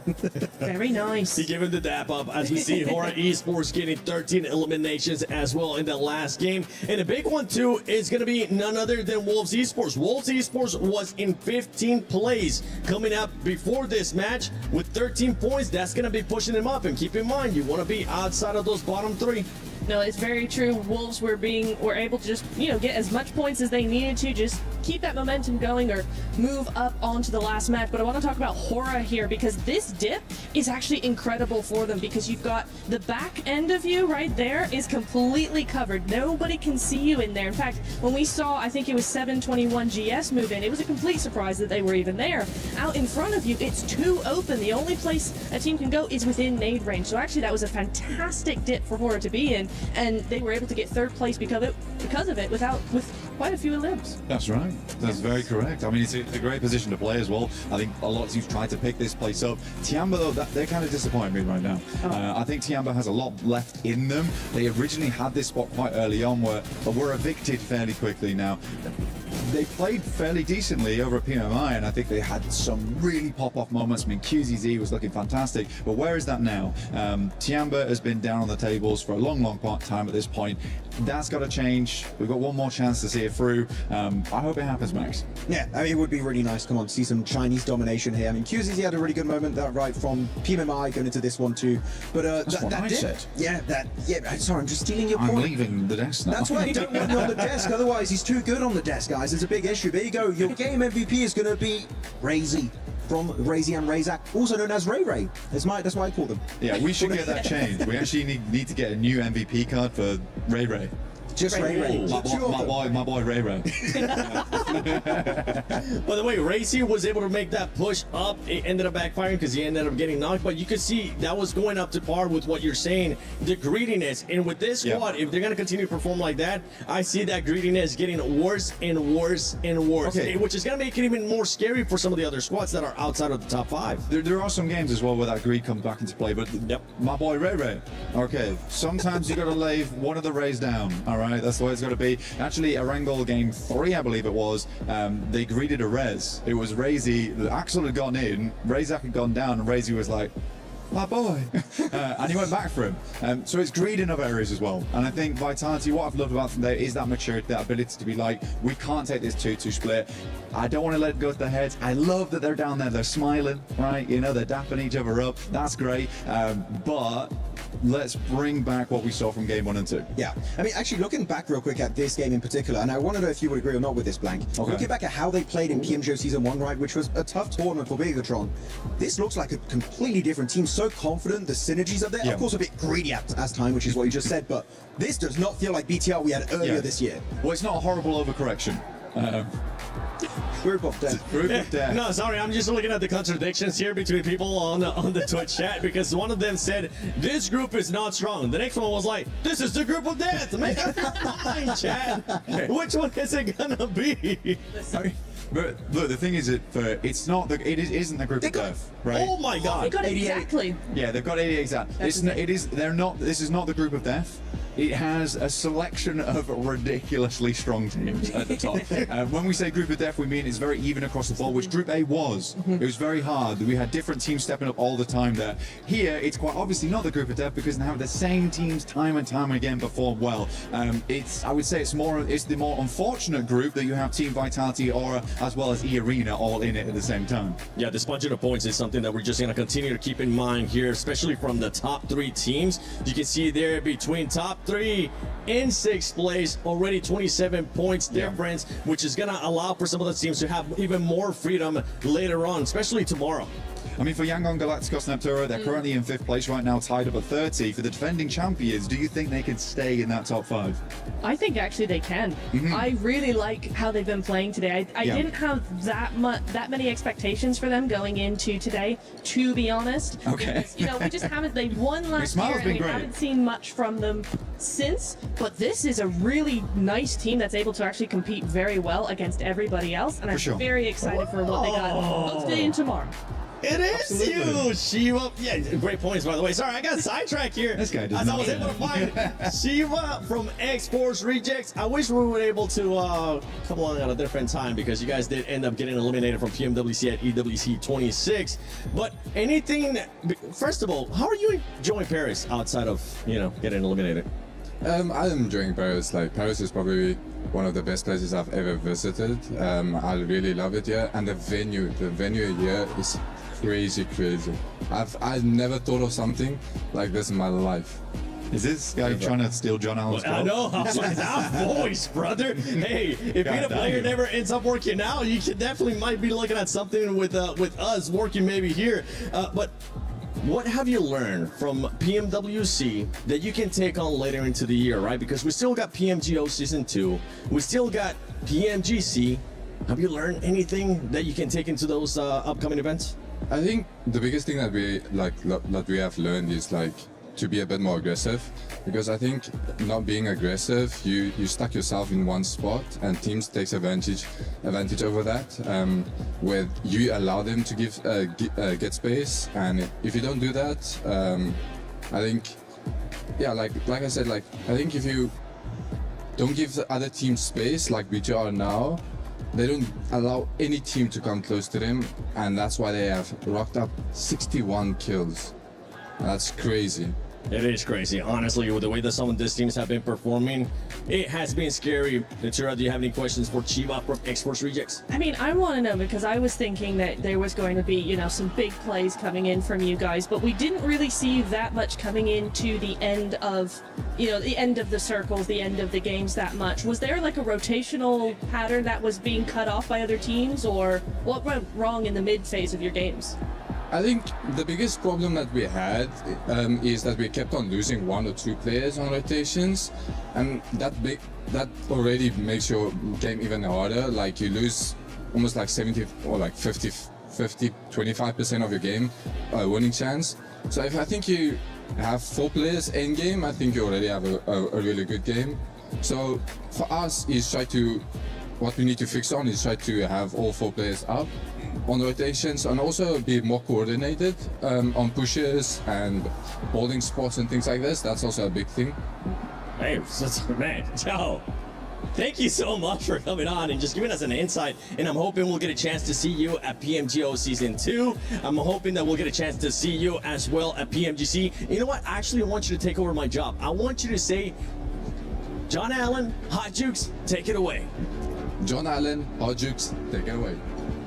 Hey, thank you very much, Seven and Shiva over there for that lovely throw. It was great to hear from him, and that is what we talk about so much for tournaments like this, from PMWC, from global level tournaments. Getting that information, getting that practice and knowledge and insight is just so important, and the fact that they're taking that on board so quickly and with such humility as well is beautiful. I love to see it. Let's see him again next year. Yeah, absolutely. By the way, guys, make sure you go follow him on Instagram, shiva.ios. That's what it's all about here, guys. And we're gonna get into the last match of Miramar here, and just how many points is Team Vitality gonna get? They have 88 points. 88 crazy, insane, are you kidding me, points in 5 matches. That is over 17 points a game. Yeah, I mean, it's what, 17.6 points per game? That is correct. Which is crazy. Insane. Like, it's nuts, right? We talk about first place. You're in contest for first place if you're at about a 10-point average. Yeah. They're so far ahead of that. They're not even looking in the rearview mirror right now. It's double first place. It's absolutely insane. You know, 88 points. They are currently at quadruple the scoreline of 10th place. I don't know. Well, we need to make a whole new word for first place. I don't know. Hyper Omega first place. I don't know what the heck is going on here. Wait, you should rename second place to be first place, but not Vitality. Don't worry about it. That's right. Yeah. Exactly. This is absolutely insane, folks. That's why they will be first on their elims alone. Yeah, you're right. With just eliminations, they would still be in first place. This is unreal. It's literally an unreal performance. That's why we just keep on talking about it. Top players, 2 of them being from Vitality, is not shocking at all. Or though Sky sneaking himself into there. We got a much more tried and true playing path here. Opozo's going to be still out of range, but at least we're going to see some teams be able to hit that north side. Oh, these damage numbers are insane. Yeah, we're not going to be seeing the arena too much anymore. I imagine that they are going to start to drop off. This is a full slate of damage dealers from Vitality, and they are doing a lot of work for their roster. Playing part on the east side here. Going to leave El Pozo maybe a little bit hard to get towards, but you can drop out up towards the north. That maybe is what Alpha 7 is looking for. Circle fairly chill, centering up west of Mikado. And grab some, sorry, on that north side I was saying Alpha 7 could grab vehicles, head over that north edge. I imagine that's what they're going to look to do here. Watching out for hot drops, but not really going to see too much. We did have a little bit over towards Biodemar at the start of the last match, but that's not going to happen again this time. Yeah, not going to happen this game. And now we got it seems like a normal game. I don't know why I'm saying that, because we thought the last circle was going to be okay. And it goes to the one open field in that whole side of the map, which is just unbelievable. But no crazy hot drops. So it does look like teams are going to be avoiding it here. They don't want to be dealing with any of those shenanigans, and that's the right play. I mean, guys, this is the last game. You have quite a few squads that have done a ridiculous match here. And now we're going to go ahead and take a look at some teams just trying to rotate and make the right plays. Hey, if you're talking about rotating, right, that's something that you could be doing on the lucky spin, right? That is what you're going to be trying to look for, right? Getting those good rotations. As we all know, spinning is just a term for rotation. That's which correct. is what, it's a beautiful segue, trust me, I did it. But yeah, make sure you're getting those spins in before they go away, to make sure you're getting those skins on board, because they are looking mighty fine. The desk was talking about them earlier. Make sure you're locking those ones down to look as good as these players here. And they're looking real good. Oh, Obscure, was that a Winchester I just saw? It was, yeah. I love it. I like that. It's my favorite gun sound of the game. It really is. To me, suppressed M24. It's just, oh, so nice. That, I'm not even gonna try it. I actually did try it. Yeah. Go on, Obscure. Give us the gun sound. Give us. Pop a shot. Come on, you know you want to. Pop that lever. Let's go. Oh, he's not for it. What a spoil sport. Alpha 7 currently in 7th place. They did get pushed off that 5th place spot at the end of that last match by Yangon Galacticos and actually by S2G as well, who now sit ahead of them. But it is still very much all to play for. We were talking about the difference between the teams from the bottom towards the top. It's still, even for Hustler Crew, very possible for them with a big chicken dinner to jump up and past that 30-point margin, right? They're on 8 points, putting them 22 points behind. That is a 12 elimination game in terms of differences if you're able to get a chicken dinner. So whilst they haven't shown their capability to get that just yet, it is possible. It's within their wheelhouse. Absolutely, it definitely is. You know, the scary thing I think for me when it comes to Group B and this whole lobby is just looking at how heavy the top of the leaderboards are, you know, and besides, obviously, we talked about Vitality enough, you just look even further on down, you got Aura, EA, Nongshim. If Nongshim Red Force get a good game here, I mean, we could be looking tomorrow at 1 slot left. How insane is that? I mean, it is. It would be pretty nasty, I think, for a lot of these teams to look to try and close that sort of a distance. But again, it does rely on performance carrying over to tomorrow. So, I mean, for me, Vitality, they've already done so much today. They've almost guaranteed themselves a spot in the top 5. Oh, it's done. It's pretty much done. Yeah. I want to see what they're going to be able to do tomorrow, right? Because a day like this can go to your head, and you've got to let cooler minds prevail. You've got to listen to your coaches, listen to the people around you, and don't get carried away. Sure, they're almost certainly going to the finals. Yeah. But for me, it's about how they're going to perform in the finals that I'm going to be watching for tomorrow. You're right, because, you know, this is the best practice you can get on the planet, you know, and the good thing when it comes to when you have such a ridiculous performance like Team Vitality, I mean, 88 points is literally enough for them to not show up tomorrow and still be top 5. Like, it's 100% they're in the finals, right? Yeah. So with that kind of performance, that gives you 6 matches tomorrow to fix any problem that you have going into the finals. And that's especially important for a team like Team Vitality, because when it came to PMGO Season 1 in their own home turf, they did solid when it came to the group stage, right? Group stage, they popped off. We thought that, oh man, come finals time, they're going to really do something. And then finals, it wasn't really what they wanted to do, especially when they're at home, right? But now they're in Paris. They have the most ridiculous day out of all these teams here. Hopefully we don't see the same thing happen. No, hopefully not, hopefully not. 107 points was first place for 4 Thrives over in Group A. Vitality, they could do it here and now with a chicken dinner, just saying. They could break that century, they could surpass them with, you know, well, it would be difficult. It would be difficult, right? Dude, that'd be wild, it would need a 19 elimination chicken dinner. Wait, not even that. No, it would be a 9 elimination chicken dinner, wouldn't it? Yeah. Yeah. Would it?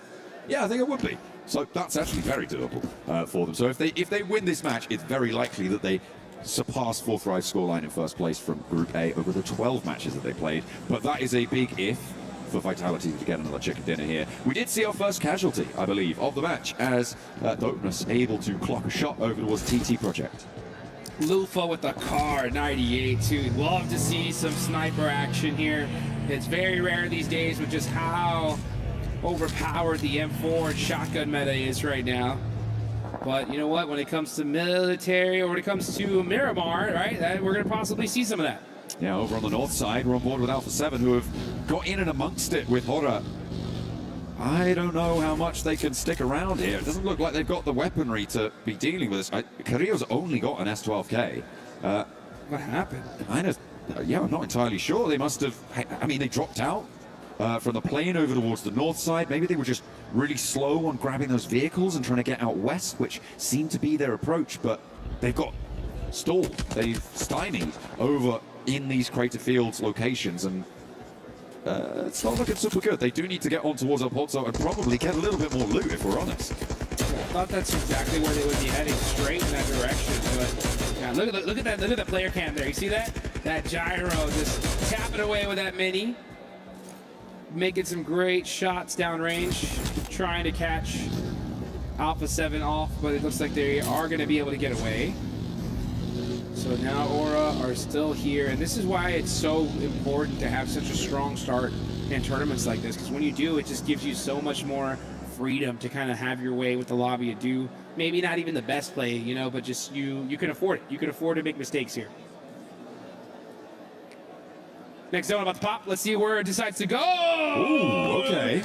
The yoink all the way down south. Nongshim Red Force said, thank you very much. Vitality? We'll take that. Vitality said, muchos gracias. I am very, very happy about that one as well, as they're coming all the way up from Los Leones.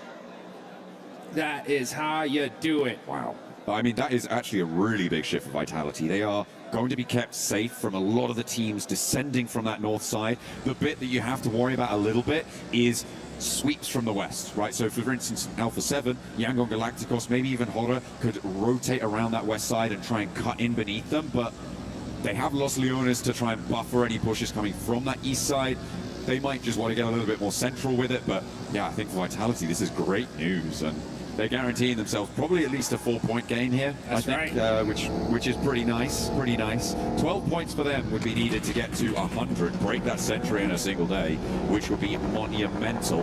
A real record breaker of a day. Woo! For the arena kicking us off with a huge match on Rondo and Vitality saying, hold my beer, we're going for more. Yeah, let's make some moves here. What a crazy, crazy day here.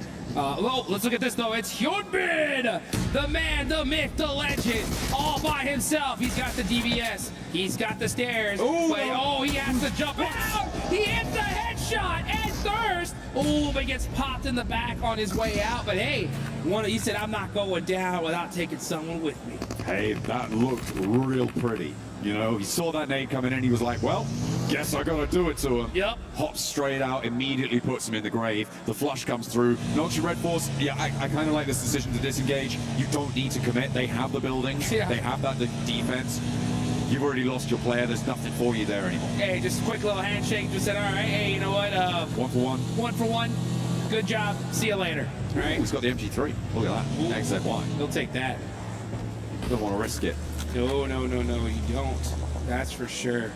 Man, it's so crazy that we see the plays that are happening out here as ETSH getting a run over. Players getting taken out on rotation. And I wonder if Team Vitality are going to get blessed here towards the end. Pass up 4 Thrives.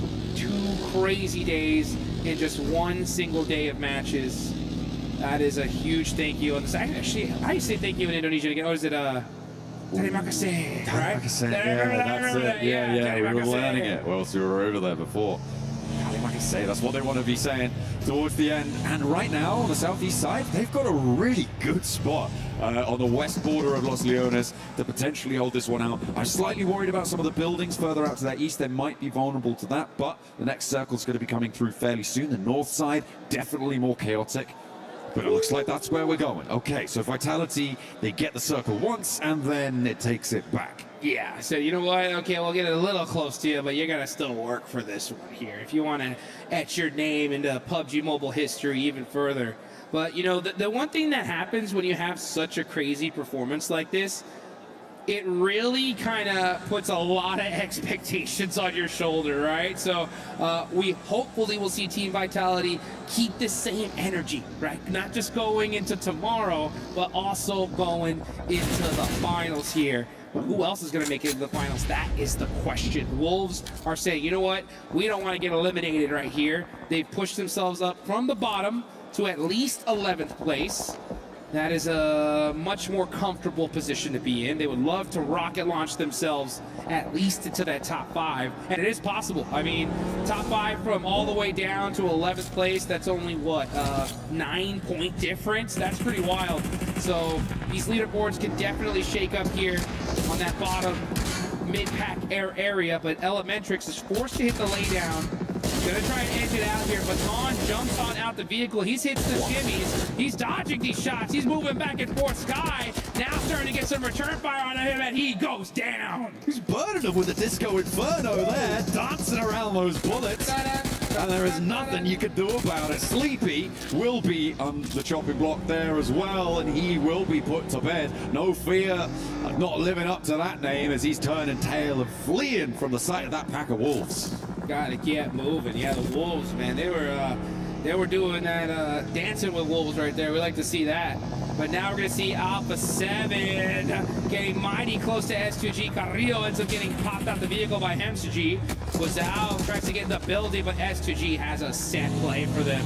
Alpha 7 falling apart here. That's Rebel eliminated. It's just Obscure. Last one up for A7. If we're gonna see them in the finals, they're gonna most likely have to make it happen tomorrow. Something happened to Alpha 7 on this drop, Dukes. I mean, over on that north side, they got stuck in with Horror. They didn't seem to have much loot on board. They've been out in the blue for ages. Now they've slammed into S2G and broken their noses on the brick wall that met them.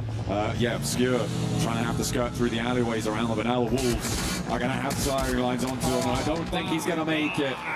The NA squad will be the ones to deal the death blow towards Alpha 7. The Wolves have problems of their own over towards the south side. On the Chubasera foothills. Now, over towards the rest of the circle. Things are a little bit more disparate now, a little bit more settled. Slightly worried in the south edge. I think Dopeness and Vitality is the engagement that's the closest to maybe happening, but even then, they're sat across the road from each other. Next circle, far less dramatic than the last two. Far less dramatic than this whole dang day, dude. These zones have been toxic, and then finally it's just like, all right, time to relax, okay? Good old central zones here. Finally starting to play as predicted. Noxian Red Force are dead center of this one. They're looking to have a good game. Young and Galacticos are going to be holding that south side. E-Arena, craziest first match ever, and then really letting off the gas here towards the end of the day. Can they pick it back up? That's the question. Take a look at this replay here. Lufa, bang! That's what I like to see. Beautiful. Scrubs him out of the game with a nice little headshot from Lufa. Good shot. Needs to pick that one back up. And you're right, we are seeing these snipers a lot more, and I for one, I'm here for it. Unfortunately, the Winchester doesn't seem to be amongst them, despite sounding the coolest of all of the weapons in the game. Tianba, they are trying to find a little slice near to godlike. And Eagle wants to suppress the angle too, but that's going to be made all the harder by the third party from Vitality across the road to the east. In comes S2G as well from that northwest side, trying to move past, but Ida finding those shots.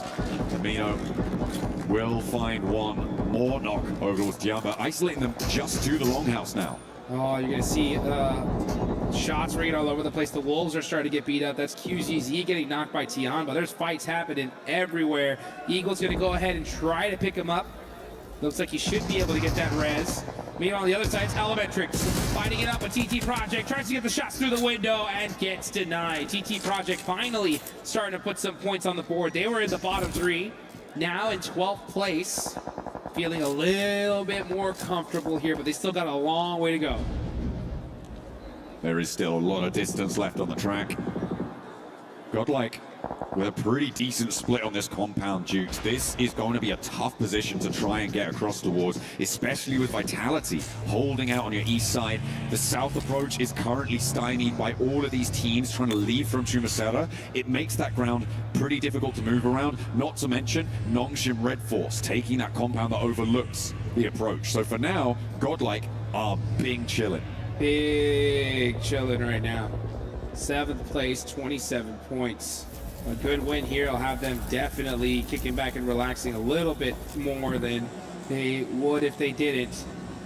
E-Arena really relying on that first game here. That was 39 points in one match. For the others, not being able to replicate even close to that kind of success.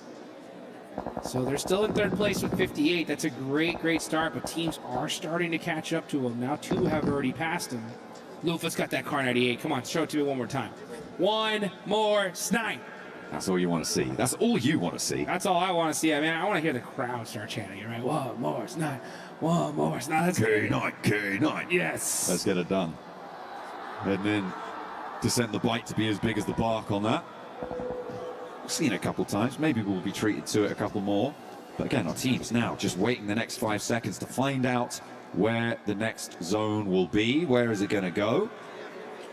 It settles out to the east. This is right on the crossroads. This is good for Godlike. This is good for Vitality. Vitality are going to have Hustler Crew trying to put pressure on, but Hustler Crew don't need to get close just yet. It's the teams from Chumacera that I'm worried about. It's S2G, TT Project, E-Arena, and Yangon Galacticos. All of these 4 teams are going to have to figure out who's going to get the chance to try and move into the Mincer in the middle. And it's going to be a tough one, that's for sure. Yeah, Mincer's the right word, because we're going to see some teams get shredded trying to just find any kind of spot in this next circle. There is a little hillside that they're going to have to go to, but whoever takes that first is just going to get shot at from every single direction. Now we're going to look at Godlike, trying to find some cheeky little shots through the window, looking for the tiniest little pixel to shoot at.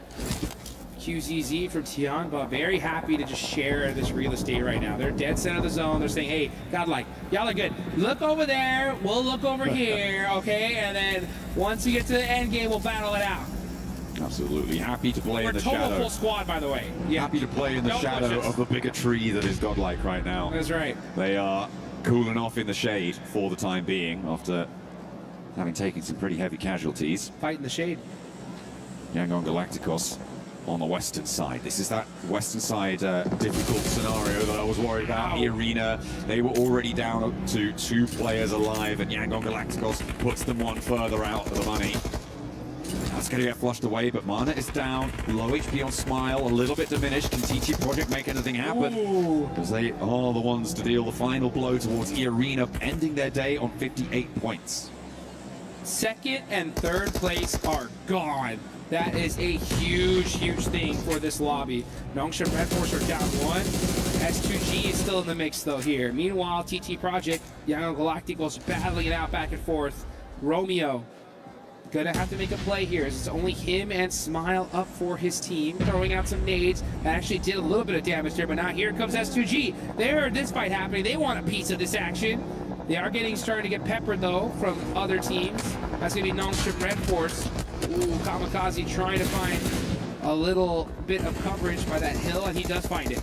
I like this. I like this from S2G. They've read this fight is going to get a little bit stuck, and they're moving ahead of it. Instead of trying to get stuck straight in, they are prioritizing zone. They know that Nongshim have great oversight onto any position that they would third party from. So instead of going for the third party on the Yangon TT fight, they are going to go instead and put pressure on towards that Nongshim position. But maybe they should have had their eyes set over towards TT Project, because they are stepping over these hills. They are going to step towards Hansi, and they're going to take him down too. Effect just blind shooting through that smoke, and it connects. He'll take that all day long. Meanwhile, Yangon Galacticos with 3 players up, gonna try to find any space here. They're going to be driving right in between these two squads, but Nongshim Red Force was just waiting for them to start making that push. Yeah, S2G after losing a player sent straight ahead and tried to get further into the zone. I feel like it's probably a good read here, but Nongshim Red Force now have bigger fish to fry. And they are cooking something awful. Ida trying to step forwards now. They've crashed onto the Tiamba position. The Shadow no longer the danger-free location it once was, but another duo will take up the mantle. They're both in purple. That's QZZ getting eliminated there. Tiamba just not able to do what was expected of them at the start of day one. But it's kind of hard to do when you got some squads going absolutely insane. Nongshim Red Force had the high ground, but this is at the edge of this circle. They're not going to be able to hold this position for much longer, but they can definitely get some serious eliminations here. Oh, almost catching Lost on the way to that tree, but he is able to find that little piece of coverage. Meanwhile, Romeo catching TG Project. Young on Galacticos getting peppered. Zarek getting shot in his back. Fights going in all over the place here. Nongshim Red Force looking to clean this up. Yeah, 3 players now alive as Hyunbin does go down for Nongshim Red Force. TT Project full. They were able to do a lot of work into this last game though today. They got 9 eliminations there, pushed themselves up into 12th place. They should be happy with the performance they were able to find in the fighting from Churasera. But now it's Nongshim to try and solidify themselves towards that top 5 in the fight with Yang on Galacticos, who they're trying to push out beneath them. If they go down, S2G have a door flung wide open for them. Yeah, let's see right now, XEY with that MG3 shuts down Young on Galacticos, and that's the 5th place team now out. So Nongshim Red Force, Vitality still in the mix when it comes to the top 5 teams. This is, again, a big opportunity for squads, especially like S2G, to make something happen. And they got some good sightlines here. I think this is a big opportunity for Godlike as well, right? On this position, they have got all 4 of their players. Etch is currently putting pressure on. Not too many other teams are going to be pushing towards this compound, could potentially third party from Hustler Crew. But Etch making this crossing is going to be tough because, I mean, Nongshim Red Force, they've got a side swipe on the approach as well. Moving through this compound is going to be so difficult. The question is how many points are Godlike going to get for this hole? Because if Nongshim just take them all, that's a little bit of a drought. Yeah, let's see. We're taking a look there at Godlike. How many eliminations are they going to get? They're going to have to fight out ETSH first, though. S-Power's got that nade. He's cooking it. Actually, no, he's just holding on to it. Waiting to see the approach from ETSH. But so far, nothing. This is both these teams are in the circle right now. And they know that if they do fight this, the chance of them getting third-partied is pretty high. So I'm not surprised to see them just play this a little slower for now. I mean, you say it's pretty high. I feel like a full squad third-partying this is probably fairly unlikely. I mean, the most likely is Hustler Crew, but either are playing as a duo. Do they want to leave that longhouse? Probably not. I think it might just be a straight-up back-to-back fight, but with the Nongshim Red Force having their attention diverted at S2G, now it's go time for Etch. A nice Molotov to place to cut the cross, but Etch pushed straight on through, and speed is there. And it is aggression to find it. A nice nade blast to a part of the seams, and Godlike hold their nerve. And the crowd goes crazy. The Godlike fans getting nice and hyped up for that one as they get the eliminations and keep all 4 players up. Where was the third party? Not there. Hustler Crew not in a position to go for it either. Not going. Nongshim Red Force in the meantime took down S2G, by the way, who do end this match currently in 5th place, but that is under threat from Godlike now on that north side. The difficulty, they have to move. Push to the longhouse, get towards the crossroads. Get to safety, get in a position to put your team ready for this chicken dinner. Problem is you still got Team Vitality up on top of the leaderboards, and they are still in the mix. As we look at Godlike, 4 eliminations, they are there. Dopeness are still here, and that's a team that definitely could use these points. They do have that coverage, but this is outside a circle. The problem with this zone is that there's not a lot of spots left to take. The only way to really make this win happen is you're going to have to make a push, and you're going to have to get it done the hard way.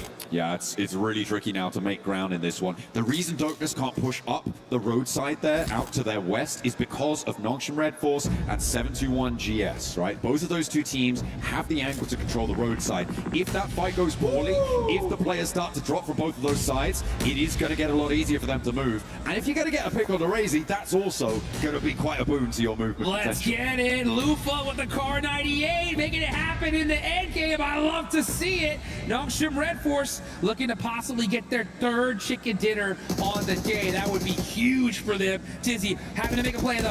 Here comes 721 GS with the buggy. He's got the shotgun. S12K popped through the smoke. It's not good enough. So Weezy's gonna have to support him. He hits one.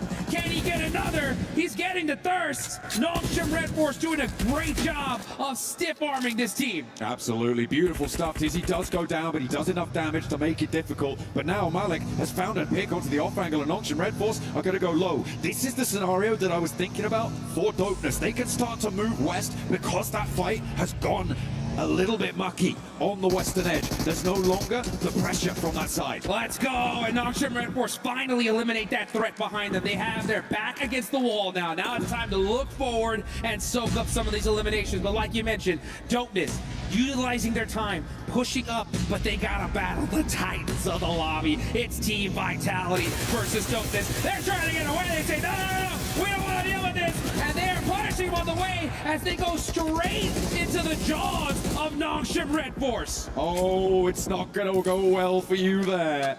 2 players alive, that's all they need on the crossfire, being hounded out of position by Vitality. With 13 eliminations for Nongshim Red Force, they're looking to play with the big dogs here, but Vitality are the biggest of dogs in this lobby. It doesn't matter if you got an MG3 Loco, Axel is still gonna run rings around you. And you guys gotta remember, if Team Vitality win this game with 9 eliminations, they will pass up 4 Thrive's 2-day performance in 1 day alone. Let's take a look though at Godlike Esports in the building. They got their shotguns loaded. You can see Mania pulling the pin. Psych! Putting it right back for now. Uh-oh. It's them versus Ida though. Oh yeah, S-Power getting knocked. That's gonna make things a little bit more difficult. Another nade being cooked now for Rita, Manya, and Same on that angle. The backstop's there, a little bit of damage, and S-Power now is very low. Amino can't step forward. There's off angles to be dealt with. In the meantime, Hustler crew have gone down on that north side. The res, I think it's going to stick here. As Same keeps his nerve up into the building, and nade being cooked in response now for Amino to try and take down this duo from Ida. This is the step that they need to take now. S-Power with another nade, but the shotguns are lying in wait, and it is vicious, it is brutal. A second one into the mixer. As Vitality chime in as well. Down goes one for Ida, but Darkin still giving it a good go. Over the top they roll, and Vitality may do the unthinkable.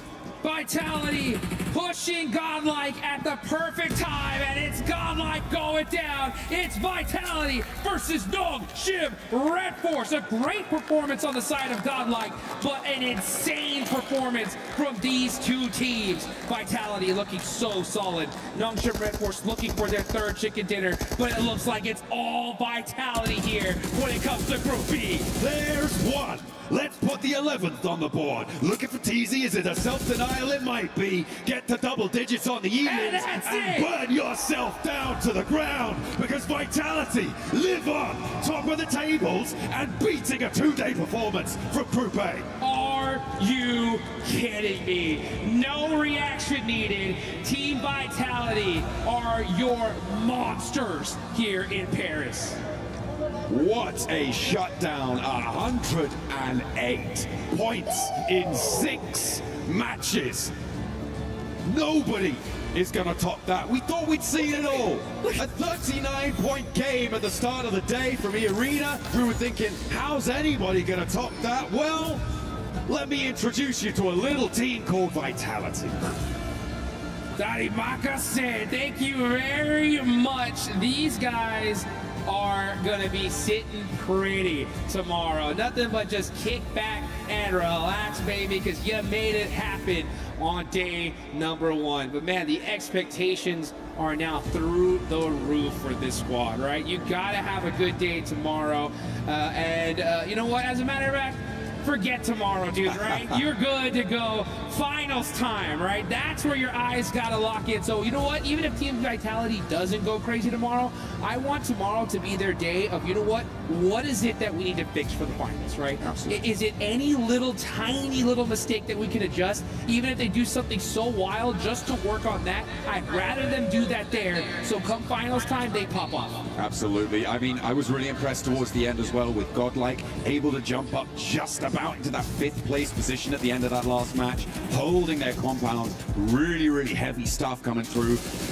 Little difficulty in sweeping through that longhouse. I feel like longhouse or Miramar, those longhouses are always so treacherous. The side angles, you don't know if you're going to be playing against those shotguns. Those nades can come out of nowhere, it seems. So a real difficult time to get rid of a duo. Yeah, and that's the thing, is that you have to make sure you play it perfectly, and they're not going to just run in one at a time. You got to play that slow, and they did it the right way. And the problem is just that with how much time that took, Team Vitality at this point, they're not making mistakes, right? They're not even taking an extra 1/10 of a second of delay, right? The second they recognize what was going on, boom, they are right there, and they're taking out Godlike. But, you know, looking behind us, we got all the fans right with us here behind us in the booth. They're very proud of what Godlike did here today, and it's good to be able to see so many teams perform so well, and just an overall insane day. I didn't think we were going to even compete with Group A when it gets to Group B, even though there were some monster teams here, but Group B, I think, just outshined Group A, and they did, right, in a big major way. Yeah, imagine getting an 18-point average. What? Like 18 points a game? It's insane, the quality that requires, right? In a lobby like this, I mean, it's breathtaking. It's unbelievable. Over 6 matches to be able to put up that sort of a performance. Imagine, on average, you're getting 80. That's an 8 Elim chicken dinner on average. Every game. Every single time you get on that plane, you walk away with that.